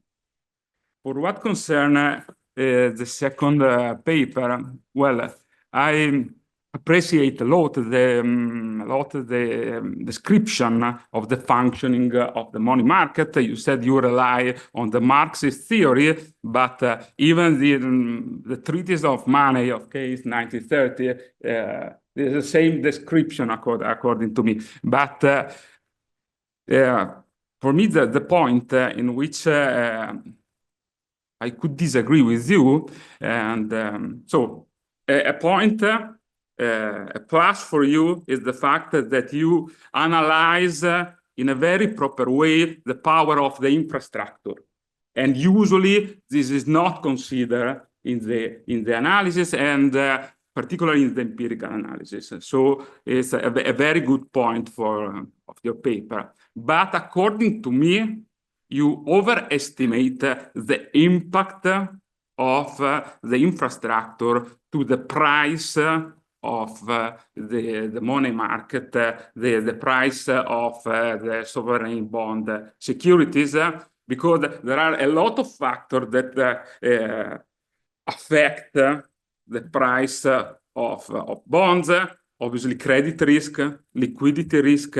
For me, the most important in that period was the market sentiment, which was mispriced, which deviated the correct price of the bond. Before the financial crisis, the spread were too low.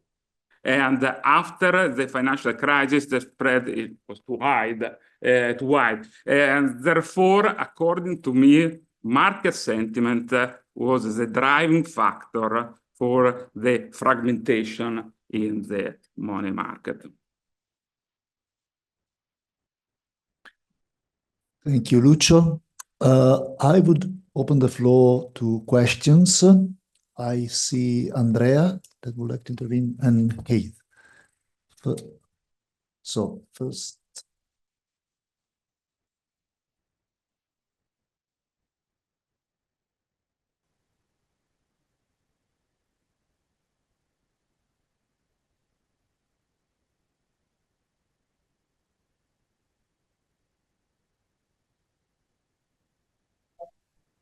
Doesn't.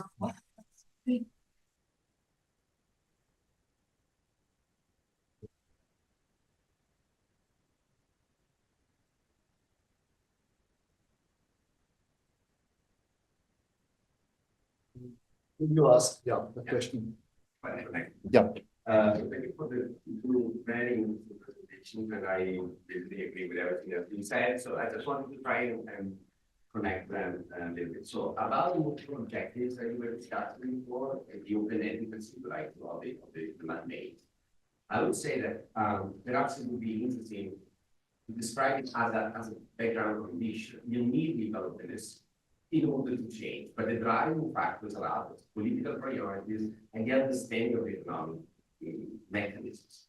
So I think that to a certain extent, it's not because it is open that there's change. There's change for other reasons, and the legal openness allow that to not evolve.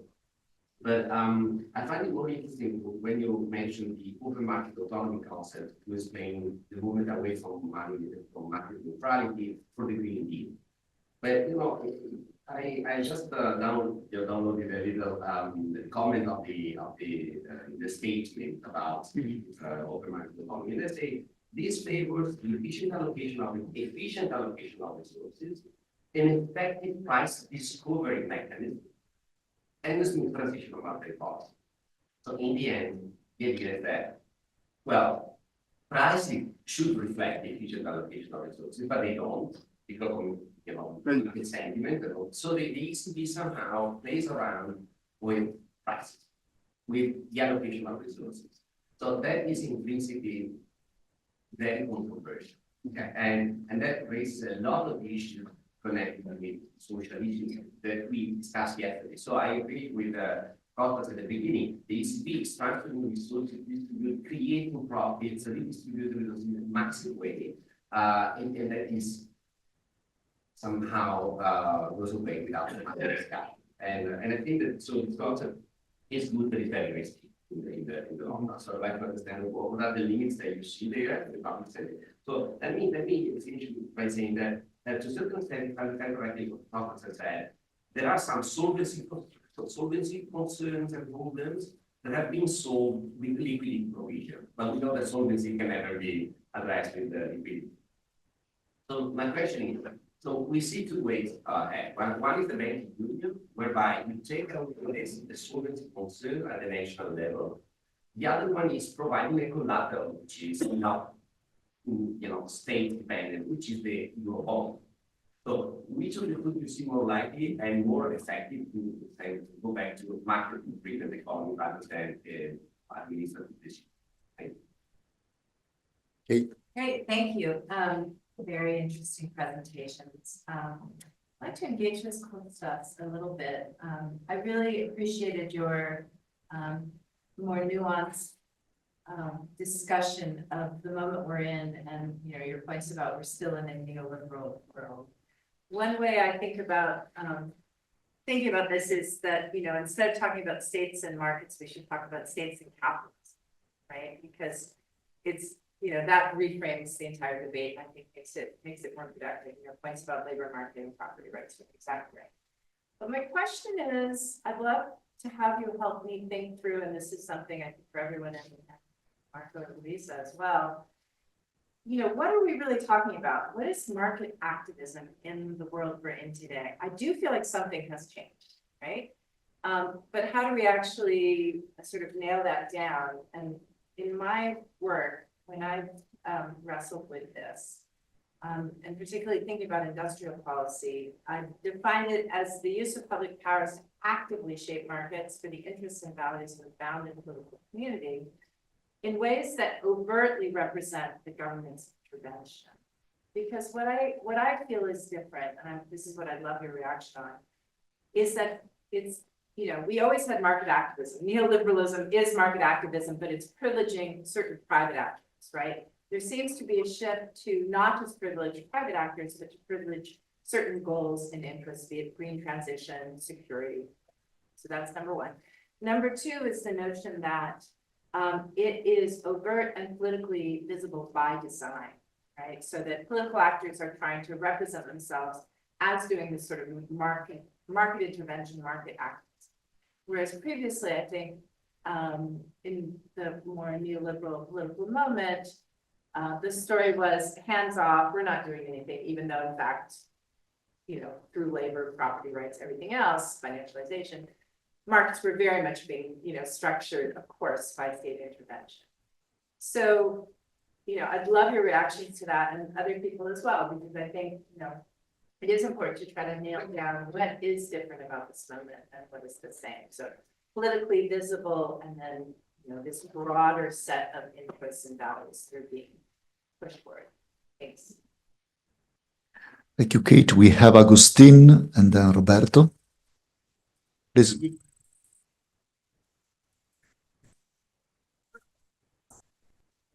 Yes, center defense, so I will shout. Yeah, I think Kostas raised many important points, but you raised the fundamental point of state and capitalism are Siamese roles. And I think this is very important for many reasons, but I think when I have the chance to speak, I will insist on that, which brings me to the point I want to address to Michael. Because I think you were saying you are having two hats, but one hat is influencing very much the other one, unconsciously perhaps. But it's the question that we are trying to find good reasons why things have changed, but really not that much so. And to give legal arguments why we can keep on being on the same place that we were before, which is that we keep on pretending that the ECB is independent, which I would say is not, according to any sensible definition of what it is. The problem that we have is that in the treaties, it still says that it has to be independent, and we have to keep on paying homage. Hypocrisy has to continue because we cannot change the treaties for political reasons. I think this is the question. It's a question that, from a legal point of view, and you were rightly pointing to principles that are professors in any post-war constitution. We have two sets of things. We have, in a way, the literal tenor of the treaties themselves, which is not only about independence, but it's about the Article 123, the kind of non-monetization of public debt. This is how I will interpret it. Article 127, which basically requires that capital allocation is undertaken by markets, which I think Portas has abundantly shown this is not the case, has not been the case, and is unlikely to be the case. This is one level. But then we have another level, that is the legitimacy equation that comes from that. That was defined already by the German Constitutional Court in the Maastricht decision. I remind you that this is the central bank independence is an exception to the general requirement of the democratic legitimation of public power that is based on the fact that it has been scientifically proven that independent central banks do a better job than political management of monetary policy. Okay, but this is contingent, first thing, on this having been scientifically proven. Scientifically meaning scholarship. Right? This is what the German Constitutional Court was meaning. I'm not completely sure we are in the same position now that we were then in terms of the debate on central bank independence. It's not only the weirdos that are in a way challenging central bank independence, which, by the way, I think Marco can abundantly comment on that, still in the 80s was really regarded as something that was extremely problematic from a constitutional point of view in most European states. Now, the question is, this goes deeper in that sense than the problem of the literal tenor of the treaties. Is that the whole system makes sense or not? And it depends on a certain central bank being a very modest central bank in terms of what it does, the means in which it does it, and then what kind of central bank is. And what you are not showing in the question to start with is the fact that it has become politicized. This is so obvious. Who is the president of the ECB? Christine Lagarde. Please tell me the bibliography of Christine Lagarde works on monetary policy. Tell me, who are the national governors of the central banks? Increasingly, it's not only that they are former politicians, it's that they were former politicians on Thursday and ministers on Thursday, and then become central bankers on Friday. Why? Because there is an implicit functional need of politicizing central banks. It is there, it's the elephant in the room. Give me the bibliography of the monetary writings of Escrivá, now the governor of the Spanish Central Bank. I'm not aware of that. This is a pseudo-technocrat. This is a politician that is becoming a central bank. And for very good reason. I mean, this was also already mentioned. How can a central bank be independent if it is holding, I mean, Marco was giving the estimation, 25% of the debt, which I think it corresponds roughly to 50% of the GDP. 50% of the GDP. Who cares? 40, 50. I mean, once you reach a certain threshold, the question of independence is moved in a way. Then, Costas was showing us, in terms of the allocation of capital by markets, if it is moved from corridor to floor, I think that was the terminology you were using. This means that capital allocation is not undertaken. So, Pierluigi Ciocca is right. The ECB is no longer modeled on the old Bundesbank. The ECB is the standard, let's say, central bank. But if it's a standard central bank, as a lawyer who is a host in a faculty of philosophy, I have to ask the democratic question. That is not answered, because the question is that you started saying, the way we can interpret the things opens to political contestation. And then who are politically contestating and according to which is it? Who is the political contestant? You said the legal services. I mean, give me a break. And then The question is that they are deliberating with the old George's reference to comitology, which does not apply in technical terms to the ECB. So this is the elephant in the room, in a way. It's the elephant in the room that we don't want to address, because if we address, we open a can of worms. And I'm not making, just for the sake of the record, I'm not making that we give Bolsonaro the keys from the central bank. This is not my point. It's not that I'm not taking seriously monetary policy. It's a serious thing, and it has limits within a capitalist system. This is clear. But the question is that the democratic question cannot be simply fade away, because we start to say that there is a margin of discussing how we interpret the relationship between the primary mandate and the secondary mandate. The question is much deeper. It's a question about the massive distributive consequences that the ECB actions have. And this is political, and if this is political, it has to be open to political contestation, not only by means of parachuting ministers into the board of the ECB. Thank you, Agustin. We have Roberto. Thank you. Actually, I think that most of the words that I had behind are already touched by everything. So I will brief and put, I think, this more or less the same point that I think has been floating in this conference since yesterday. The point is this, that the treaties and the part of the treaties that give foundations to the economic governance of the Union, the monetary side and the fiscal side, are highly debtor of the intellectual climate of the age, which I think is natural, it's unavoidable. Therefore, there is behind a particular view of the economic wealth and what is good and what is bad as far as policy and governance is concerned in that kind of economic wealth. And you know the story. In part, Francesco has already made this short history of the story. And the point is that, you know, the views of the economic world change are not scientifically proved.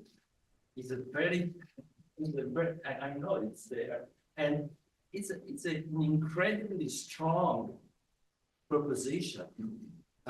You're not, you know, there are quarrels even in physics, but the view of the economic world is not physics. So it's hard to use the word scientifically proved. So the problem is when you discover that the kind of world, of economic world, on which you have built all these complex and highly socially relevant construction changes.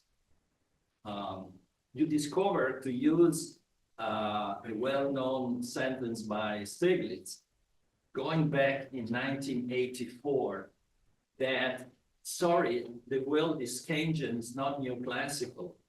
You have to face the world as it is. And most of the time it's Keynesian, not neoclassical. And you build up on one of the two views, as is scientifically proved.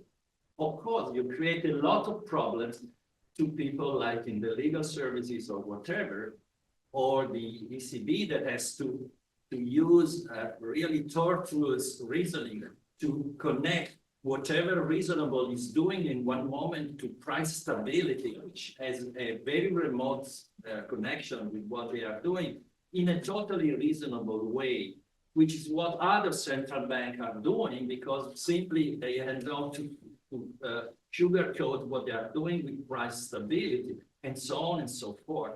So the problem is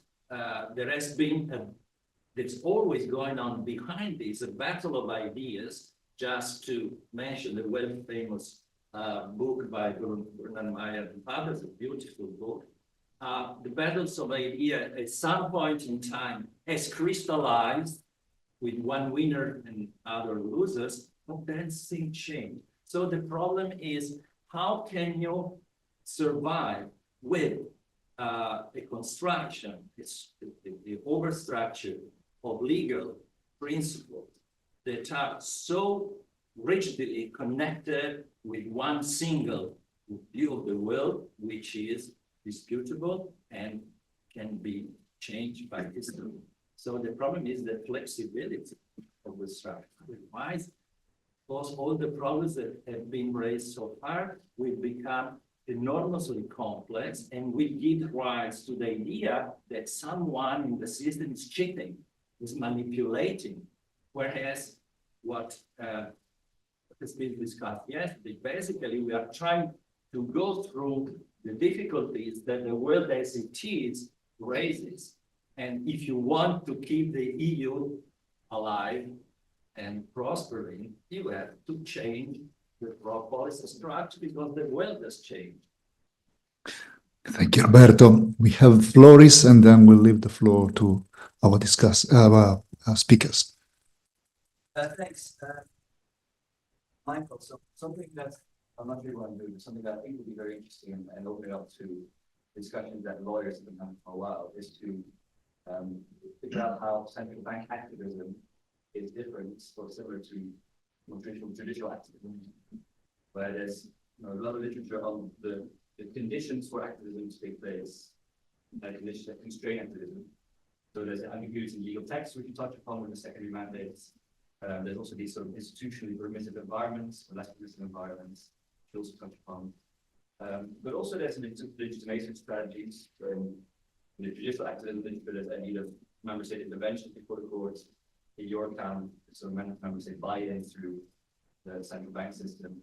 There's also a need of evasion strategies, sort of mask and shield of law. So I'd be interested to hear, but also perhaps interesting in written version, to get a sense to what extent central bank activism, to what extent it is central banking activism, or just another version of judicial sort of history. And for Kostas, when you mentioned, the state never disappears, there were many people in my corridor here that were nodding along very enthusiastically. And at the same time in discussion, and particularly when I was Steve's comments, I think there's this clear sense that something has changed. The ECB is doing things that 20 years ago wasn't, which either suggests that the state has changed, or that the exogenous demands on the states require to do something else. And I guess Agustin's point goes to how the former, there's more political interest in the distributive qualities of this thing, but what has changed actually the states is more politicized as individuals. Whereas I got the sense from your perspective that what has simply changed is the demands made to what is necessary to stabilize the system itself. So what's changed is simply the requirements that are necessary to stabilize a monetary system and the state capitalism system are different, so it needs to be matched differently. Which is different from Agustin's point, saying there's actually political interest in figuring out whether money goes.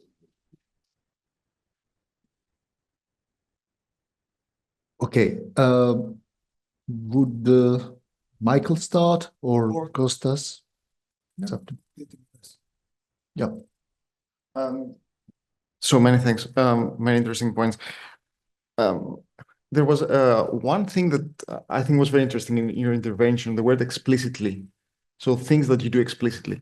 And I think making explicit what the central bank does. And I think there's a certain value in that often goes unnoticed. But, and this is how legal discourse can play a very important role in putting out in a very clear and very transparent way why they do things they do. And here, I think it's always interesting to think of a counterfactual of the Eurozone crisis. What the ECB was doing was exactly what Professor Lapazristas was describing before, keeping the euro together. But how was that presented? As maintaining price stability. That changes the political and legal debate completely, in my view. And here, this is my view that's not very popular within the ECB, because unlike what you say, it's not always that your payroll decides your arguments. I have always argued that this is the wrong way to go. That the way you present what you do as maintaining price stability led to a discussion that was not the right discussion to be had. And you spoke of unwritten rules, but keeping the euro together it is also a written rule. It's in Article 3.4 of the TEU, and is also, in my view, also a part of the secondary mandate. So why didn't we simply say what we did? Because at the time, the legal discussion in the ECB was captured by the German monitors' thinking. I think there is a potential there to say things more clearly, and this is also helpful for the legitimacy and the democratic accountability of the central bank.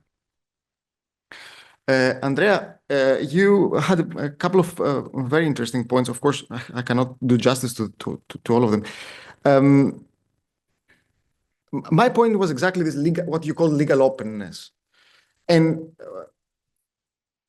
this doesn't bring the discussion to a closure of what is to be done. It simply shows that from a legal perspective, alternatives are there.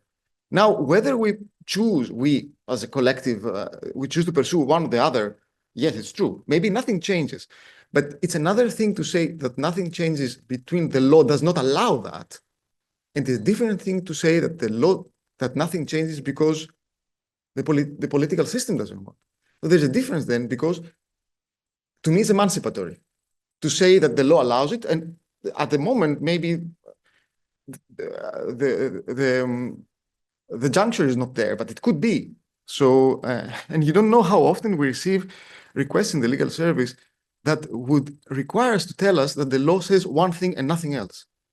Sometimes people from outside underestimate the way the policymakers go to the lawyers with a secret desire to be told that they have no options. That takes off the responsibility. And I'm very skeptical to those people. They're very pressing very often. You asked a very, very interesting question on open market economy and market neutrality. It's a rather, I will go a bit deeper in the paper because I understand this is not very clear. But it's easy if you think of, again, the green tilting. The market neutrality, I mean, before the 2021 strategy review, the ECB equated open market economy with market neutrality full stop. And this would not have allowed for us to tilt the portfolio. So we had to rethink this principle. And I think already the market neutrality was already not bulletproof, as you said, because also what Professor Lapovitas described before, because during the crisis, the ECB did not reflect the markets when buying sovereign debt. But with the CSPP, I think this is put to rest, and open market economy completely rethought. Now, Augustine, again, as I said, I mean, I have two jobs. I mean, I try to do my best and be sure that I always say things that I'm convinced of. And but I can understand that there are limitations to that. But I can ensure you that I don't say things I don't believe in. And that brought me also quite often troubles within the institution itself. So not everything that I say reflects the position of the ECB in that. But yeah, I understand that there are some things that are limitations to having these two hats. Anyways, be it as it may on that personal thing. Exactly my point was that the way we understand independence is not correct. And the way the German Constitutional Court understands independence, it needs to be rethought. I'm not convinced at all. First of all, it's committed to the ECB doing one thing, maintaining price stability.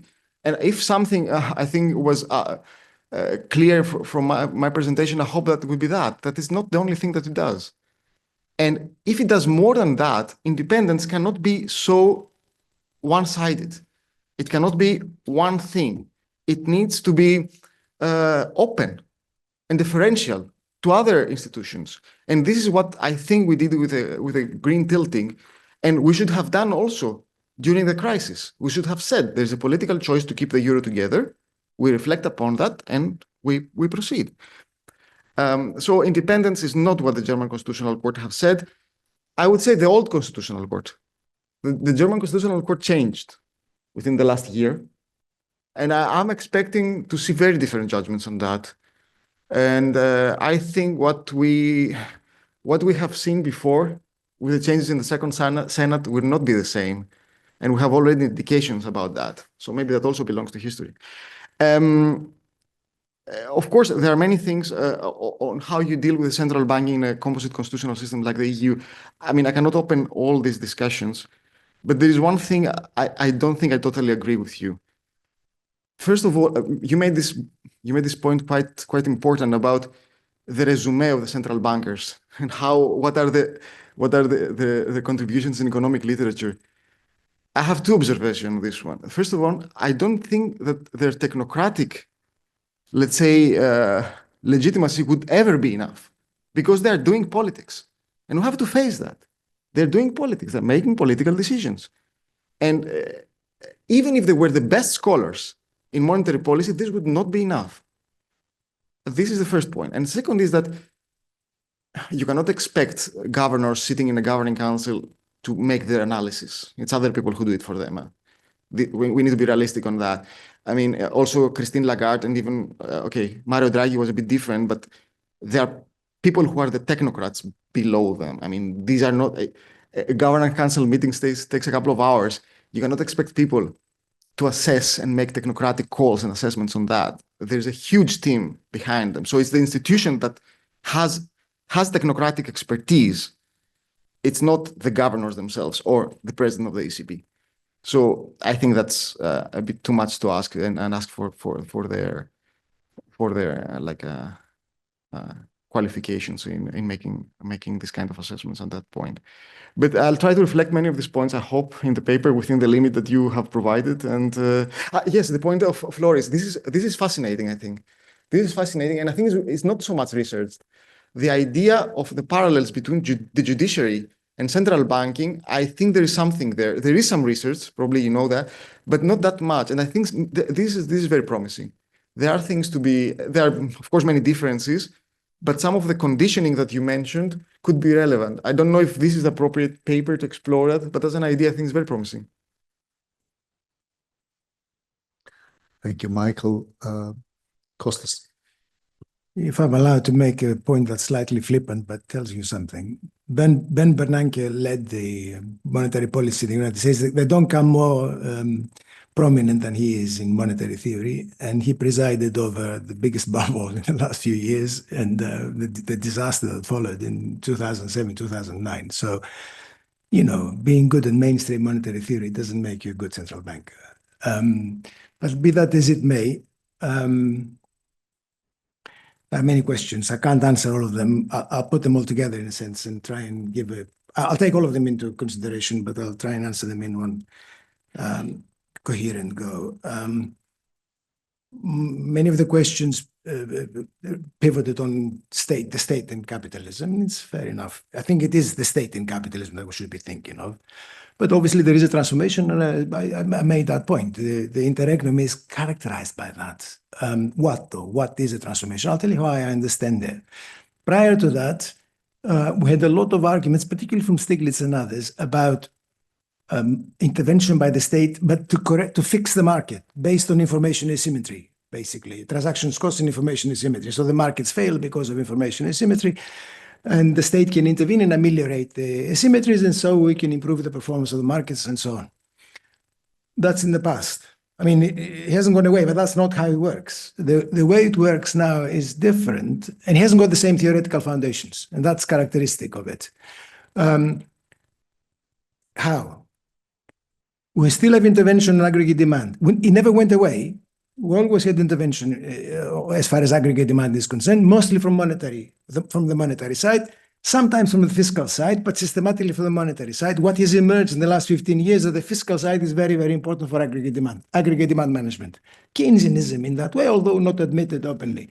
So aggregate demand then is very important with the fiscal side, and I'll have more to say about that in a minute. What is different, however, and it has become very, very clearly different after the pandemic, is intervention on the supply side, the production side. The supply side has always been left outside in a way. And now we've got intervention on the supply side, and that is industrial policy. That is, and many other things, but industrial policy is about how to intervene, what to do. That's a very different kettle of fish, very different set of concerns and very different implications for competitiveness and for distribution and for everything else. So it's not like intervening on the demand side.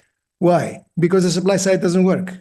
That's basically what it is. The growth performance financialization and globalization has been appalling. If it wasn't for the media repeating the same mantra all the time, it would have been clear. The previous decade was the worst decade since the 1970s. This is shaping up to be even worse. And what's underneath that is, of course, what we might call from this perspective of political economy that I adopt, the malfunctioning of the internal mechanism of capitalism, capitalist accumulation. What's the internal mechanism? Productivity growth. Capitalism works on the basis of productivity growth. Productivity grows, you gain competitiveness, you make profits, you invest it, you improve productivity, you make more profits, and so on, right? It doesn't work because there's no productivity growth. And all that stuff about the United States being a paradigm, I mean, do people look at the right data? It's better than Europe, but that's only because Europe is appalling. It's not as if something is happening in the United States, right? It is that nothing is happening here, which is, of course, what Draghi pointed out at long last, right? It was and why? Because there's no investment. Investment has been a private investment. And as for public investment, it's in the doldrums. It has been in the doldrums for years. So the internal mechanism doesn't malfunctions. And it's become clear. And that requires intervention on the supply side. Is there a theory behind it? No. There is no theory. You make it up as you go along. Why is there no theory? Because it requires more than information asymmetry. It requires a Keynesian perspective in the true Keynesian sense. Keynes was not an interventionist because he advocated intervening in the market because of information asymmetry. He advocated intervening in markets because markets don't work at times. Don't work, period. Not because of information asymmetry. They create negative results.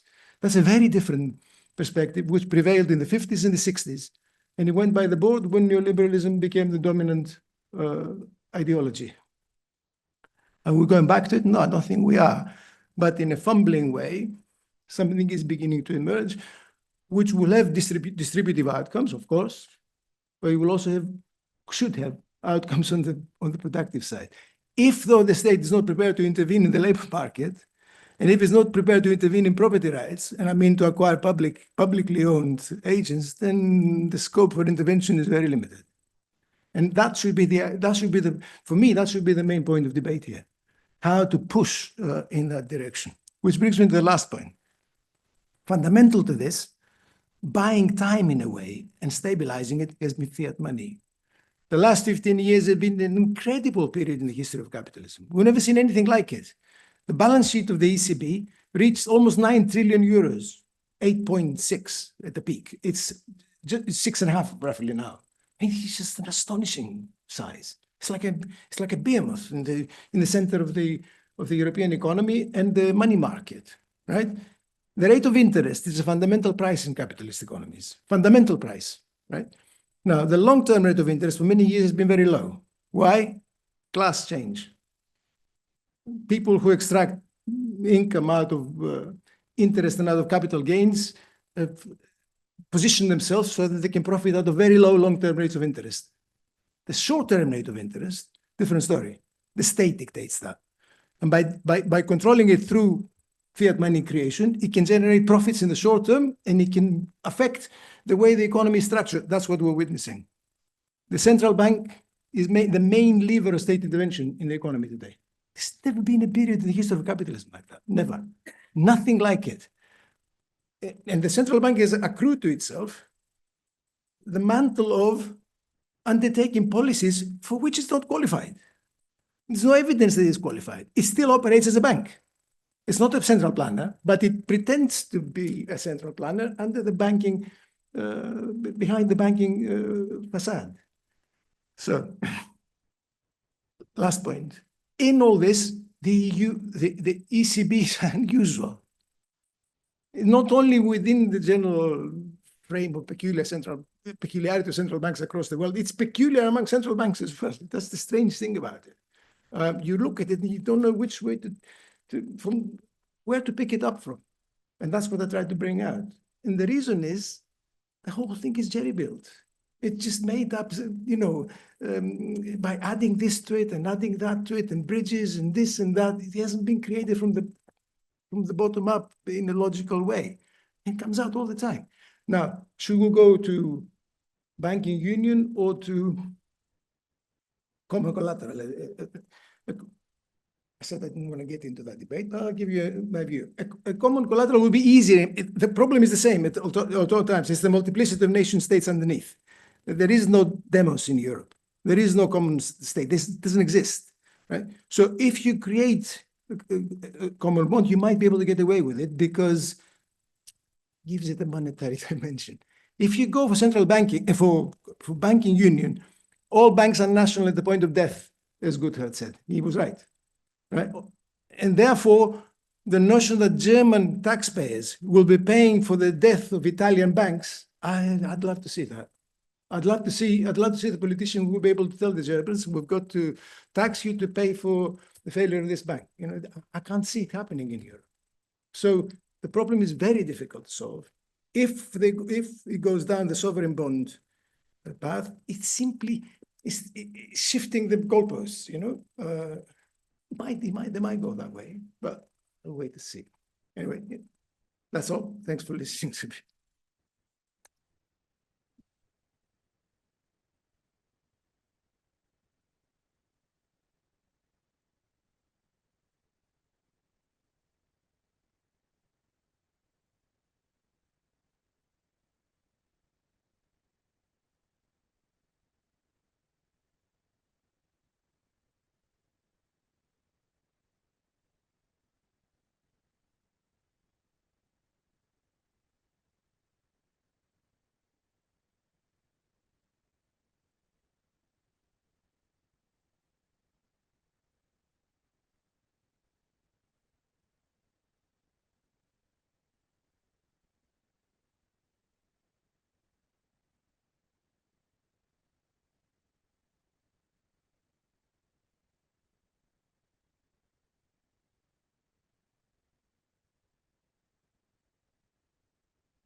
Okay, so we move on with the second session of the morning. And unfortunately, as Marcus said, our first presenter could not make it to be here and to make the presentation. So the floor is just for Floris. You are the star of the session from the London School of Economics.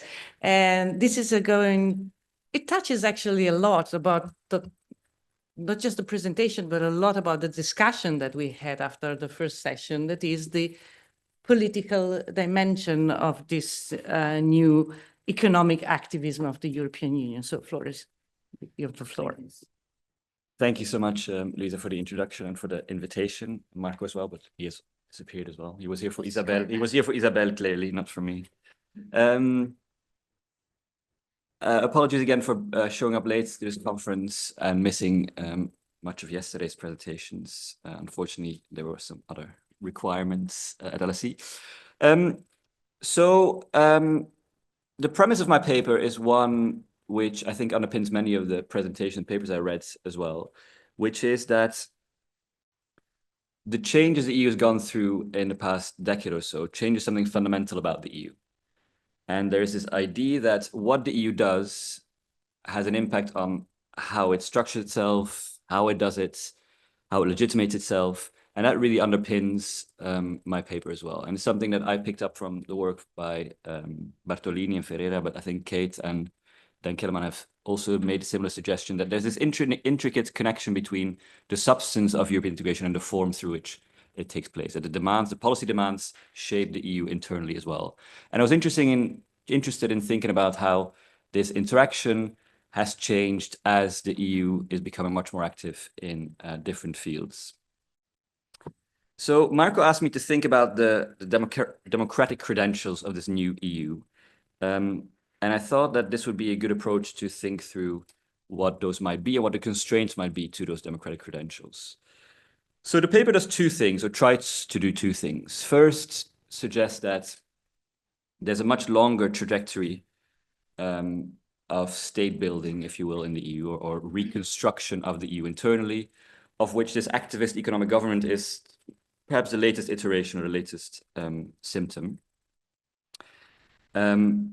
And the second thing it does is trying to suggest that this comes with significant challenges for the way we can democratically legitimate the EU. And I use this work by Charles Tilly to suggest that the EU has significantly bolstered its capacity to enforce its authority through coercion and through capital-induced instruments, and very little through commitment, something that must underpin any democratic move on the EU level.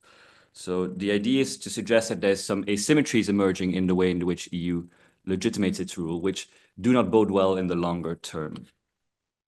Okay, so the first step, as I said, was that there is sort of this longer process of European centralization and center formation going on. And I think in much of the literature, these are considered as things that happen despite each other. Things are happening all over the place in Europe. It's changing very fast, policy, institutionally, in the way it narrates itself. And this first part of the paper is an attempt to sort of bring those together and figure out if these connections suggest that there's more than just the sum of the parts that many people have traced. So the three things that I highlight in this paper, the three sort of interlocking processes that strengthen the way in which the EU is changing itself, are on the one hand, the strengthening of the EU's infrastructure, secondly, a centralization of the institutional and fiscal capacity, and thirdly, an increase in sort of the narrative production of what the EU is for. So let me take those three briefly in turn. So first of all, this strengthening of the EU's infrastructure. So some of which it has already been discussed and is central to many of your papers. So capital markets infrastructure. But there's other areas in which other scholars in EU law and EU politics have focused on. So the bordering of the EU at the external borders, the return hubs, the deals with Tunisia, with Egypt, the strengthening of Frontex. These are sort of relatively archetypical ways of creating system closure and center formation by simply sort of creating the inability to exit or enter political systems. Same with the health union post-COVID. So a lot of attention post-COVID on the sort of the financial and fiscal engagement by the EU, but the creation of a health union and the creation of massive data sharing practices across health structures, HERA as a new agencies, but also the sense that there's sort of some biodeterminants that are being agreed on a central level rather than on decentral level. So industrial policy that Kate has been working on, the CHIPS Act, the Critical Raw Materials Act that Isabel would have been talking about. So they seem all unconnected, all these different things, but if there's something connecting them, is that the EU is building its infrastructure, which is necessary for direct rule, as opposed to indirect rule through domestic intermediaries. Which I think tells us something about the EU's ability to control its territory, its people, its borders, its money, in ways that perhaps 20 years ago were absent. So that's the first part of the story. This infrastructure is being constructed. The second part of the story is a significant centralization of institutional power and resources. And this I'll skim because this is basically the story we've just heard and the story we know about the EU's institutional actors from the Eurogroup to the European Council being a lot more active. So with centralization, I don't mean necessarily supranationalization, but I mean that even institutions that operate on the European level that are considered intergovernmental still suggest this move towards a central determination of the conditions under which intergovernmentalism plays out, rather than sort of managing the externalities produced by decentral regulation. Next Gen EU, industrial policy.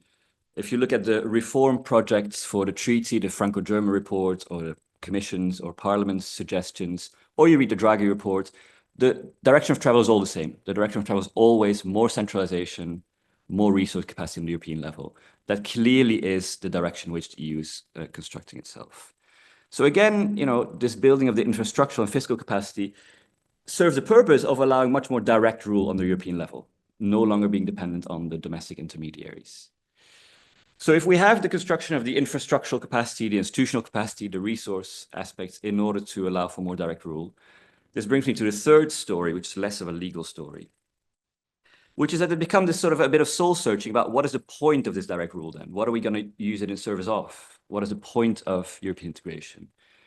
And we've seen these sort of re-narrations of European authority in very different languages across the last few years. So the previous von der Leyen Commission had this sort of protecting our European way of life kind of vibe around it, that there is something that we need to protect, that this is the sort of political priority, there is something deeply European that we need to shape, protect, that the rule of the EU is in aid of this amorphous project, which is then morphed into this sort of geostrategic autonomy vibe. That, again, same kind of story. There is something to be protected.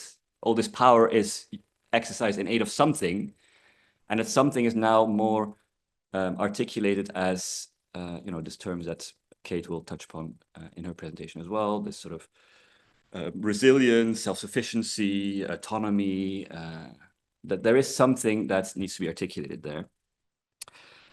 More legally speaking, we have, of course, the recent discovery of the values of Article 2 as underpinning the legal authority of European integration, as making certain significant demands on member states, as the litigation is currently ongoing, where certain scholars are getting very excited about. And also, if you think about sort of the whole Ukraine accession story, there's very much this narrative of Ukraine is defending the European values, the core of what it means to be European, and there is sort of a recognition of that by accepting them as potential prospective members. So whether it's in the language of the European way of life or in the language of strategic autonomy or values, there is clearly this emphasis on figuring out how to re-narrate the direct power of the EU. What is it in service of, this thing that we've created? So these are, I think, three, I was telling my students this yesterday, that there's new Euro notes being designed. And it's also a very interesting story. The two last candidates are, one is about Europeans, rivers and birds, I think. That's one sort of symbolism that they're discussing. The other one is the European heritage. Is that it? Heritage, which are very different from the sort of the amorphous bridges and windows we have now. Yeah, again, it's a deep symbol of the EU trying to portray itself as something else, as no longer this sort of neutral actor, but as articulating something. So there's these three processes that I think are happening, and the suggestion in the paper is that they are interconnected, that these are interlocking processes of constructing infrastructure, resources, institutional power on a central level, and narrating the authority for all these processes by focusing on all these different possible values and structures underpinning it. So the second part is a bit more tentative. The second part is on this work by Charles Tilly, which I read a while ago, but which really struck me as a very interesting way of thinking through these dynamics. So he essentially argues that stable rule, political rule, I'm simplifying a bit, but stable political rule can be predicated on three different types of authority, or three different types of stability. One technique of doing this is to use coercion. So you force compliance of constituencies of what he calls trust networks, sort of different groups in society that articulate themselves as sort of really having religious affinities or functional affinities or whatever it might be, ethnic affinities. So you can force compliance through coercion. You can use capital, which means you buy off compliance, or you make non-compliance too costly for these constituencies, these actors. Or there is an element of commitment, which is sort of political solidarity, that constituents abide by rule because they are invested in the project of the political community as such. And Tilly's work is really interesting, I think, because he highlights that the way in which you combine these three techniques of authority tells us something about the nature of the rule itself. So institutional structures that depend too much or a lot on coercion and capital tend to be authoritarian structures. A democracy would see a shift towards commitment being used as a predominant mode of stabilizing rule, even though capital and coercion are still present. Whereas something like a theocracy is very much based on commitment as a strategy of stabilizing rule. So he says something, it makes sense to think through these categories because it tells us something about the whole and how the whole is stabilized and functions. Now, Tilly doesn't speak at all about the EU. He looks at this on the national level, where there are certain preconditions that are clearly missing on the EU level. So he talks about a context in which there's a significant degree of cultural standardization, a significant degree of pre-political conditions that stabilize rule as such. So his work isn't really relevant to the EU as such. Why I think, nevertheless, this categorization or its typification is quite interesting is because if my first part of my story is correct, that the EU is getting more invested and more able to rule directly rather than through domestic intermediaries, that there is some centralization going on. Then the tension between these three modes of legitimating that direct engagement becomes more obvious, and the tension between them becomes more central to the way in which the EU constitutes itself. So, at a very general level, I think it is clear to everyone that the EU in the last decade or so has significantly strengthened its coercive capacity. So traditionally, I think the account is that law is the most important coercive strategy of the European integration project by embedding the objective of European integration within domestic constitutional settlements. Member states cannot resist doing what EU demands of them because their national courts force them to do that. Now, increasingly, sort of scope of that legal obligation is extending, as we see with the Article 2 litigation now. What law demands is ever increasing. But also we have many other coercive mechanisms in the EU. We've seen with the Euro crisis elements of political/legal coercion with the way in which the austerity demands are enforced. We see conditionality requirements popping up in every single new thing the EU comes up with. Basically, every new funding structure comes with conditionality, coercive structure. We see, this is something Damien yesterday discussed, this idea of these legal shadows, this non-law that has sort of legal repercussions or creates constraints, policy constraints that are very difficult for member states to avoid. So there's all these new coercive mechanisms that, again, some more legal, some more political, some more sort of policy-based. So there is something that is emerging much more significantly. There's also a massive increase in the use of capital-based instruments to enforce the rule of the EU. Next Gen EU, CAP, cohesion funds. I think there's a general sentiment, again, this is something I think Kate in a previous paper mentions, a general sentiment that it's okay for the EU to impose substantive policy demands in the distribution of money. So that the new CAP, for example, comes with significant demands on soil health before money is distributed to farmers. Which, we might be happy or not happy about. The idea is simply that the capital disbursement comes with certain significant constraints as to how these are exercised. And if you look through, I look through the EU's budgets, and if you were to read through the budget, almost every single constituency in Europe is bought off in a way, or as tied into the EU, from universities to fishers to small businesses to farmers. So everyone has a place in the EU budget, which suggests that there's a significant use of capital in order to stabilize the rule that the EU makes, and which will have to become more significant as the EU rules more directly, that it can no longer depend on the domestic intermediaries. And in a way, this is also demanded by the citizens, they're demanded by the constituents, that the EU takes care of them in these ways. So the response to the US IRA Act has been, again, something that Kate mentioned, that European companies demand that the Commission gives them also something, demand that they meet certain capital requirements so they can compete with the US. The tilting of the ECB, that's Michael just mentioned, is another example of the way in which capital has been used to impose certain policy changes onto the European constituents. A lot more coercion, a lot more capital. What about commitment? Well, I find it very difficult to think through commitment on the European level, which is very telling, obviously. It's very difficult to think through how different constituents in the EU, according to Tilly's account, how you get to commitment is by integrating trust networks within the political rule. You find place for them within the way you structure your state, institutionally, legally, by delegating tasks, by finding ways in which they get a buy-in into the state's apparatus as such. It's very difficult to think about that on the European level, partially for the very obvious reasons that it is the member states that take up all this space on the European level. And domestic trust networks are in turn internalized within member state authorities. So the idea is that these trust networks have a role in the EU, but through the member state intermediaries that have a lot of influence in all these institutions. There are some instances where certain trust networks are directly integrated in EU rules. So social partners have certain rights in the determination of certain directives. There are self-certification processes for industries in certain sectors, environmental law and supply chain legislation. There are some NGOs that play an important role in development, in actually the doing of development aid of the EU. So there are some ways in which certain constituents actually have a role within the EU's rule, but this is incredibly limited, which is a problem if we think the EU should be democratic. Because if we use Chile's account, we have much more direct rule, much more use of coercion and capital, very little commitment, which suggests that the road this is leading towards is a more authoritarian form rather than a more democratic form of government. Which leads me to the third part of, and final part of the story, which Damien already told me I should delete.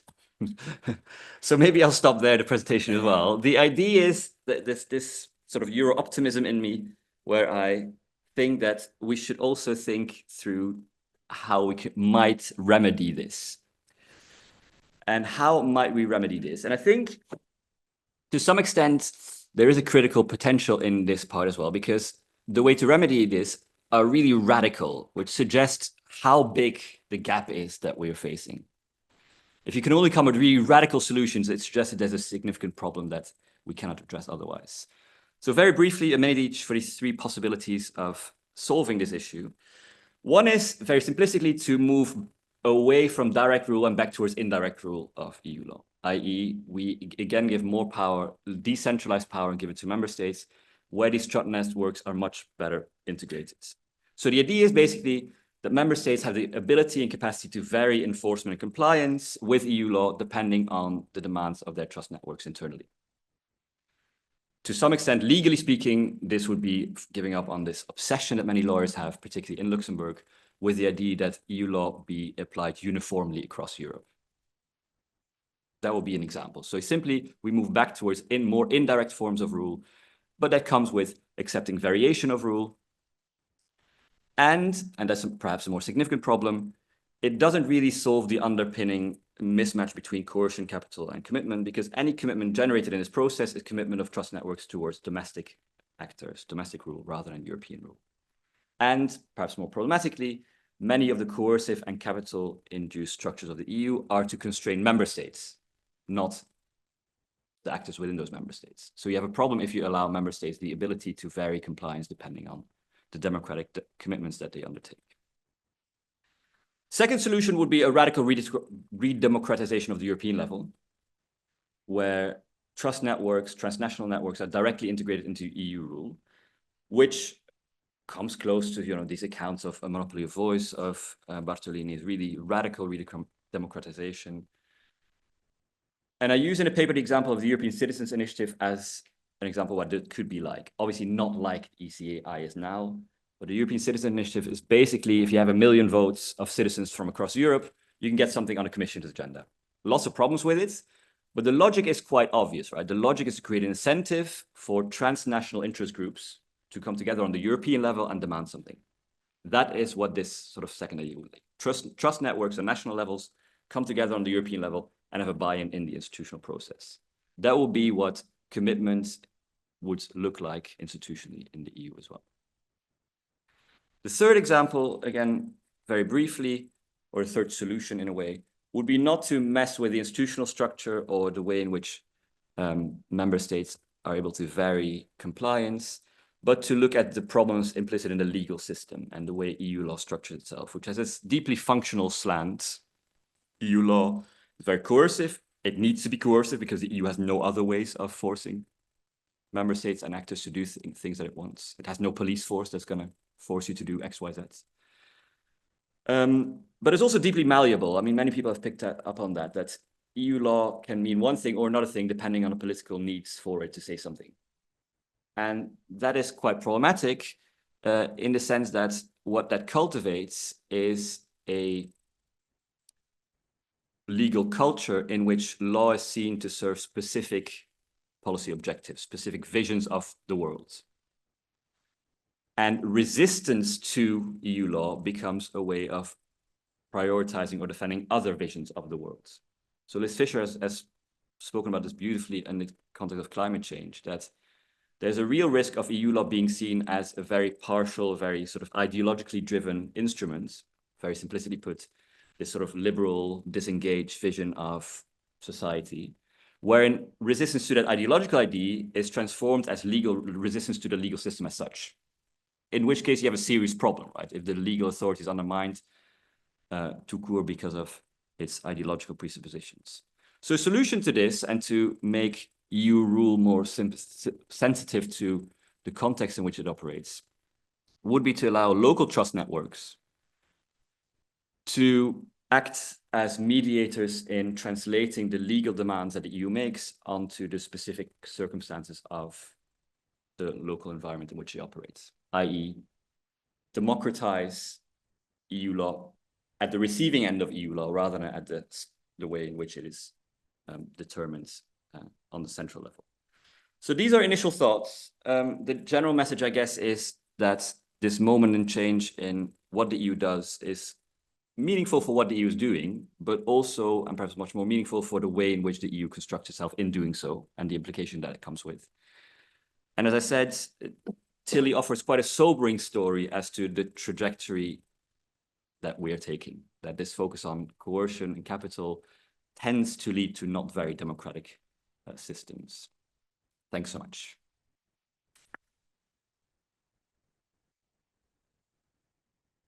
Thank you. Thank you very much. And now Marco has the floor for his comments. Thank you, Luisa, and thank you, Floris, for the paper. I enjoyed it reading, although I must say I was also quite surprised when I read it, because it was not the paper I expected from you. And I'm saying this because the general sensation I have on the paper is that somehow it kind of underestimate this turn to activism. And I'll try to explain why. I will follow the structure of your presentation and the paper. So the first point, the first part of the paper is about the rise of activist government in the EU, which you describe as not simply the result of developments associated with COVID and then to this new political economy, but you locate it, you situate this latest development as just the ongoing and long-standing structural trajectory of the EU centered on state building or polity building, if you want. And of course, I think it is correct to stress also the element of continuity of this new phase, if it is a new phase, with the past, because definitely centralization was long in the making. I'm not denying that. But I find that this narrative you're building underestimates the change of political economy paradigm we are witnessing at the moment. And I'll try to comment on this on 2 points. First, the kind of centralization we are witnessing at the moment. Because it is not simply more power transferred to the center. And here I would like to focus on the PPP and Next Generation Europe. What have they done, both programs in a sequence? They've not just centralized activism, but centralization was asymmetric. Next Generation Europe is probably the best example in this regard. If you look, already Damien yesterday told us where the money have gone. They have gone essentially to a certain part of Europe that didn't have the same access to market to that other part. Indeed, if you look, Germany hasn't benefited much from Next Generation Europe, has benefited a lot from the relaxation of state aid rules. And there was a lot of intervention made in Germany, in France to some extent, based on the national budget rather than Next Generation Europe. And this is how they would like to go on with activism driven from the periphery rather than from the center. So the center is for the, call it poor, call it those who doesn't have access to the financial market, essentially. So centralization is deeply asymmetric, and I'm not sure this coincides with your narrative of polity building. It is. Second point, what you say is plausible. I'm not denying this. the turn to activism as a side effect of more centralization, which was there already. But you could perfectly make the opposite argument, that centralization is a side effect of the turn to activism. And actually, if you look at the history of federalism, and here I'm referring to Roosevelt in Brussels, the title of our research project, the New Deal is exactly this second approach. We have noticed a great deal of centralization in US constitutional law precisely because of the change in the paradigm of political economy, not the other way around. So I'm asking, aren't we in the European Union witnessing something similar, and therefore your narrative is somehow misguided in this respect, or underestimate the change? Second point, it's more a clarification point rather than a point in which we have disagreement. It is this Tilly triad of capital, cohesion, capital, and commitment. So I'm wondering, in the EU, where we draw the distinction between coercion and capital.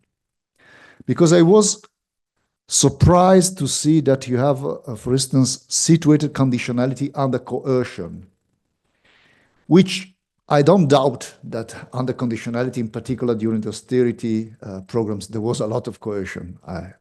I'm sure there was. But at first glance, I would have put it under capital. So, and I'm asking this again from a comparative perspective, thinking about the case law of the US Supreme Court. In Sebelius, the decision on the Affordable Care Act, the court invalidated a part of the Obamacare essentially because it made a coercive use of capital. By the way, a doctrine we should import in the European Union, but this is another, just a footnote. So I'd be curious to know where you would draw the line between these two elements. Third point, your three scenarios for stabilization.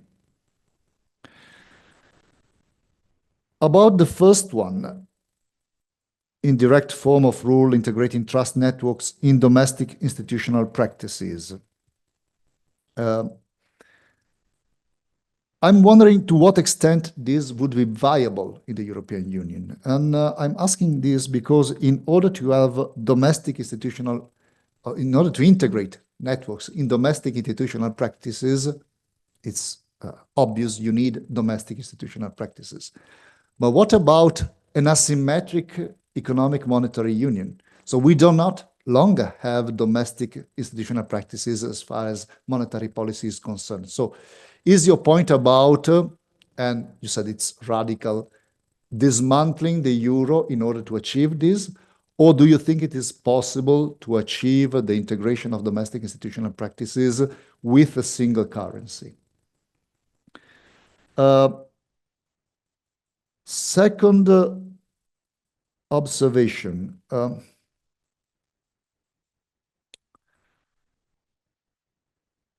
Again, a clarification request. This is not clear to me how the third option differs from the first. They look to me two sides of the same coin. So I'm wondering whether we have really a different scenario, or if it is just the same scenario seen from two different vantage points. So on this, I would like you to just clarify. And I think it will be particularly important if in your paper you would delve into two aspects related with the two scenarios. First of all, do you think that all the two or three options have the same capacity to deliver the EU activist agenda? And third, to what extent are they compatible with the type of constraints we have at the moment, which are not just the treaty constraints, because most of these would require also treaty amendment, but with the type of society we are having in Europe nowadays, because probably the second scenario also as a transformative element which goes deeper than the treaty and goes to the society. Final point. This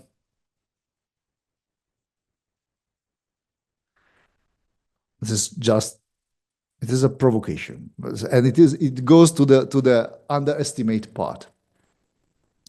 I was thinking, reading, that perhaps you could come up with the same scenarios even before the turn to activism, if there is such a thing.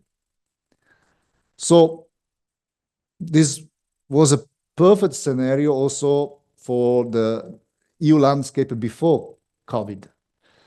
So does it mean that in your theoretical framework, the activist turn doesn't count very much because you come up with the same options to restructure the European Union, or does it make a difference instead? Okay, thank you, Marco. So I think we can open the floor. We have 15 minutes for questions. Damien, yes. So Damien first, and then back, and then Augustine, and then. So Floris, I enjoyed this a lot. We have the microphone this time. Floris, Floris, I enjoyed this a lot, actually. Made me rethink several things about how I thought things about. So my questions go firstly to Tilly, and secondly a little bit to what you said about the political narratives. My question to Tilly goes, I think I'm with Mark, I think there's some ways that Tilly is useful and some ways where he may need to be rethought. So rethought, I think the distinction between capital and coercion, Marco touched on it. States didn't have the fiscal instruments available that when Tilly was looking at them that they do now to induce performance. And if one was to be purist, the EU doesn't have the power to let live or the power to substitute action that states do. So it struck me, your argument still works very well. There's a sort of hybrid category. It's not either or, but maybe and when we're talking about coercion and capital. And that was where I think he might be, but there's one bit I think he needs where he's very strong. So I understand for commitment, Tilly's big on states having monopoly over voice. It induces citizens to mobilize where they otherwise wouldn't, and they can be sure that other citizens don't cheat. Now, I was thinking about what this would mean in your scenario. And I think what it would mean was that where the EU finances activities, states can't finance them at all. So if the EU, for example, financed, this activity, the EU has to be responsible exclusively for financing universities, which would be a very radical thing to do. I mean, it would mean that citizens would mobilize because they'd have to go to the EU to talk about university funding, etc. And so I wondered your views on that. Now, telling to political narrative, you spent some time, and I was very persuaded by this at the beginning of your talk, and it was less so as far as I understood it at the end of your talk. And it strikes me as important. And there's a symbolic quality to it. What's the EU for? It has to mean something. And this will also change in relation to a little bit of your scenarios. And I've always been very persuaded by the work of Kajev on this. That Kajev says that all the work on legitimate authority is too functional. There has to be some symbolic foundation. And he pointed out that one of them is the judge for fairness, but no system is fair, so you always need something else. And historically, you would have associated the EU, I think, with the symbolic figure of the prophet. It had powers of foresight to see things that its subjects didn't, and it claimed its authority a little bit on those. It was always a little bit ambitious. Now, I think what you're suggesting in the paradigm, certainly what I think is happening at the moment in terms of the shift, is the EU's move to a new symbolic figure of what Kajev would take, borrowing from Hegel, of the master and the slave. That you have to accept its authority because the alternatives, even though it's a sort of form of subordination, the alternatives otherwise are too bad for both parties. And I really just wanted your views on that, because I think it's an implausible thing for the EU to say, whilst you have state actors as well. Citizens will say, but look, our life's still going on okay with the state. But it seems to me what it's saying at the moment. And I wondered how that related to the quest for commitment.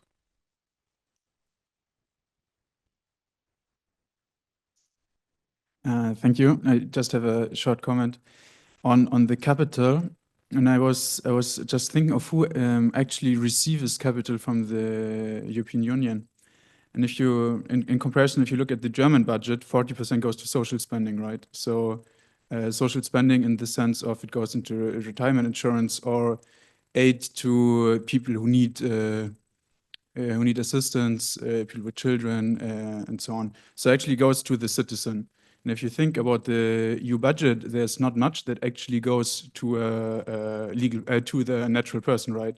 So the common agricultural policy that goes directly to the farmer, but the rest is never actually received directly by a natural person. It always goes through institutions. So if you think about using capital as stabilizing a rule in the EU, I was wondering if this doesn't say something about who actually stabilizes the rule. You know, it's always institutions, never the citizen. Yeah.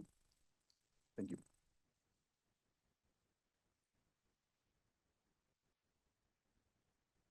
Thanks.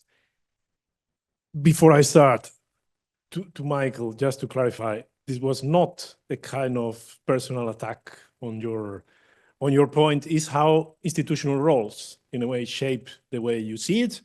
And I'm extremely happy, and this is very sincere, that if we do not lose all hope coming from the ECB, is because there are thinking people, many thinking people in the ECB. But the institutional role, you know, this is something that permeates in the same way that being a university professor in an austerity plus, you know, it influences how I see the world, very obviously. This is clear.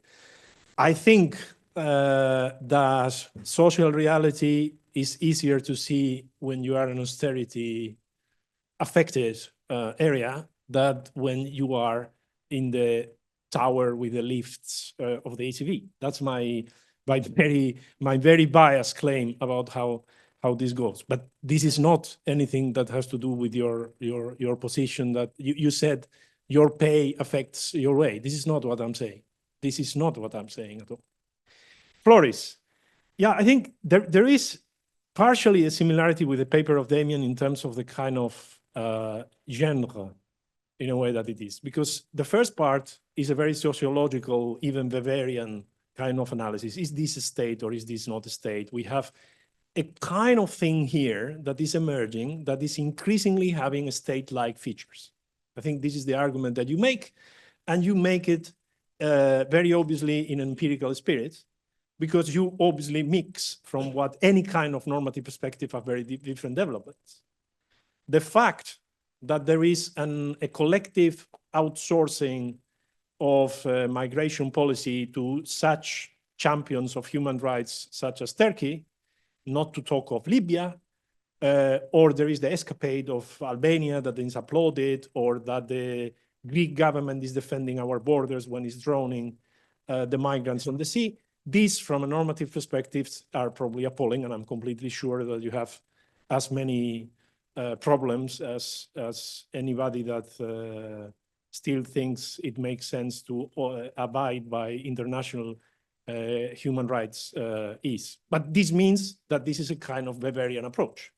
But then the second part is not sociological. The second part is underpinned, even if this is not rendered explicit, by a certain theory of European democracy, which to my mind has a kind of neo-corporatist twist at the end of the day. I'm not sure if Philip Schmitter will agree with you, but that's a different story in many ways. So this brings me to two short questions. The first is, on the empirical side, I think you are understressing three things. The first is to what extent this is a segmented state.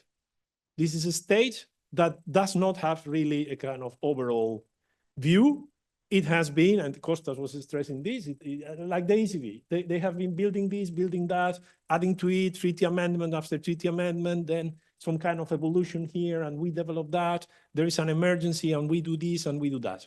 Which brings me to the second empirical point, that this is extremely dysfunctional. And this is an empirical judgment.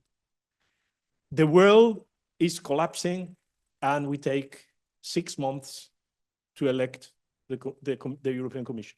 Remarkable. You know, Steph, you were talking about the amusement park. It's an amusement park in which we take 6 months to elect the European Commission. You know, very good. They can even come to observe how we do it. And the third thing, I think that is very relevant and goes to what Marco was saying, is that this is debt. I mean, it's very strange that we were talking about the Hamiltonian moment when the thing that it was done was to move from 1% to 2% of GDP, not really 2% anyway, but let's not go into that. And then the prospect is that it will get reduced less than 1%, less than it was originally, because this was the agreement for the financial perspectives. Everything is based on debt, which is instrumental to certain financial interests, perhaps, but I'm not going into this kind of conspiracy theory kind of analysis. I think the interests are there anyway. But it's based on that. This is what Draghi points, and then takes the McDougall-Marjolin argument, but changes completely what the money is to be used for. Basically, it's to be used for defense. I mean, this is my reading of the whole thing, and they are working on this 500 billion defense thing and this kind of stuff, and it seems to be very advanced, according to the Financial Times, to which they whisper in the ear.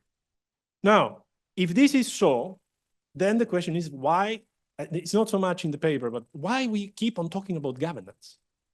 I mean, governance was supposed to be, because this was not a state. Now it's a state, and we keep on talking about governance. I'm teaching a course that I have not managed to explain to the administrative part that it should be called European Economic Government. It's no longer European Economic. It's very strange. I mean, Damien and Pavi were showing us that there's no law and all this kind of stuff. But this is state power. It's emerging state power. So we are somewhere in between and this kind of stuff. So this on the empirical side.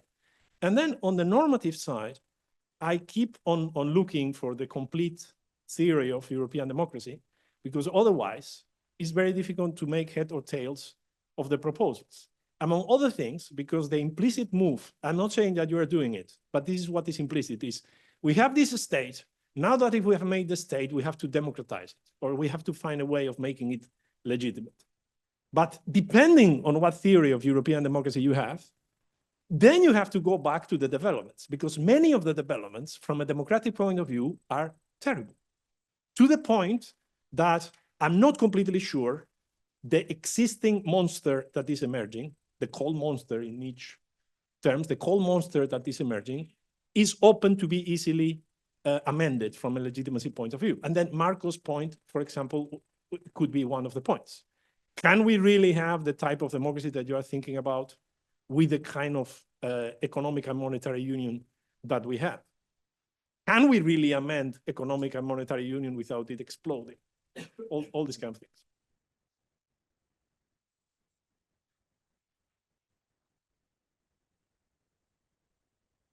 That was very, very interesting. I'll keep it short, focusing on simply one point, this last C, because I totally agree with the discussion on capital and coercion and the way it's also a bit ambivalent in your paper. But for me, the biggest question is the third C, this commitment. And you seem, I don't know if I understand it correctly, so maybe I haven't, that you seem to equate quasi-automatically this integration of trust networks with enhanced democracy. So the moment you integrate these trust networks in the polity, then you get more democracy. And I wonder if it's automatically so true. If you mean it that way, first of all, I'm all in favor of exploring new ways of legitimacy in the European Union. So, and this is also now very, very, very pressing and very interesting if you look at the trend of majoritarian populism. So from that perspective, I find very interesting your approach from Tilly's work. But to me, that needs a bit more searching. Why would integrating trust networks and more commitment mean more democracy? Mafia is an amazing system of commitment and trust. Coercion as well. But you know what? I think participating doesn't need even to be coercion. I mean, let's take another example. In Greece, much of trust is based on personal relations. So you know somebody who knows somebody who knows somebody. There's no coercion there. There is commitment, and there is trust. Is it democratic? I doubt it. I mean, there is this element of, let's say, I mean, if you associate democracy with a space of deliberation, exchange of arguments, this whole school of putting the premium there, I wouldn't see that necessarily in this integration of trust networks. And maybe this is something that you would like to discuss. And a very small side note on these narratives, which I also find interesting, because you mentioned the Euro banknotes. And during the discussion on the Euro banknotes, the basic theme was values. So the committee that proposed the new banknotes that we will have in some years made this first proposal that the banknotes should reflect the values of the Union. And where do they find the values? Article 2.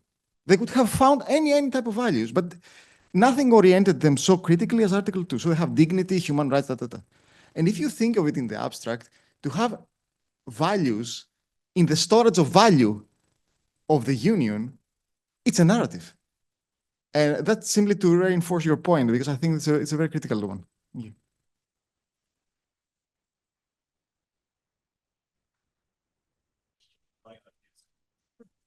I can't be short. I have way too many thoughts, so I'll try. The three logics, you know, that's how I think about everything in sort of political, economic, and social life. It's like there's power as in terms of motivating human beings and, you know, the dynamics that unfold, power, wealth, or economic things, and then social logics around status and identity and culture. To me, that explains everything. And so I love that you know, you've captured that. Secondly, I have two comments and two questions. Secondly, I have to I can't resist weighing in on this question around how to think about the EU in terms of, is it a state, is it not a state? Obviously, this is something I've thought a lot about. And the way that Dan Kellam and I really came to this in our article in Comparative Political Studies from a couple of years ago was that it seemed very clear to us that there were processes of centralizing polities that have reoccurred over time and space, simply put, right? And sometimes they've resulted in the modern nation state, sometimes they resulted in, you know, empires, other, you know, Italian city-states, you know, whatever it is, the Zollverein, what have you.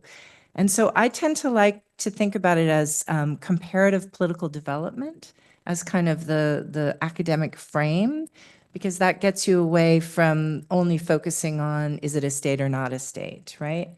That being said, in that article, we wanted to call attention that there was this robust and really great literature that looks at this history of comparative political development, right, called the state building literature. And it seems super odd to us that nobody in the EU had, or studying the EU, had sort of accessed this great, you know, wealth of knowledge and information. And so that's why we wrote the piece. Interestingly, a lot of people still read it and sort of assume that we're saying the EU is a state. So I'm delighted that Augustine apparently thinks it's a state. So that's fine. We can do that. We're not so sure, but we really were not saying this literature is only helpful if we are assuming that the EU either is a state or is going to be a state. I think we have to be much more imaginative about where we are in the 21st century, right? I mean, that's the biggest problem we have. The fact that we use the term state activism, right, in describing the EU really indicates that we have this sort of methodological nationalism and we're sort of prisoners of our time and place. And so I think we need to kind of push ourselves to think about the different forms this centralization and polity building may take, right? And it's hard, I get it. And we like it because people attack us and then they cite us, so that's fantastic for Google Scholar. That works out well for us. Okay, on to my actual questions, two questions for Flores. So first of all, it's interesting to me that you left out another sort of option for the EU that I'm curious what you think about, and that's this more variable geometry kind of idea, what we used to call, you know, dismissively, Europe à la carte, right?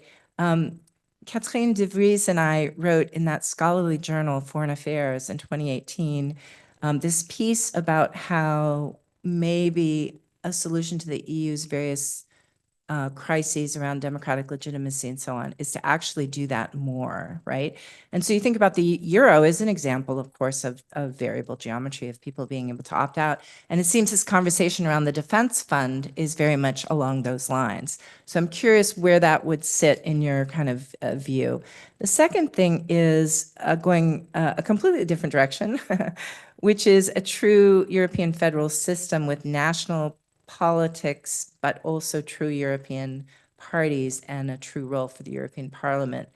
I wrote a piece with Paul Musgrave a little while ago where we looked at the transition from the American states, which is where people had their political affinities and political parties organized, to in the beginning of the 19th century, to a true American polity with a pan-American set of political parties and, very importantly, affinities, right? That the last thing, right? The social solidarity. It was a very ugly process. It involved Andrew Jackson, for example, right? But I think that is another sort of pathway that would be interesting to think about. Thank you. Sorry so long.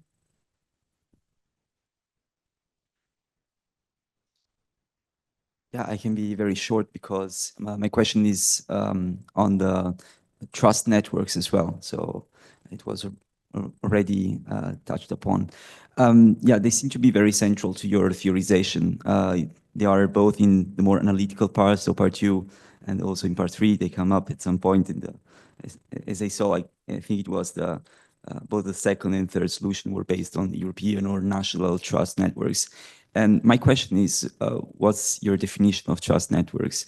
They remind me of transnational interest groups, we can say, but this is something that we already have at European level. I mean, I'm thinking, for example, of The Choice for Europe by Andrew Moravcsik. In that case, he supported the idea that economic interest groups were behind European integration, you know?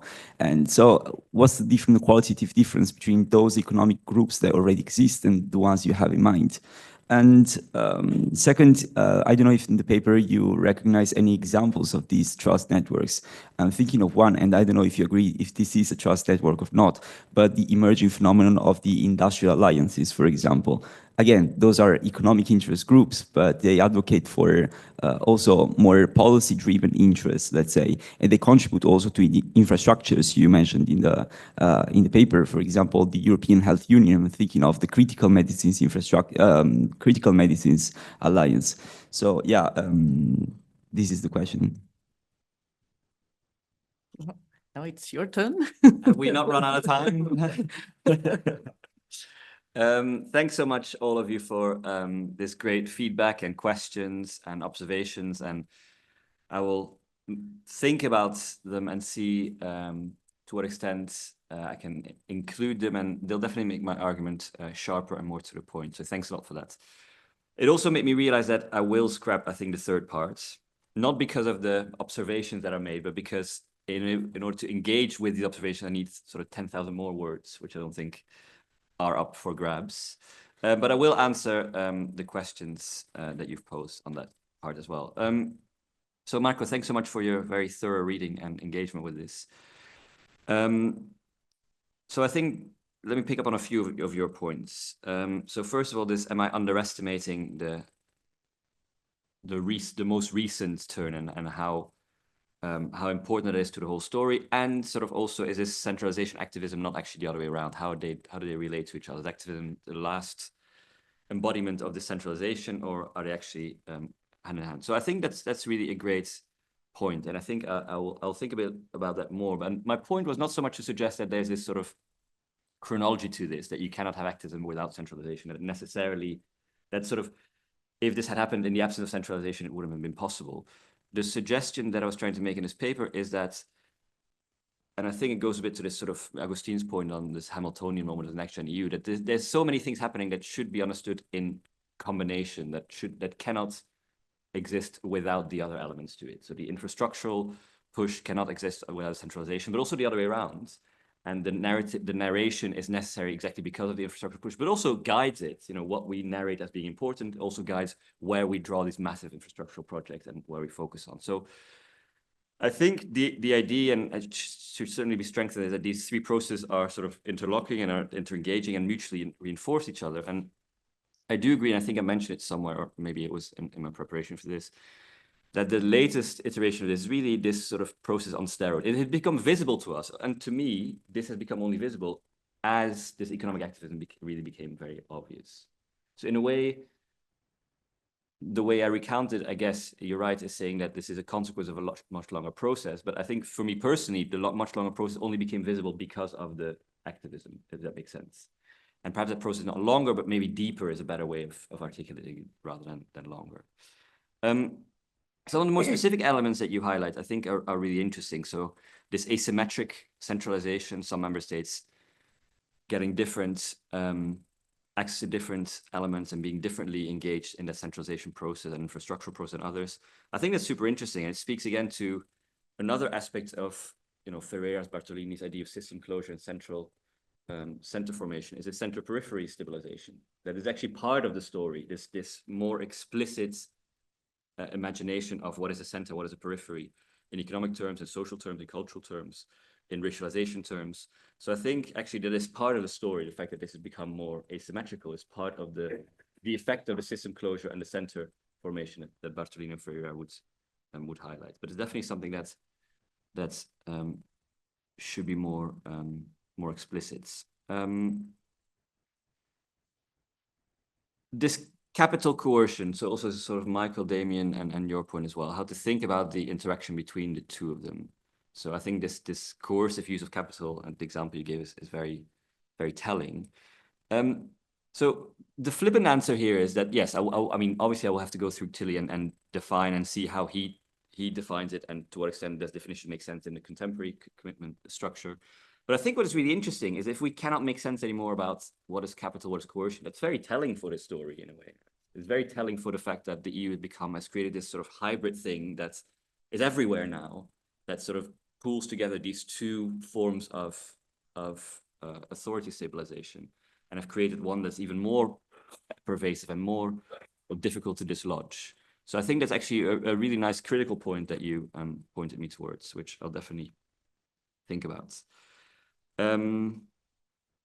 Also the question on capital, sort of capital vis-a-vis the individual citizen as opposed to trust networks, and what trust networks even mean in the first place, what these things are.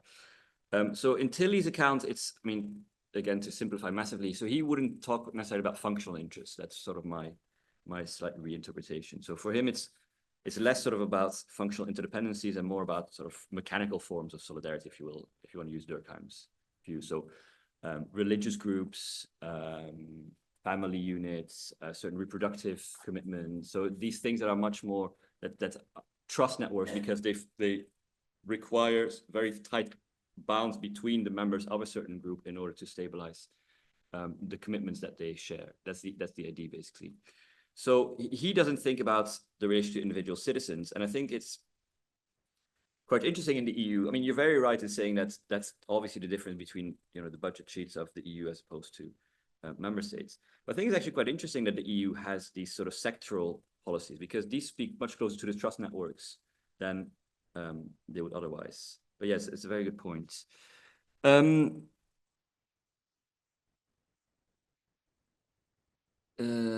Yeah, Damien, so commitment. This is basically, I think, if I do include this in paper, I think your example of these trust networks and the budget demands, for example, that they make can only be made towards the EU level and no longer to the member state level, is again a really good example of how radical the imagination has to be in order for this to make sense on the European level. That's something like this, that if the EU funds any university, then member states can no longer fund universities, so the EU has to step up, and universities have to engage on the European level to cultivate these commitment structures. This is a crazy logic, which shows the depth of the problem in a way. So I think that's a really good way of thinking about how to sort of institutionalize this in more detail. So Michael, integration in rule and what that would mean and how it relates to democracy. So for Tilly, the integration of these trust networks in rule is basically if you continuously internalize trust networks within your system rule, you end up with democracy. That's basically the logic, because you cannot You cannot make all trust networks happy. You have to consolidate the commitments that you make, but you have to also consolidate the trade-offs. And this is basically the idea of democracy, right? Yeah, they're represented, their voice are represented within a system, and they stay within the system, not because they win, but because they believe that next time they might. So that's essentially the idea, how the continuous integration of trust networks within rule allows for the rule itself to be stabilized, as opposed to criminalizing help, solidarity with migrants, criminalizing climate protests. That's sort of the opposite of this system that we see these days. Kojève, Damien, very interesting, master slave. And I think there is something to this narrative whereby, at least in this, I think that the second part that I mentioned, this increased centralization of power, we do see this narrative of the member state interest being subsumed under the collective stability of the thing. You know, the austerity thing with Greece, you know, the collective stability of the collective thing requires sort of giving up something, requires a certain hierarchical commitment that was not necessarily there. So there's definitely this narrative form that is shifting, and I'll have a look at Kojève to see how he does this. Agustin, yeah, to some extent, there is this, the answer I gave to Marco. I like this point of, yeah, under stressing the randomness of this all, this sort of what Kostas was saying, that this is sort of, if you elastic bands to tie this together and you hammer a bit here to make it sort of stable and to the ad hoc, there's a certain ad hoc quality to the European system, which you may no longer be able to call governance because of it, because there's no sort of underpinning premise, which is sort of exactly the point I was trying to make, and I should make more explicit, that this is a process whereby there's certain demands made on the polity of the EU that require to respond in different ways, that have no underpinning logic, that have no underpinning institutional structure. We see this process happening, generally put more centralization, more infrastructure, more power here and here and here, and there is no underpinning logic, which sort of makes sense in the absence of any meaningful commitments, you know? There is this simply responding to certain demands rather than having a logic that underpins it all. The logic, this narration form, is basically, I mean, I haven't thought this through properly, but my intuition is it's a post hoc rationalization of the things you've already done, which again is very telling in many ways. Yeah, of course. This is discovered. I mean, judicial independence is discovered the moment courts are no longer independent. Yeah. Kate, thanks so much for you pointing in the direction of these sort of comparative developments and your work on variable geometry and the affinities.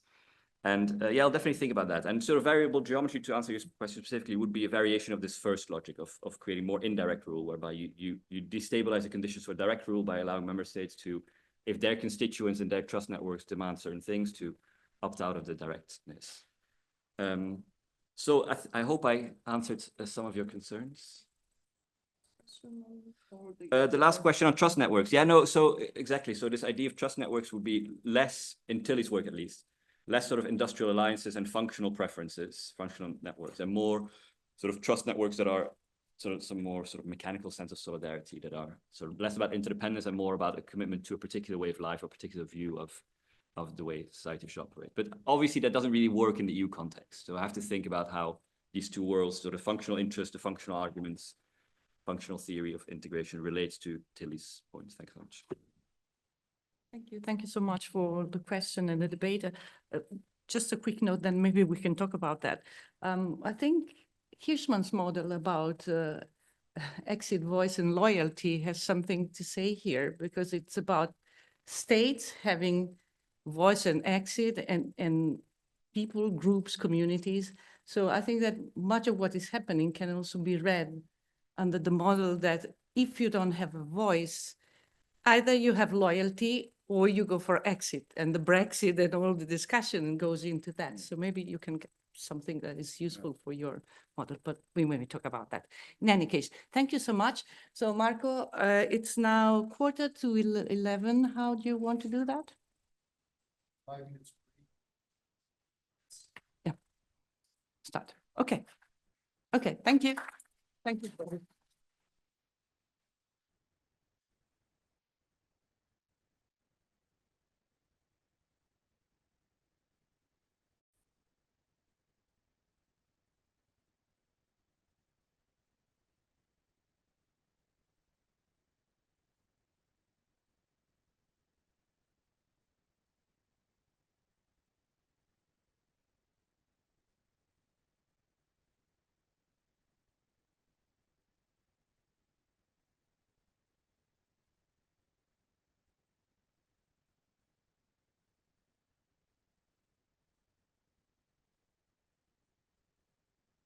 Welcome to the final session, the last mile of this marathon.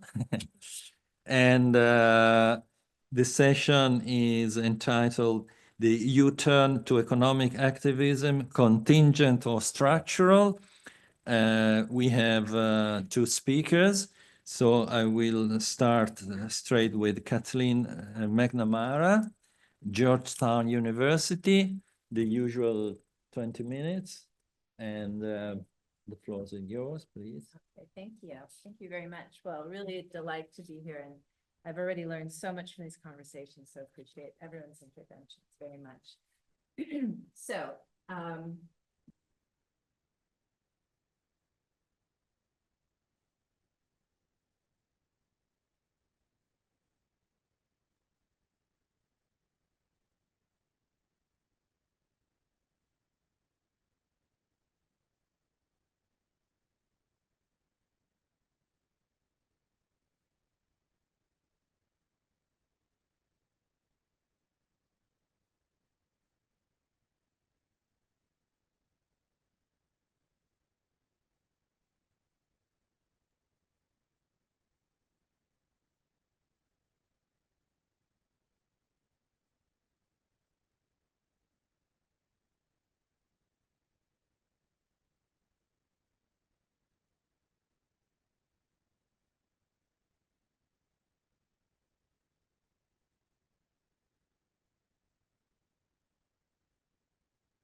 well, there we go.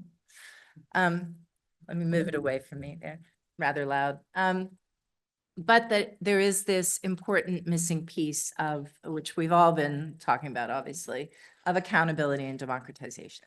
Okay, so let me walk you through this. So I don't have to belabor the first point, you know, the lawyers in the room and the economists. I'm a political scientist, of course, so, you know, coming at it from slightly different point of view, but you know, the EU competition policy, as I understand it, was built largely on these more orthodox economic principles: level playing field, free market forces, anti-subsidy rules, integration into the global economy, free trade, et cetera. And so you can understand the single market as this neoliberal project where I think this is the important political point. Distributional politics are really muted by aggregate welfare claims and logics, right? That the idea is we're not picking in winners and losers. We're creating this ideal level playing field where the market can grow and prosper and everyone can, and there's no kind of politics going on. It's actually just letting the market work its magic, right? So there was a series of kind of legitimations that were going on in terms of what the EU was doing through these economic claims. But then we have this, the era that has come upon us, and this is I didn't put this in the paper, but this is a slide I use, and when I'm giving talks about the EU's return to industrial policy, and I think I should take a second to maybe address the question of the panel set to us, which is around whether this is structural or contingent, this change. And here I sort of just trace out all the different forces, drivers that I think have been going on since the global financial crisis and the Eurozone crisis to produce this sort of perfect storm politically where industrial policy and geopolitical approaches to global markets have come to the fore. And I see this thus as somewhat structural, right? There are these long-term durable trends at work. But interestingly, I also see it as contingent in the sense that I see it as the product of this particular historical moment, right? That it's not something that's linear, but rather is made up of all of these different forces coming together in a contingent way.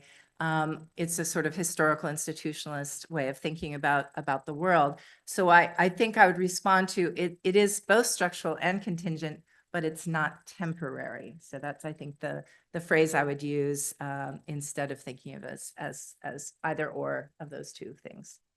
Again, very briefly, just, the panoply of new types of market activism going on in the EU, which I catalog in an earlier article that I wrote, as well as the geoeconomic or externally facing tools at work that I think, for me as a scholar of the EU, have been quite surprising to see come to the fore. So the bulk of the paper is trying, and it's a very first draft, so I look forward to kind of making it more systematic and deepening the empirics. But I really want to point to these new narratives and practices, so both the kind of rhetorical framing and the policies that are happening, which strike me actually as involving this process of securitization. So securitization is a, sort of decades-old phrase used in international relations in particular. Ole Wever, any Danes want to pronounce that for me? And a whole school of thought which focused on how political actors have often over time used security claims, claims to the need to deal with external security threats as a way to legitimate exceptional state action that normalizes coercive and other practices, right? So it's a political strategy that draws on this notion of the need to secure your population in some way and deal with security threats. And of course, we've seen a long history of sovereign states securitizing markets before and securitizing competition. Great power competition was something that, we understood to be the sort of bread and butter of international relations, really until the last 30 years of the turn to more neoliberalism and globalization and the notion that open markets were actually what states needed in order to survive and thrive. But again, there's this much older literature that looks, far beyond 30 years, that looks at centuries of interactions between sovereign states. And here, Robert Gilpin is, I think, one of the best sort of realist international relations scholars who thought about the global political economy. But of course, the EU as a supranational actor was supposed to be normative power, was supposed to be, always projecting into international markets this much more classic view of economic competition that set aside this notion of geoeconomic understandings of markets. And so in the piece, I try to start to catalog these new narratives and practices and just sort of list them out and start collecting some information about them. And I do think we are seeing a clear departure from the foundation of today's modern EU in the neoliberal approaches. We're seeing a normalization, which means a sort of changing set of assumptions and allowance for previously taboo understandings, right, of the world that the EU is in and how it should act. These narratives and practices. And thinking about this, I was thinking about the trajectory of Vestager over time and how she, of course, was this, tremendous and effective champion of the more kind of orthodox views of competition. And, it's been a bumpy road, but sort of at the end of her term, she now has in her speeches and so on, this much more securitized understanding of competition. And I think Ursula von der Leyen, who really now stands supreme, sort of, has sort of solidified her power in the EU has very much come to the fore in terms of this alternative understanding, right? The geopolitical commission and everything that involves. So in the paper, I just kind of try to catalog a few things. You know, I'm very struck by, of course, how the EU has used these wise men reports throughout time. Some of them fall by the wayside. Some of them become very important. Think of the Delors report, one market, one money, things like that. And it's, you know, clearly very, very striking that you have these two reports that both converge on this particular sort of rhetorical narrative and framing around what the EU's market is and how the EU should be as an actor. And to me, the much more than a market as a title for Letta's report is so fascinating, right? Because that immediately departs from this traditional understanding of the market as this unmitigated good force, right, for everything that we want. That the market actually will achieve the EU's interests and values if left alone, if left to be effective.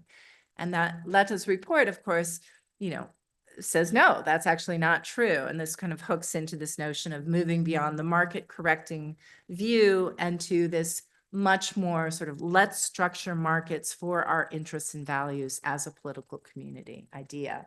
And of course, he has a whole chapter on the security dimension. The Draghi report as well, I think I take it in the same vein. And so here, you know, it's so interesting how much resistance, you know, everybody's, oh, dead on arrival, Draghi report will never happen. That may well be, but I want to call attention to its importance in terms of, again, this rhetorical framing and particularly who Draghi is as a person putting this forward. So let me just highlight a few other things that I find curious and interesting, right? So the EU's European economic security strategy, right, which comes out as this important document that's meant to kind of reframe economics explicitly in terms of security. I have a research assistant who's been working on trying to trace through in textual analysis the reframing of China relations. And you know, you see this very interesting change that has happened quite recently, right? From 2016, the kind of, you know, official communique about China, cooperation partner is front and center. There are 55 mentions of cooperation in 22 pages, whereas in 2019, you have this important paradigm shift. It's the first use of systemic rival as a term to describe China, right? It's also described as a cooperation partner, a negotiating partner. But those three terms are now used, you know, sort of, it's the boilerplate sort of ironclad terminology that's used to talk about China in EU communications. And I think that's very important. Okay, so now moving away from the rhetoric and to kind of particular practices. Again, I don't need to rehearse these for you, but, you know, there have been this panoply of new policies that have been introduced that explicitly depart from these traditional ways in which the EU engages with markets and uses, again, rhetoric and particular policies, right, to establish the EU as this actor that needs to and will structure markets for its political purposes, for its social purposes as well. But here we're talking about political purposes and security purposes. I also have been very struck by, you know, just in the last couple, since I wrote the paper, in fact, you know, this movement on the European Defense Fund, and just in the last couple of days, this conversation around NATO's spending increases, right? So, you know, a lot of that money is obviously going to go into markets for armaments, into what I think we're going to see emerging an EU military industrial complex, right? Which I think is the, you know, the sort of the ultimate end of this sort of securitization. I think we're just seeing the beginning of it, but it's definitely, again, taboos being broken and things happening. But many challenges to all of this, right? And let me just flag a few of them. Institutional resistance, right? In sort of interviews and conversations with people about all this, these are the sort of things that keep coming up, right? that in fact this, there may be at this very elite level in the EU in terms of the political actors, a lot of commitment to this securitization idea, but the career commission officials are very uncomfortable with this, right? For the same sort of notions we were talking about, our professionalization, if you're Bourdieu, you think about it as the field you're in, right? That this is such an incredible shift in sort of their worldview, their paradigms, the policy ways they engage. Traditional competition experts as well. Again, this is a sort of slap in the face, right, to the entirety of that set of expertise and logics.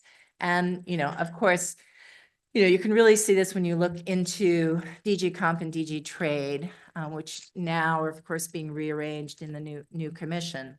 So those are huge commission level resistance. But of course, we also have member state political resistance, right? Again, there's a gap between what's going on, Draghi, Letta, VDL, et cetera, and what might be going on at the national level. And so all of the different questions around national sovereignty, around these sort of, previously untouchable. I mean, to me, the thing that separates the EU from a traditional state is very much, defense capacity and fiscal capacity, right? And so, those really are the hot button, third rail, sort of untouchable things. But I think we're starting to see people, reaching out to perhaps touch those things. And then finally, after our conversations here, this question of treaty limitations and the extra legal EU as a way forward, but is that actually a potential way or not? And here I come to the heart of the question, and hopefully finishing up in a minute or two. And that is that this really does, to me, implicate this question around the shortcomings of the EU in terms of its democratic legitimacy, right? The EU, I've written, is designed to govern, not represent. But here's the rub. Whereas the neoliberal let the market decide was a way of achieving distributional goals without actually having those be visible. The types of market activism that we're seeing now really are visible as political decisions. And so they need healthy politicization, transparent, legitimate politicization for them to be sustainable. That this notion of output legitimacy, right, that people used to use back in the day to think about the EU is clearly not enough. Securitization is interesting, right? Because I've done a lot of work again on the state building stuff, and war makes the state made war and war made the state, right? Wars are super effective at getting people to do things that they might be very resistant to. They're super effective at centralizing power, despite, really important kind of obstacles to that. And so securitization, taken to its logical end, is a very powerful narrative, but it's a driver that doesn't have this democratic representation. So I wonder if it actually leaves us with a sort of dangerous combination. And so here I'm, shouting out to the earlier work that, the EU, we think of, Kellerman and I, sort of wrote about as something that was very market-driven, not war-driven as these other previous episodes of comparative political development. And so the question is, does securitization of the EU markets offer the same political resource? And, militarization, nationalism, the war machine, the military-industrial complex, these are not things that, good thinking people want to embrace, right? And certainly even worse if they occur without the kind of democratic breaks and backstops and transparency that they need. So the conclusion is that I think we are seeing this new securitization of market competition in rhetoric and practice underway. This repositioning of the European project in the face of a rising China, unreliable US, and menacing Russia, right? And that's really challenging the bargains that undergird the EU as a polity. This can be a convenient legitimizing device potentially for the EU. And actually, I would note that the EU military-industrial complex idea solves a lot of the EU problems in terms of innovation and growth, right? If you read The Code by Margaret O'Mara, which is about the development of Silicon Valley, she beautifully illustrates it's not states or markets, it's of course this combination of both. that was obviously phenomenally successful in terms of generating this entire industry for the US. But in the case of the EU, the missing piece of democratic representation, I think, is continuing to be quite troubling. So I'll stop there. Thanks.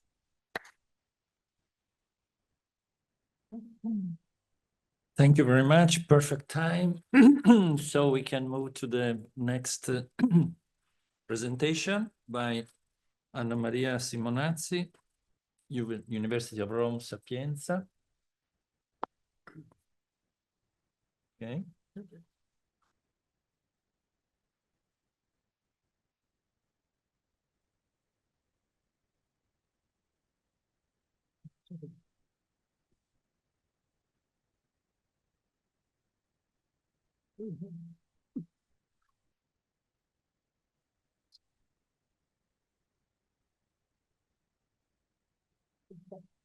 Well, thanks for the invitation to this conference. Lots of food for thought, for me at least.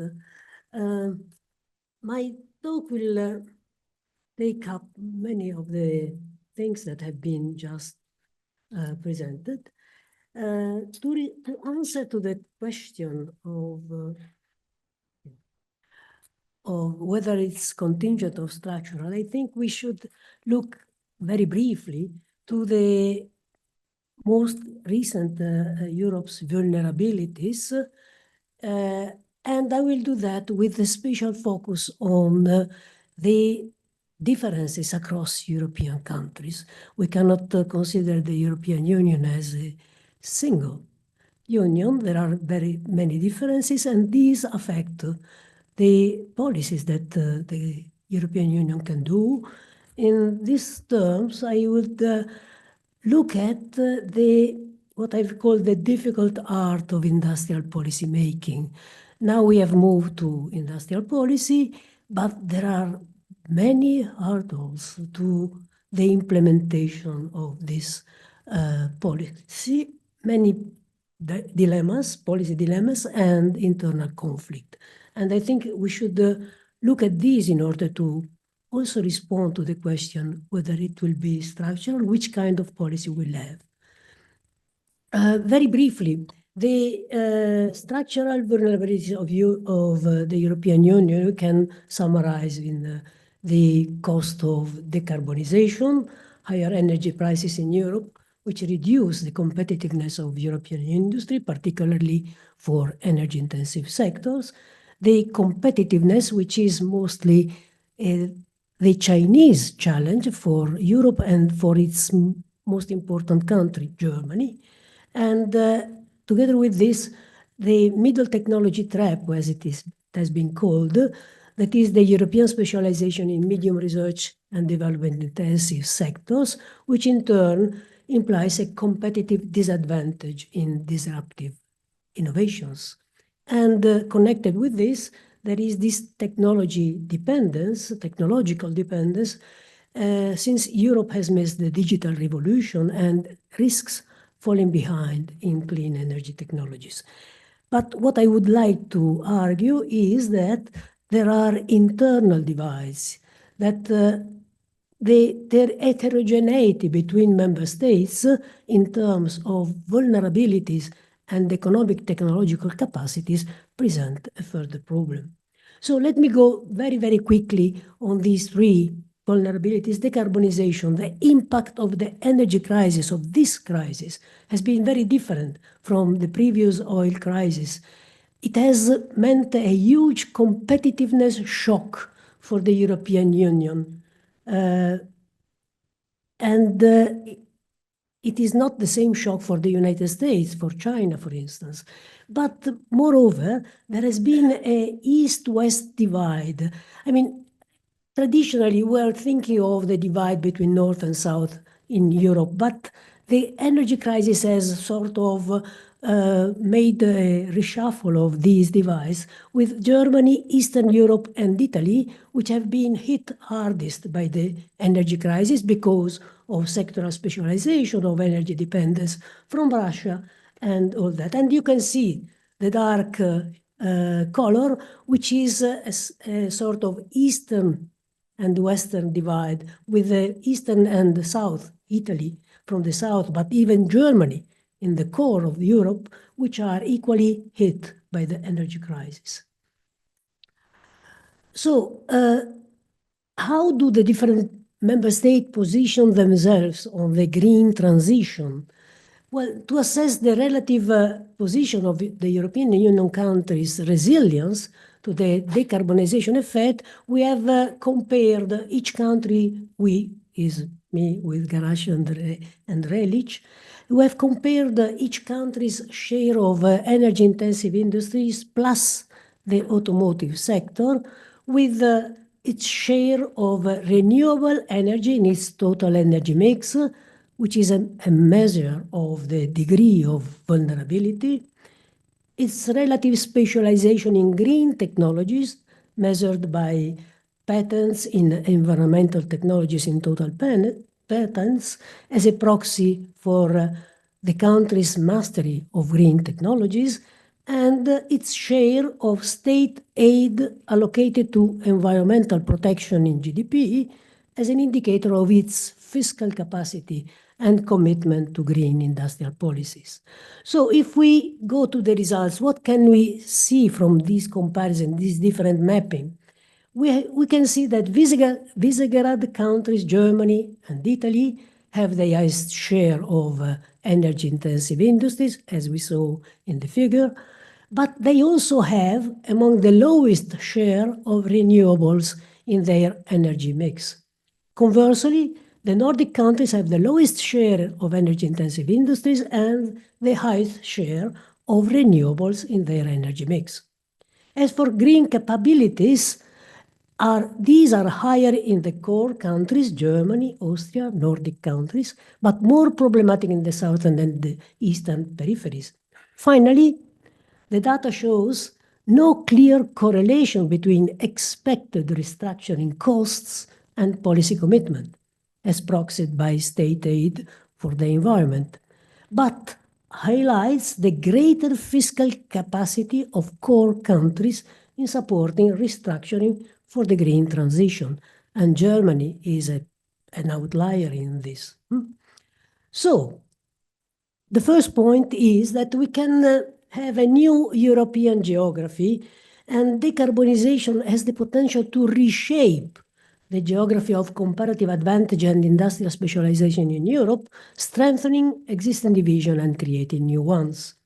And if this is so, the lack of centrally coordinated policy capable of addressing the different vulnerabilities of member countries risks exacerbating internal divergences, reducing cohesion and growth, ultimately jeopardizing the European Union's collective climate goals. As for competitiveness, well, the Chinese challenge is very well known, but once again, we should think of how this challenge developed. There has been an upgrading of Chinese specialization.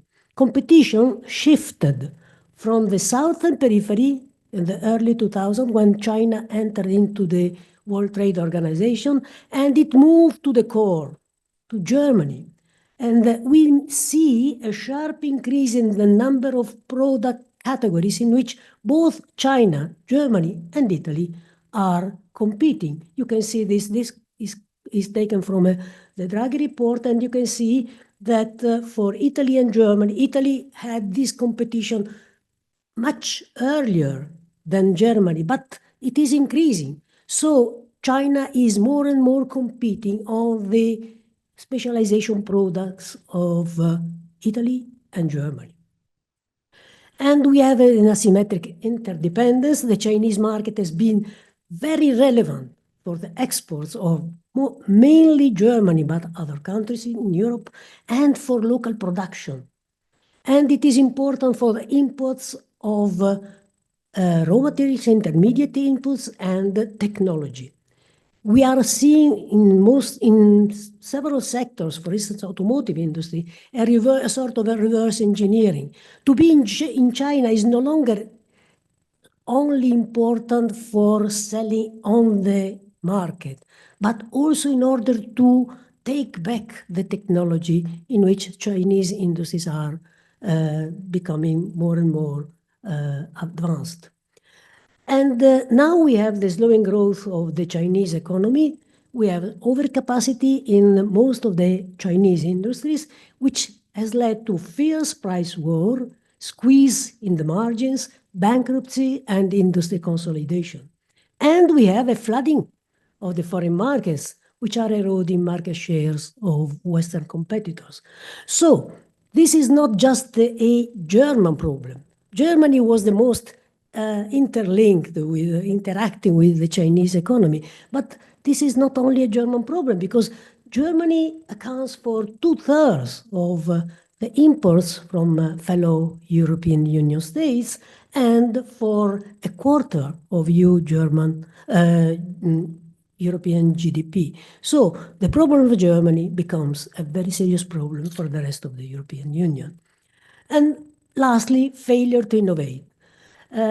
Fuest and others have defined this as stuck in middle technology trap.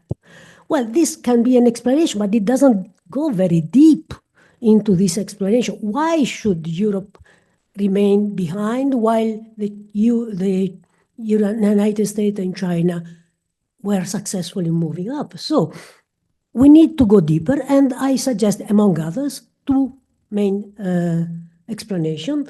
A macro factor, the market ideology and fiscal virtue. I don't have to stop too much on this point because Saraceno has already illustrated this. Well, Germany actually wasted a golden decade when interest rates were very low. They pursued budget surpluses and ended up with low investment. The conservative macroeconomic governance backfired because innovation requires growing demand, bigger markets, more investment, industrial guidance. And the US and China are alternative examples. But there are also micro factors or the firm's strategy. If we look at the German companies, for instance, we can say that there has been myopia or complacency. For instance, in the German auto industry, the companies failed to grasp the potential of new technologies, resisted the green transition, blocking decarbonization and influencing European Union regulatory policies. And we had, as a consequence, also the effects of the digital delay, which since digitalization is pervading all the sectors now, will imply a loss of competitiveness for the whole, for the entire industry. And this, once again, is very obvious in the automotive industry. So the response of the European Union to all these vulnerabilities has been industrial policy. And we had this swift turnaround. Once again, 2017 is not a sort of unexplained factor. There has been what has been called the KUKAS case. I mean, it was also made possible because Germany itself changed its attitude and made possible this turnaround of the European Union on industrial policy. The European Union has created a panoply of innovative policy tools. They have already been explained by Kathy, and which blend trade and innovation with essential security concerns. And we have moved from regulating to shaping the market, both internally, dropping the ideology of the market, liberalizing state aid, promoting alliances between European companies in sectors deemed crucial for the twin transitions. We talked about European champions. And on the international level, it has been abandoned the dogma of free trade, protecting internal market against mostly Chinese for the time being. Imports or problematic foreign direct investment, securing strategic imports, and all that. So it is a multi-purpose industrial policy which aims at decarbonization, catching up in green and digital technologies, the risk and growth and cohesion. This is a very ambitious agenda which lacks a strategy. Lacks a strategy to ensure its realization and to address the policy dilemmas and internal conflicts that are appearing. So I will, in the last 10 minutes, go through very quickly to some of these problems. The first is the relation between competition, innovation, and industrial policy. We have moved away from the ideology of free market towards intervention, but the objectives of competition and industrial policies may not align, or the instruments used for one policy may present challenges for the other. And for instance, protection from unfair competition, catching up, and creation of comparative advantage, European champions, they are not very friendly with competition, with the idea of free competition. So some of these officials are asking, should competition enforcement be weakened in order to grow large European firms? Or is that goal best achieved by maintaining vigorous competition enforcement?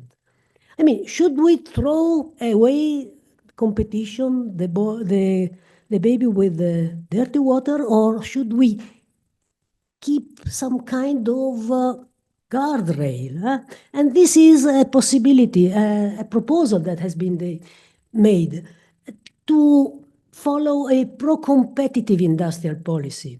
Competition authorities can play a role, it has been suggested, by advising policymakers on how to ensure that competition principles are followed when designing industrial policy.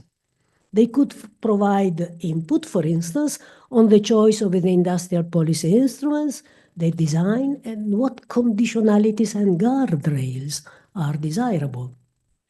So this is one important point. The possibility to have together industrial policy and not omni-power firms, not controlled. The second point is the relation between nations or firms. In a famous article of 1994, Krugman maintained that competitiveness is a meaningless word when applied to national economies. But now we have member states, countries that compete, that intervene. So the choice to leave the direction of change to companies may conflict with long-term national economic interests. Firms don't know better, as it has been demonstrated by the strategy of the European car makers. Delocalization of production can conflict with the defense of the national industry and the entire value chain. The decision about which plants to close and which suppliers to penalize can go beyond the corporate sphere. How to reconcile the conflicting interests between the various national industries and their governments becomes a thorny political problem. We in Italy now have the problem of the automotive industry. So, once again, what can be done in order to reduce this conflict? It has been suggested that embedded autonomy can be an answer. So governments inform their relationship with private firms can help design workable policies and avoid capture. And we should perhaps pursue conditionality. Subsidies can be part of a deal rather than a blanket handout. And with the innovation process proceeding at breakneck speed, regulation and governance can reduce uncertainty, favoring investment. So this is once again a problem. A third problem, which is very important for industrial policy, is the trade-off between security, deindustrialization, and decarbonization. Import of low-cost clean technologies from China can reduce the cost of decarbonization, but undermines the European industrial base and creates dependence on strategic competitor. On the other hand, a protectionist policy can reduce the incentive to innovate, and if combined with delays in decarbonization, the European Union is discussing now whether to delay this 2035 combustion engine ban, can reduce competitiveness in the long term and increase the cost of decarbonization. If left unanswered, on the other hand, the economic and social costs of green policies could jeopardize the goal of climate neutrality in 2050. We can also argue that if properly managed and monitored, collaboration with China on green technologies could reduce the costs of decarbonization. Chinese foreign direct investment in joint venture with the European Union companies integrated within a European Union coordinated policy preventing competition between member states could accelerate the catching up process, as the examples of Tesla in China and TSMC in the US have proved. But here I will come back to this problem. 5 minutes. One problem which is very important for the industrial policy is the conflict between member states. The new industrial policy exposes the conflicting interests between and within countries that the ideology of the market had allowed to hide. So the lack of a common fund has left the task of financing the transition to the states, and state aid liberalization risks a subsidy war with an equal capacity to attract investment. We have differences in tax and labor legislation which can feed and are feeding fiscal and regulatory dumping. And again, a protectionist policy further distorts the functioning of the single market if foreign direct investment to circumvent protection are mainly directed towards low cost, more generous, or simply more politically friendly countries. Most of the Chinese investment are going to Hungary. And we could also have a clash with countries' broader interest. For instance, Germany was the ones which surprisingly was against the introduction of tariff against Chinese imports, although I suspect that it was a sort of way of saying, well, look, it's not our fault, but it may be. This is the last point, which is very important for me. And it is the problem of the efficiency versus regional cohesion. Regions build on existing capabilities to develop new activities. Concentration of production, research and development innovation into hubs allows to exploit economies of scale, synergies and knowledge spillovers, reducing production costs and increasing efficiency, creating a virtuous circle of innovation and growth. This is very well known. But then the strategy needed to improve the innovativeness of the European knowledge system might disproportionately benefit regions that are already developed and foster disparities. So spatial concentration of innovation engenders large or may engender large and persistent regional disparities. How can we make the twin transition an opportunity also for regional cohesion? Well, the emergence, for instance, if we take the green transition, the emergence of green industry in peripheral regions could reconfigure economic activity within the bloc. Building on their comparative advantage, southern regions can create a production and export hub for renewable energies to the rest of Europe. But they should also seize the opportunity to create related technologies and production, not simply producer of energy, but also the whole global value chain, panels and related components, batteries, wind turbines, electrolyzers. But these are precisely those sectors where Chinese competition is the greatest. So we need to identify and select policies that are capable of helping these regions to overcome the entry barriers that the new industrial players face. Can building interregional partnership be an answer? Well, we have seen that key technologies concentrate on more developed regions, and these regions, more developed, mainly collaborate with each other. So we have to introduce the lagging regions into this interregional cooperation. Create relatedness, complexity, complementary capabilities in other regions in order to help them develop and not simply be colonized. Can the important projects of common European interest be an answer? Well, yes, but the evidence is that it is mainly large firms that have benefited from this IPCEI. Their framework seems to systematically favor the richer and larger states with greater organization and financial capacity to launch a project. And there is, once again, since these are financed by states, there is still a risk of intra-European Union subsidy race, with IPCEI subsidies used to incentivize the establishment of factories in specific locations. So this is a good idea, but it needs to be made more precise, and perhaps integrate these projects with cohesion policies, provide an EU-level support structure for less tech-advanced firms or countries, and a sovereign fund for innovation. Well, yes, I conclude. This agenda for inclusive growth is substantially a summary of what Francesco already told you yesterday. We need an integrated approach and so on.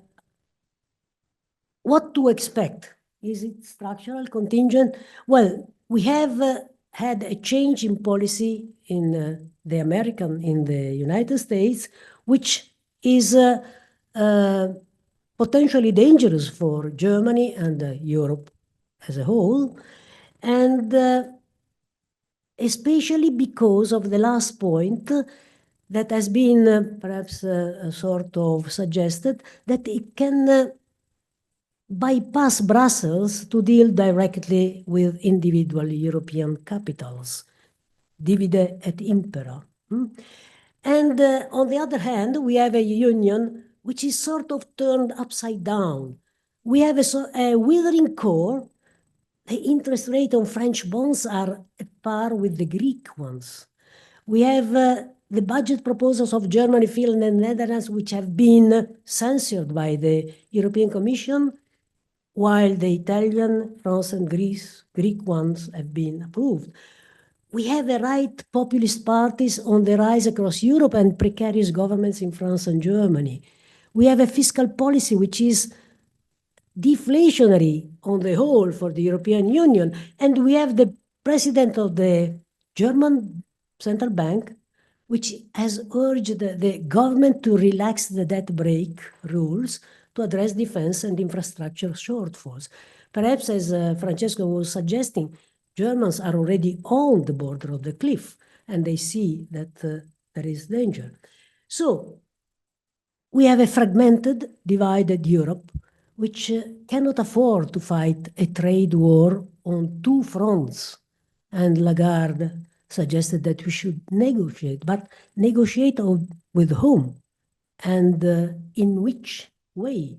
I mean, on the one hand, we have the United States, on the other, we have China. And can we stay in the middle? Thank you. Okay.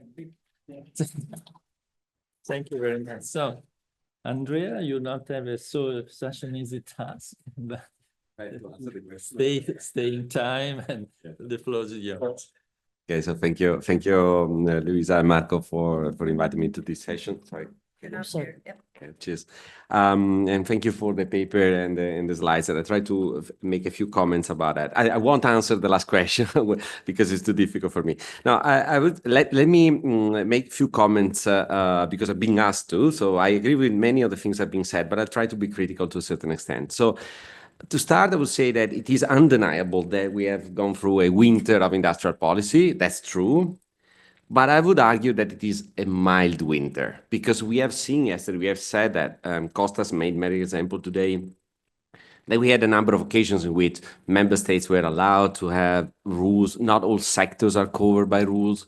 Now think about the agricultural sector, think about defense, think about, there are many sectors in which industrial policy has been active in the past. Moreover, as to competition policy, well, the European Commission has blocked 7 merger and acquisition in 50 years. And the example about Siemens and Alstom doesn't apply, because the Commission simply asked for remedies and the two companies didn't offer any remedy. Why? Because they didn't want to merge in the first place. That was just a political trigger, but they didn't want to merge. And the Letta report admits that in a way, because Letta says clearly that the main limitation to the creation of EU leader in the rail system is the technical differences among member states, not the Commission stance. So I would say that perhaps everything we said is correct, but given that Mario Draghi reports has been used so much as a reference for the new paradigm, I will quote the report a few times. So the first quote is the following one. Mario Draghi says, member states are already acting individually and industrial policies are on the rise. But it is evident that Europe is falling short of what we could achieve if we acted as a community. So to me, the switch of the new consensus is not from no industrial policy, laissez-faire to interventionism, but it is from unilateral interventionism to collective interventionism. And so this is connected what both you said. So there are also frictions going there, and these member states' differences, heterogeneity, political views. And so I think that we should measure this change in terms of how much member states align. And I'll go back to this in a second. So as to Kate, I really love and I think it is very convincing, all the narratives that you collect to show this switch, in particular moving from Vestager onwards. I think that you could also simply add, because that is certainly freestanding, but some examples of the narratives that are, sticking to the old paradigm. For instance, at the very same time when we name China as a rival, we sign the comprehensive agreement on investment. And Calenda and others, Italy and other countries, were actually, as you said, asking to correct the asymmetry, the lack of reciprocity. So more of the same, not less. There are many non-papers written by member states that are opposing the French and German manifesto. In particular, when the French and German asked the introduction of a clause allowing member states to appeal Commission's decision in competition policy. And the other countries say, absolutely not. We agree on, revising the guidelines for the assessment of horizontal mergers. We can agree on the redefinition of the relevant market, which is very important for competition policy, but no way that we put the member states into the discussion of competition policy. The very idea of having the single market as the leverage to make the EU the global standard setter is based on a concept of full integration. And finally, in 2024, there is a non-paper by Croatia, Czechia, Denmark, Estonia, Finland, Ireland, Latvia, Lithuania, Malta, Netherlands, Poland, Portugal, Slovakia, Slovenia, and Sweden that simply says we need more of the usual industrial horizontal policy. So I think that it could enrich, not challenge, really simply enrich the debate that is ongoing, I think, to a certain extent. The point on which I disagree instead, and mildly, I would say, is to describe the fact that competition policy, and I quote you, Kate, competition policy grew into an epistemological and institutional cornerstone of the EU. So I agree that there is this orthodox neoliberal tradition. But the obsessive attention in the EU on the level playing field is not an economic issue. It's a political issue. There is no wording in the WTO agreements about the level playing field. There is a nice paper by Mario Stokas in the Journal of International Economic Law that is really clear about that. The level playing field is introduced to prevent member states to fight one against each other. So what I want to say is that we always had a security concern at the basis of the EU single market. It's not an ideological approach. It's a security concern. So to come to your reading of what's going on, I would say that perhaps we move from an inward-looking security concern to an outward-looking security concern. And so the question then becomes, do member states agree that there is such a switch? So Mario Draghi says we have reached the point where without action, we will have to either compromise our welfare, our environment, our freedom. So according to Mario Draghi, we face an existential threat. But do member states agree? My point is that they agree on the diagnosis, on the identification of the problems, but I mean, there is no defense because there is no foreign policy. Every country went in its own way to define the de-risking, right? The reduction of the concentration in imports. There has been divisions in the imposition of tariff on the Chinese electric vehicles. So I'm not entirely sure that there is a common view about this. As to Anna Maria, all the trade-offs you pointed out, I totally agree. They are all relevant. My feeling is that what you proposed are ways to compromise. Embedded autonomy, collaboration with China. But for instance, cohesion policy. You have the multi-annual financial framework. And either you finance industrial policy or you finance cohesion policy. That's a trade-off. So you propose, well, let's find an agenda for growth. But again, this was already done with the Lisbon strategy. The Lisbon strategy asked all the other policies to be earmarked to the Lisbon strategy, and it failed. So my feeling is that Mario Draghi, in his report, writes, for the strategy outlined in this report to succeed, we must begin with a common assessment of where we stand, the goals we want to prioritize, the risks we want to avoid, and the trade-off we are prepared to make, not to circumvent. So again, I come to the conclusion, but I come to the usual question: do member states agree and have the same view, are willing to compromise or not? And finally, and I stop, I was fascinated by the slide in which you, Kate, wrote taboos falling. Okay. But let me quote the Enrico Letta's report. Okay, in his report, Enrico Letta says the European Union has traditionally committed to multilateralism, free trade, international cooperation, principles that have formed the bedrock of its global governance and economic strategies. These values have steered the EU interaction on the international stage, fostering a rule-based order that has been central to its foundational ethos and operational framework. Compromising these ideals threatens the very foundation upon which the EU is built. So are we developing in the state level the political creation of a new supranational state, or are we compromising the fundamentals? I'm done. Okay, as usual, there is some room for questions from the floor, and let's say about 10 minutes. Luisa was the first, then Michael.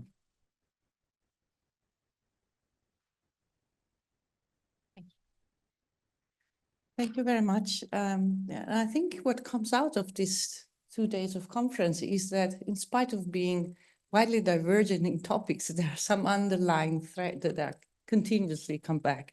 So 2 aspects. One is on the general trend. And to me, what is striking is that all over we say there's more activism, there's more integration, there's more intervention. But at the same time, all of us say, but look, there's no plan, there's no idea, there's no aim. Simply tinkering with some problems that come about, but we don't have a vision. And why is that? Well, most of the time we come back, all of us say, well, there's a democratic problem and a legitimacy problem, a representation problem. And this sounds at the same time, I think Florian pointed out in his, this is so old. If we look at the very start, European integration started because of the war. It was economic integration that came out of a need of security and peace and prosperity. And we have come almost full circle. We are back to the start. It's not just about economic integration, it's about survival, it's about peace, it's about security. And we are constantly, and that's path dependence, constantly tinkering with the same method, functionalism. One step at a time. It's le robe de petit pas. You deal with something and then you spill over to other places. And by now, we should know after the 1990s that this is not going to work. So the real issue is, do we have any chance to move away from that model? Because the idea of doing reforms by not changing the treaties, in spite of the fact that the treaties do have a lot of flexibility built into them, I think is quite unlikely. At the same time, do we really have a prospect of changing the treaties? And the answer realistically is probably no. And if it does, we don't know where it's going to heading. And the idea is be aware of what you wish for. So somehow it's disturbing that the lesson has not been learned, and we are stuck in a place where we are not only not effective, but this is backlashing into the member states. And a couple of years ago at the School of International Studies, we have a conference on populism at the European level. And there's so much that resonates into what we said today. We haven't been dealing with that, but it's part of the game. Because of everything that has not happened in the European Union, we're now faced with something that is deeply disruptive, not just for the Union, but also for the states. And then more technical question, what is your expectation about the Draghi and the Letta reports that were mentioned in the various interventions? Because in some sense, they're really big plans and made by big guys, particularly the Draghi one. It's not something that you can easily dismiss. But at the same time, do you really have what is your expectation that will come out of these two big reports? Thank you. I have been thinking since I was reading your paper, Kate, on this idea of securitization as a driver for policy making. So the idea, I mean, it's a very intuitive idea. It goes back to ancient Athens facing the Persians and then becoming a democratic polity and all these things. So it has something to it. But in the current juncture, I have observed a certain uneasiness with securitization that comes from the following element, that it's not European autonomous, but is connected to the interests of the US. So in a way, it reduces the autonomy of the European Union and brings it closer to a periphery instead of allowing to form autonomous decisions. And I have seen that also in quite some meetings of G7 and G20 where I participated in with regard to sanctions. And many European colleagues were very uneasy because of that, because they were thinking that securitization, instead of being a driver for the European Union to become more autonomous, it will have the opposite and will simply bring it to the backseat of somebody else driving, and not always to the European interest. So I was wondering, and this is also connected to your very interesting point on democratic contestation. The next German election that's happening now is already being fought very, very much on foreign policy. And I haven't seen that. I'm now 17 years in Germany. I haven't seen that so far. It's the first time that foreign policy really becomes an issue for the elections. And many federalists are not following the securitization path, but they are going to the peace camp. And I mean hardcore European federalists, because they are thinking that will lead to loss of European autonomy, the securitization path. So I'm wondering if there is something there about the way European Union is connected to the US.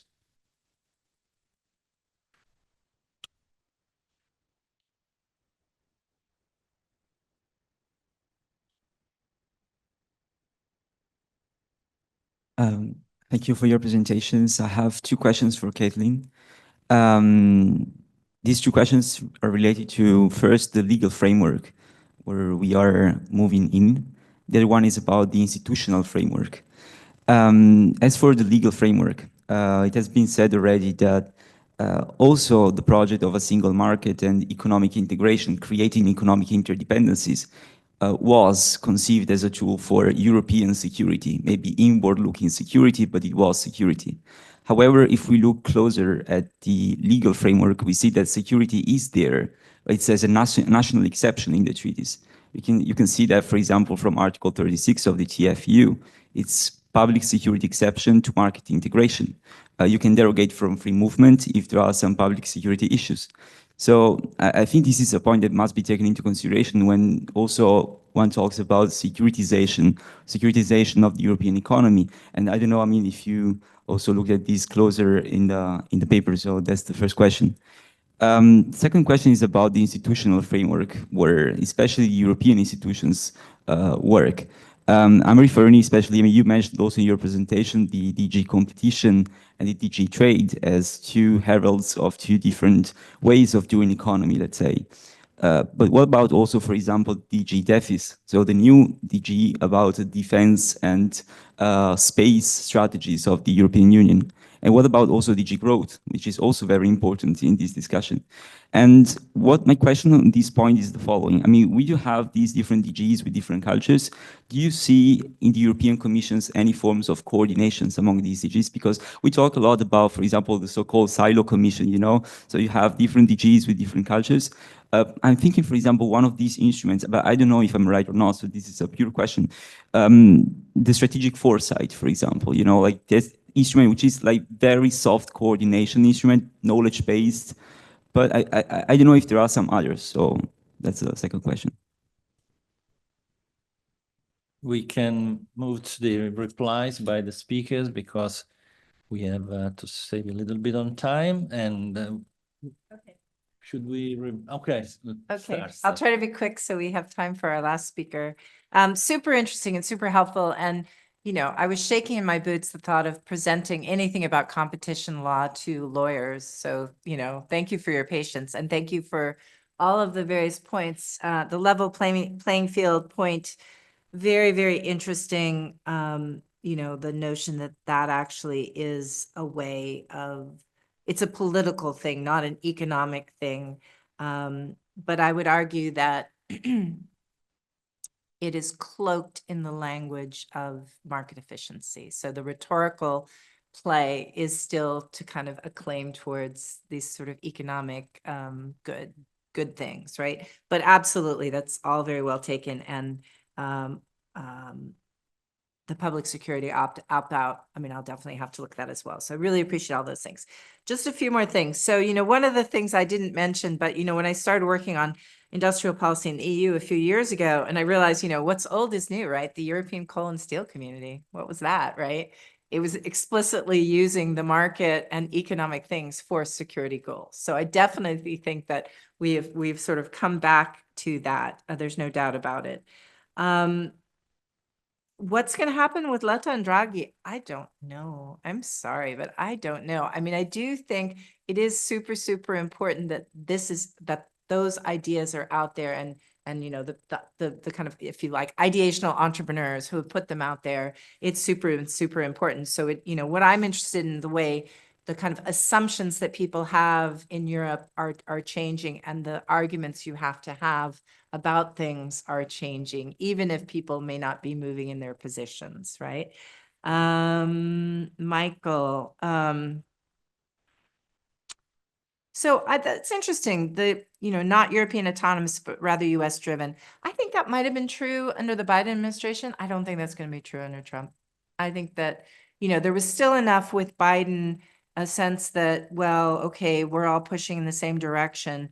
But I think the second Trump administration is going to be incredibly important for a sense of a European autonomous defense and foreign policy. That being said, absolutely true. This is not a given, right? That in fact, there are many people in Europe and citizens in Europe who will absolutely push back on that. And you know, the peaceniks and whatever, for sure, will be making that a far from a foregone conclusion. But I think there is a shift for sure for me with a second Trump administration. So I'll stop there. Well, thanks for the questions. Well, for China, I think that the attempt of the European Union, or mostly of Germany and some other countries, will be to continue to keep their relations with trade and perhaps also exchange of technology with China. And this might be an important aspect of friction with the United States, depends on what they are going to agree. As for the quest for more horizontal policy of these different, well, with the state aid being the only play in town, and with the different capabilities, fiscal capabilities of states, this can be a possibility to go back to some sort of less individual countries' possibilities, because it is really disrupting the single market. As for the compromise, well, I was trying to be positive in each single point in order to compensate the overall pessimism of my presentation. Not only, but I think that we should also, besides criticize, trying to find or to propose solutions that might be good or not. But I mean, I think that, and I come with the question of Draghi and all that. Well, I don't know if we have to agree on everything that Draghi report and letter report are saying, but what I see is, to remain pessimist, a very dangerous position of the European Union in this international context and in the internal context. So, if I should attempt a forecast, I would say this I'm in line with, I think, with Francesco, whether or if we are going on the cliff and the only solution is to jump down, maybe that the European countries will find some sort of solution. Will it be again kicking the can down the road? Yes, maybe, but I don't think we can afford now to change the treaties. I mean, the things are very different now than even 10 years ago, 20 years ago.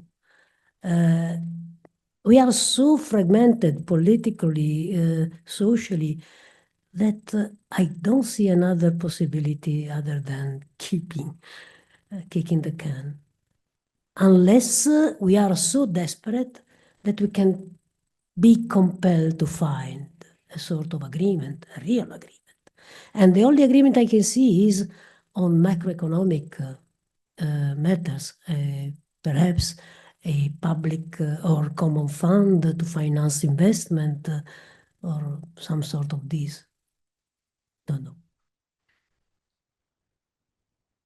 Okay, so we stop here with this final session. So now we move to the final concluding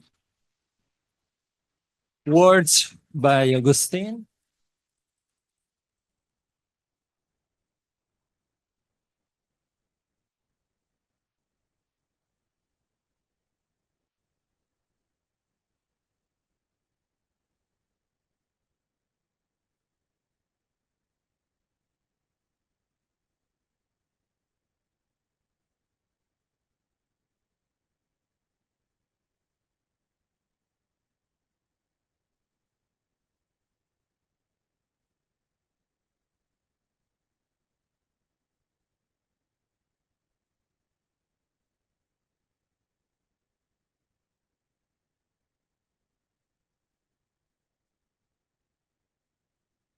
Thanks a lot for the invitations. Thanks a lot for organizing this workshop that hopefully, if Cambridge University Press doesn't suffer another cyber attack, will be part of the European Law Open Symposium.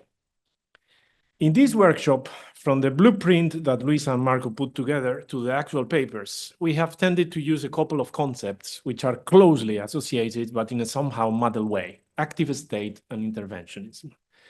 Such terms as associated with two things. One is that the key relationship is that one between the state and the market. When we say market, we mean capitalism, unconsciously or consciously refraining from saying so. Second, when it comes to our socioeconomic structure, the default arrangements are those of the market, meaning capitalism. Intervention proceeds against a background order on which one intervenes, and non-intervention is the neutral choice. To quote Natalino Irti, "Il ordine del mercato" is one which has spontaneously emerged out of the play of natural rights, liberalism, neoliberalism, or has been designed through a fundamental decision enlightened by our economic knowledge and operationalized through law, ordoliberalism.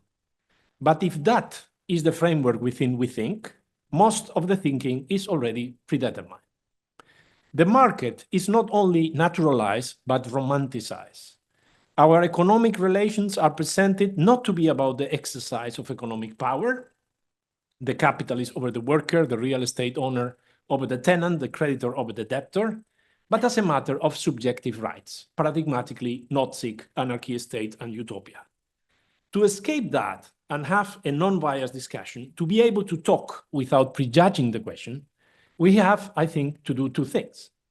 The first is that we have to embrace halfway the ordoliberals, in the sense that there is no way of doing away with interventionism. But then we depart from the ordoliberals because the question is not what market compliant is, but why and how to intervene. Second, we have to discuss the varieties of interventionism, abandoning the constraint of the irreversible character of capitalism. And I will explain at the end why I think it is clearly reversible and it will reverse by itself. The first move is of essence in general, but very especially in the case of the European Union, necessary. Why? Because it's not only that we take as default capitalism, but that kind of order has been constitutionalized in the European Union from the late 70s to the mid-90s. The actual values of the European Union are not those enshrined in Article 2 of the Treaty of European Union. They are sound money, economic freedoms, and free competition. And that's it. That's what comes from the reconstruction of the fundamental provisions, the rulings, and the institutional practice. So, if we do that, second step, we have to think about varieties of interventionism. We have to think about why to intervene and how to intervene.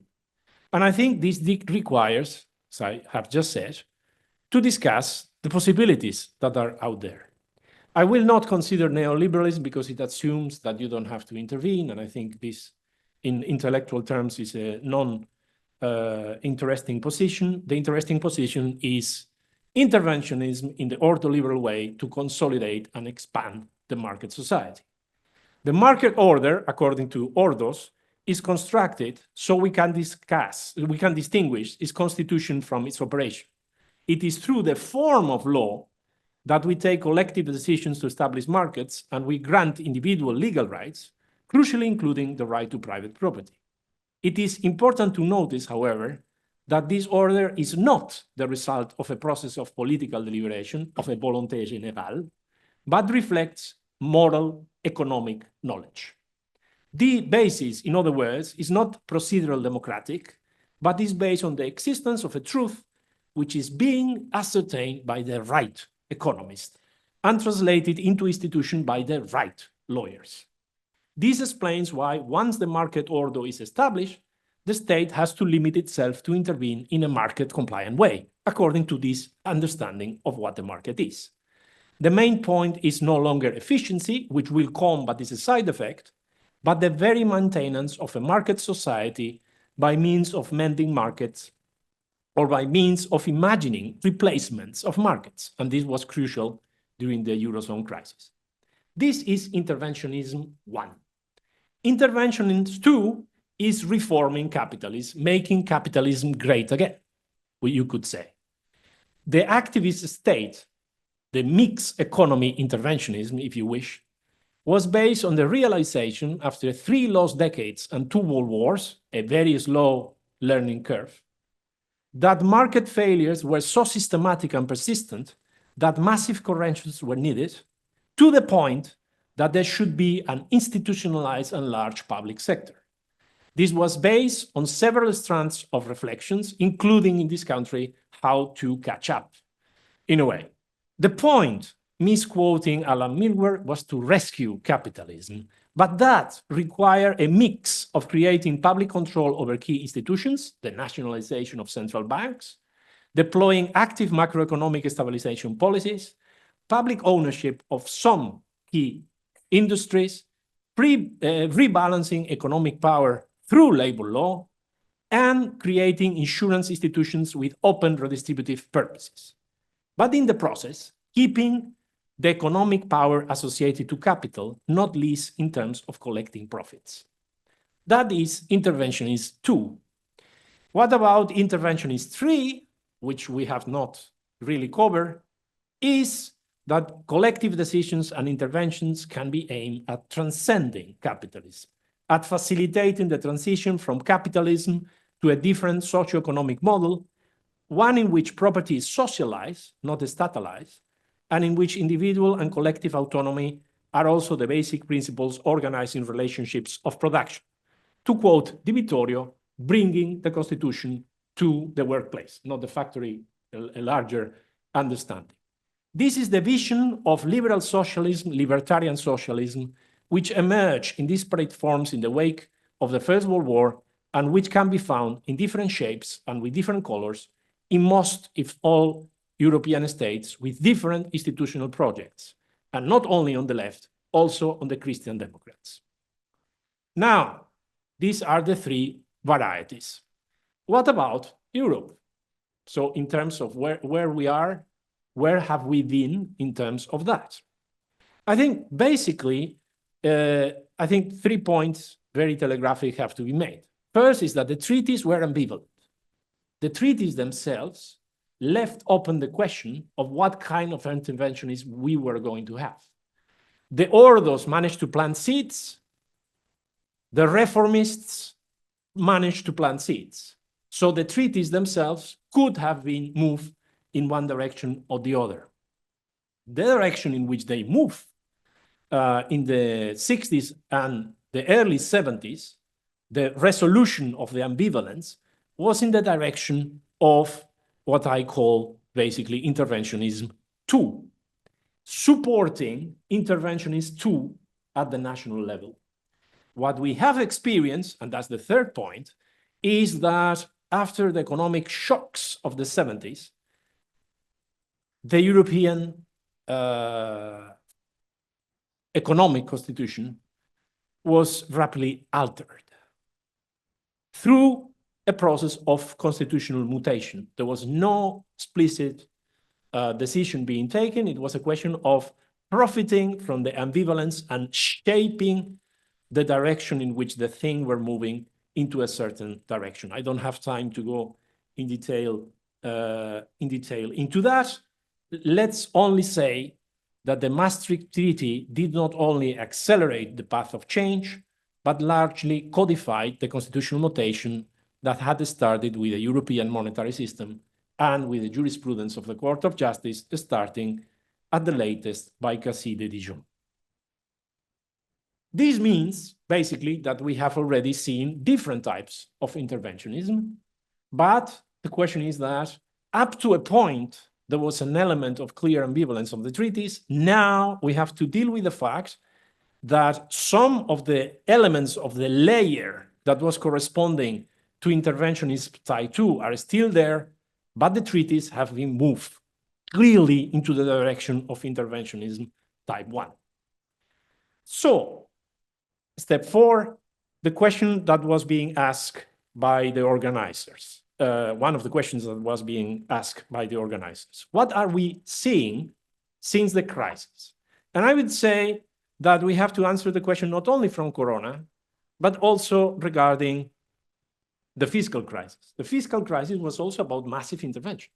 Is what Fritz Scharf and Wolf van Streeck, rightly, I completely agree with that, call micromanagement.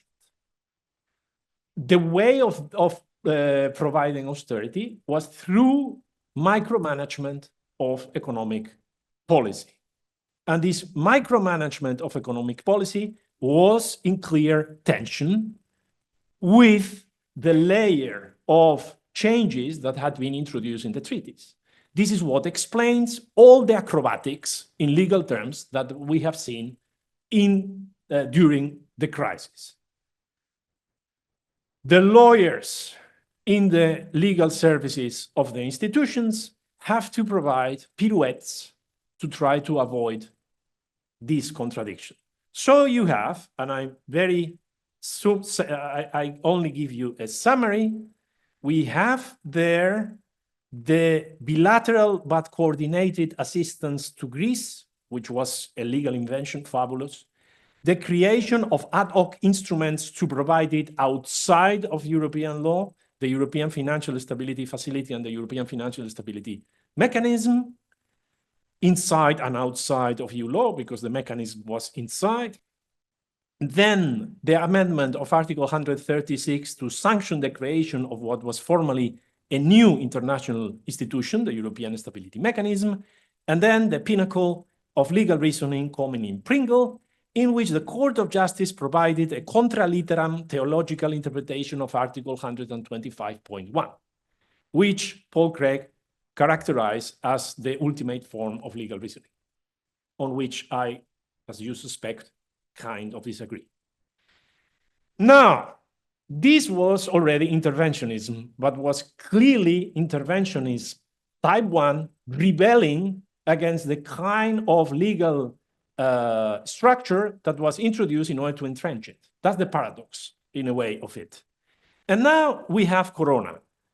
Corona, very obviously, was not dealt with in the same way as the Eurozone crisis. It would be foolish to say that there is simply everything was exactly the same. But I think there are continuities and there are uncertainties about what was actually decided. The first thing, and I think it came already one way or the other in the conference, is that let's not fool ourselves. The real show on the road was the ECB. European Next Generation, also in terms of volume and in terms of when it was coming, with dealing with the crisis itself, the real actor was the ECB, that was again saving the status quo, not the representative institutions. And there are very good reasons why this is so, that have to do with how the institutional structure and the decision-making processes are organized. Second, the actual size of Next Generation has been constantly exaggerated. I think Damien was pointing to the fact that it does not correspond to what they decided and then the states. And this boils down to the fact that last time I checked, it's looking like 648 billion will be used, because Germany was never going to be asking for the loans, and they knew it.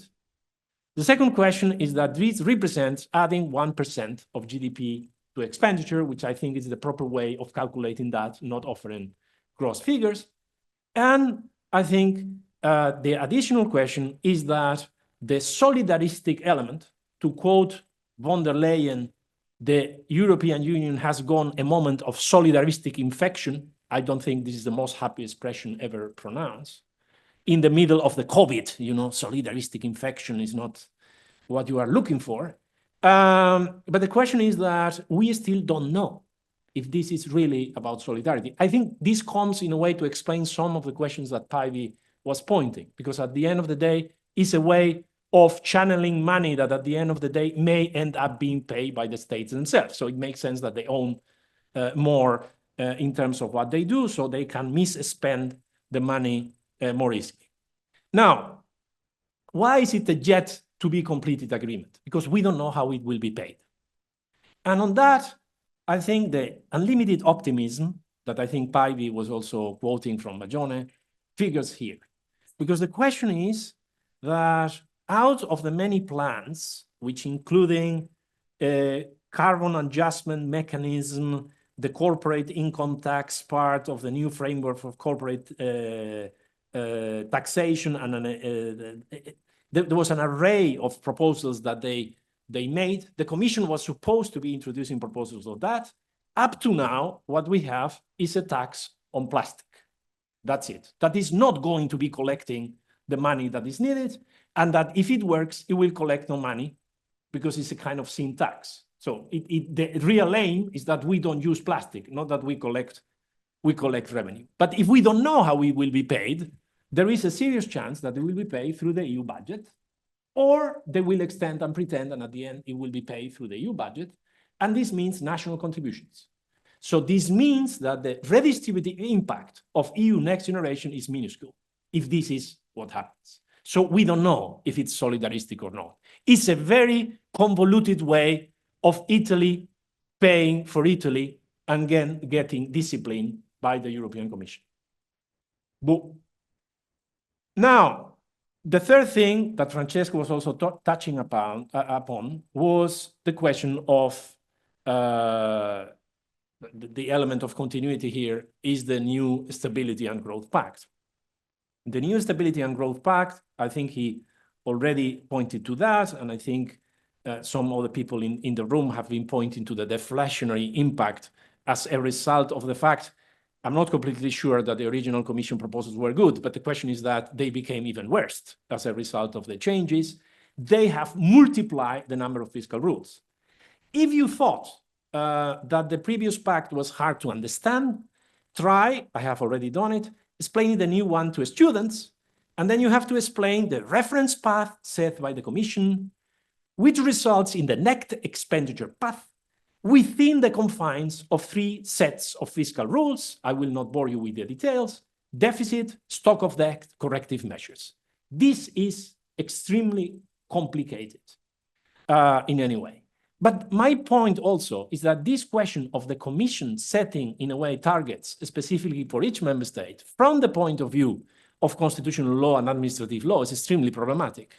Because the question is that there was lots of problems with one size fits all. But the question is that you didn't have to have discretionary choices regarding the rule for everybody. But how can the Commission do that if they don't have a strong democratic legitimacy, if they are not a government, which they are not, by all means? So I think this creates a problem especially because we are going to be experiencing the fact that we have governments that are not exactly happy about what the Commission is saying. Now, there are more on that. I cannot go into the very interesting paper that you were discussing on the securitization of competition policy. I had some reservations, but I will echo Michael on the US elephant in the room in many ways. And I don't have time. I only say, who blew Nord Stream? Was it in European interest or German interest? Were they coming from Mars? I leave it there.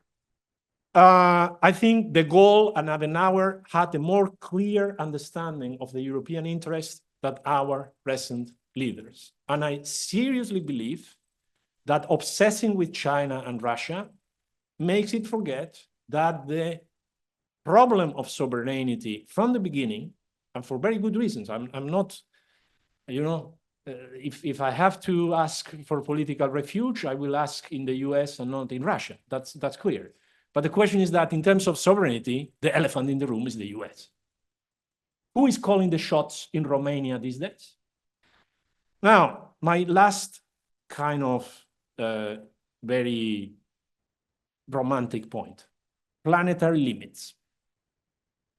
I said, we really have to keep on thinking about transcending capitalism. Why? Not only because of normative or political reasons, because the challenge ahead is not climate change, but planetary limits. And this is a much more problematic challenge than just climate change. Johan Rockström led some years ago a team of scientists who defined 9 planetary limits. And these are scientists. These are not social scientists. They are doing with the law of thermodynamics. So less room for accommodation and negotiation. You know, the law of thermodynamics do not negotiate. These limits are essential for the continuation of the human experiment on Earth. We have gone already over 6 of the 9 limits, and we are closely approaching overcoming another 2. Now, the capacity to extract energy from fossil fuels, which last time I checked accounted for 87% of our energy consumption, has started to decline and will go on declining. This is the part that growth is no strategy. It's no strategy. But it's no strategy not only because some strange climate activists are against it, it's the question that we are not going to have in fossil fuels. And we are not going to the COP, because this is wishful thinking. This is the question that we are against the wall, and then we start thinking that technology will solve it. It's a fantasy. It's a fantasy that is providing empirically, you can document that, with the whole thing of hydrogen. British Steel, last time I read the Financial Times, was not doing very well. The investors were considering de-investing, and the British government was deciding what to do. And they were not ruling out nationalization, not because of any kind of Corbyn agenda, but out of what to do without the steel. The same, I think, applies to ThyssenKrupp, and the same applies to ArcelorMittal in Spain. Why? Because the public subsidies, once they have been spent, the question is that this does not work. And does not work because of the enormous cost of hydrogen. But without hydrogen, there is no clear and obvious way of accumulating the excess energy produced by renewables.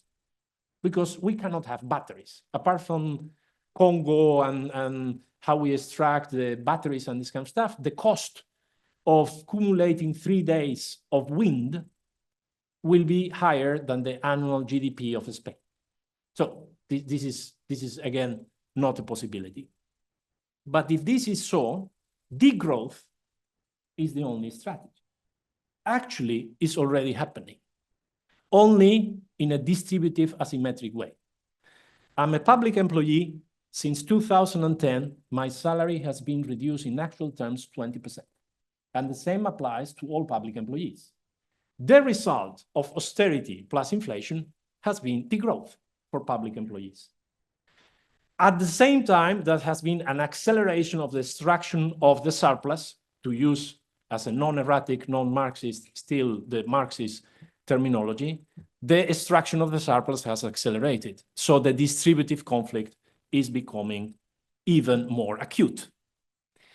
But the point is that technological solutions, I insist, will not be created by sheer force of technocratic will.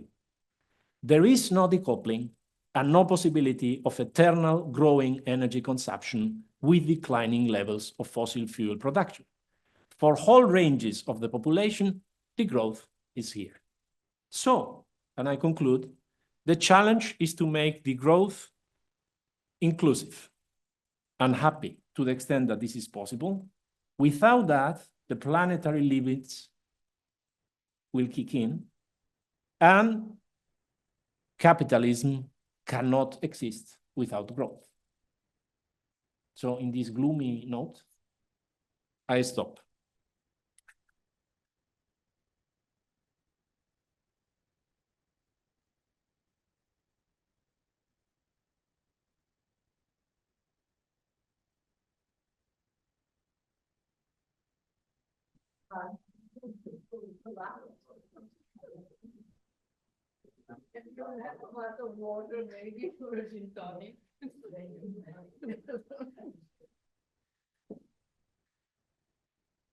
Okay, I just would like to thank all the participants for coming to Trento, for sending the papers, for discussing them. I found these 2 sessions very promising in terms of what we are going to produce for European Law Open, for the special issue, and also for the exchanges that have been developed between colleagues. I don't know if Luisa want to add anything about. No, maybe just on an operational side that I think we'll come back with some comments and some feedback about timing and all the other. We'll write individually to all the prospective authors, and we are aiming at having the special issue ready, so not published, but submitted for the end of June. So I think it is a quite reasonable time spent for working and for rethinking our papers.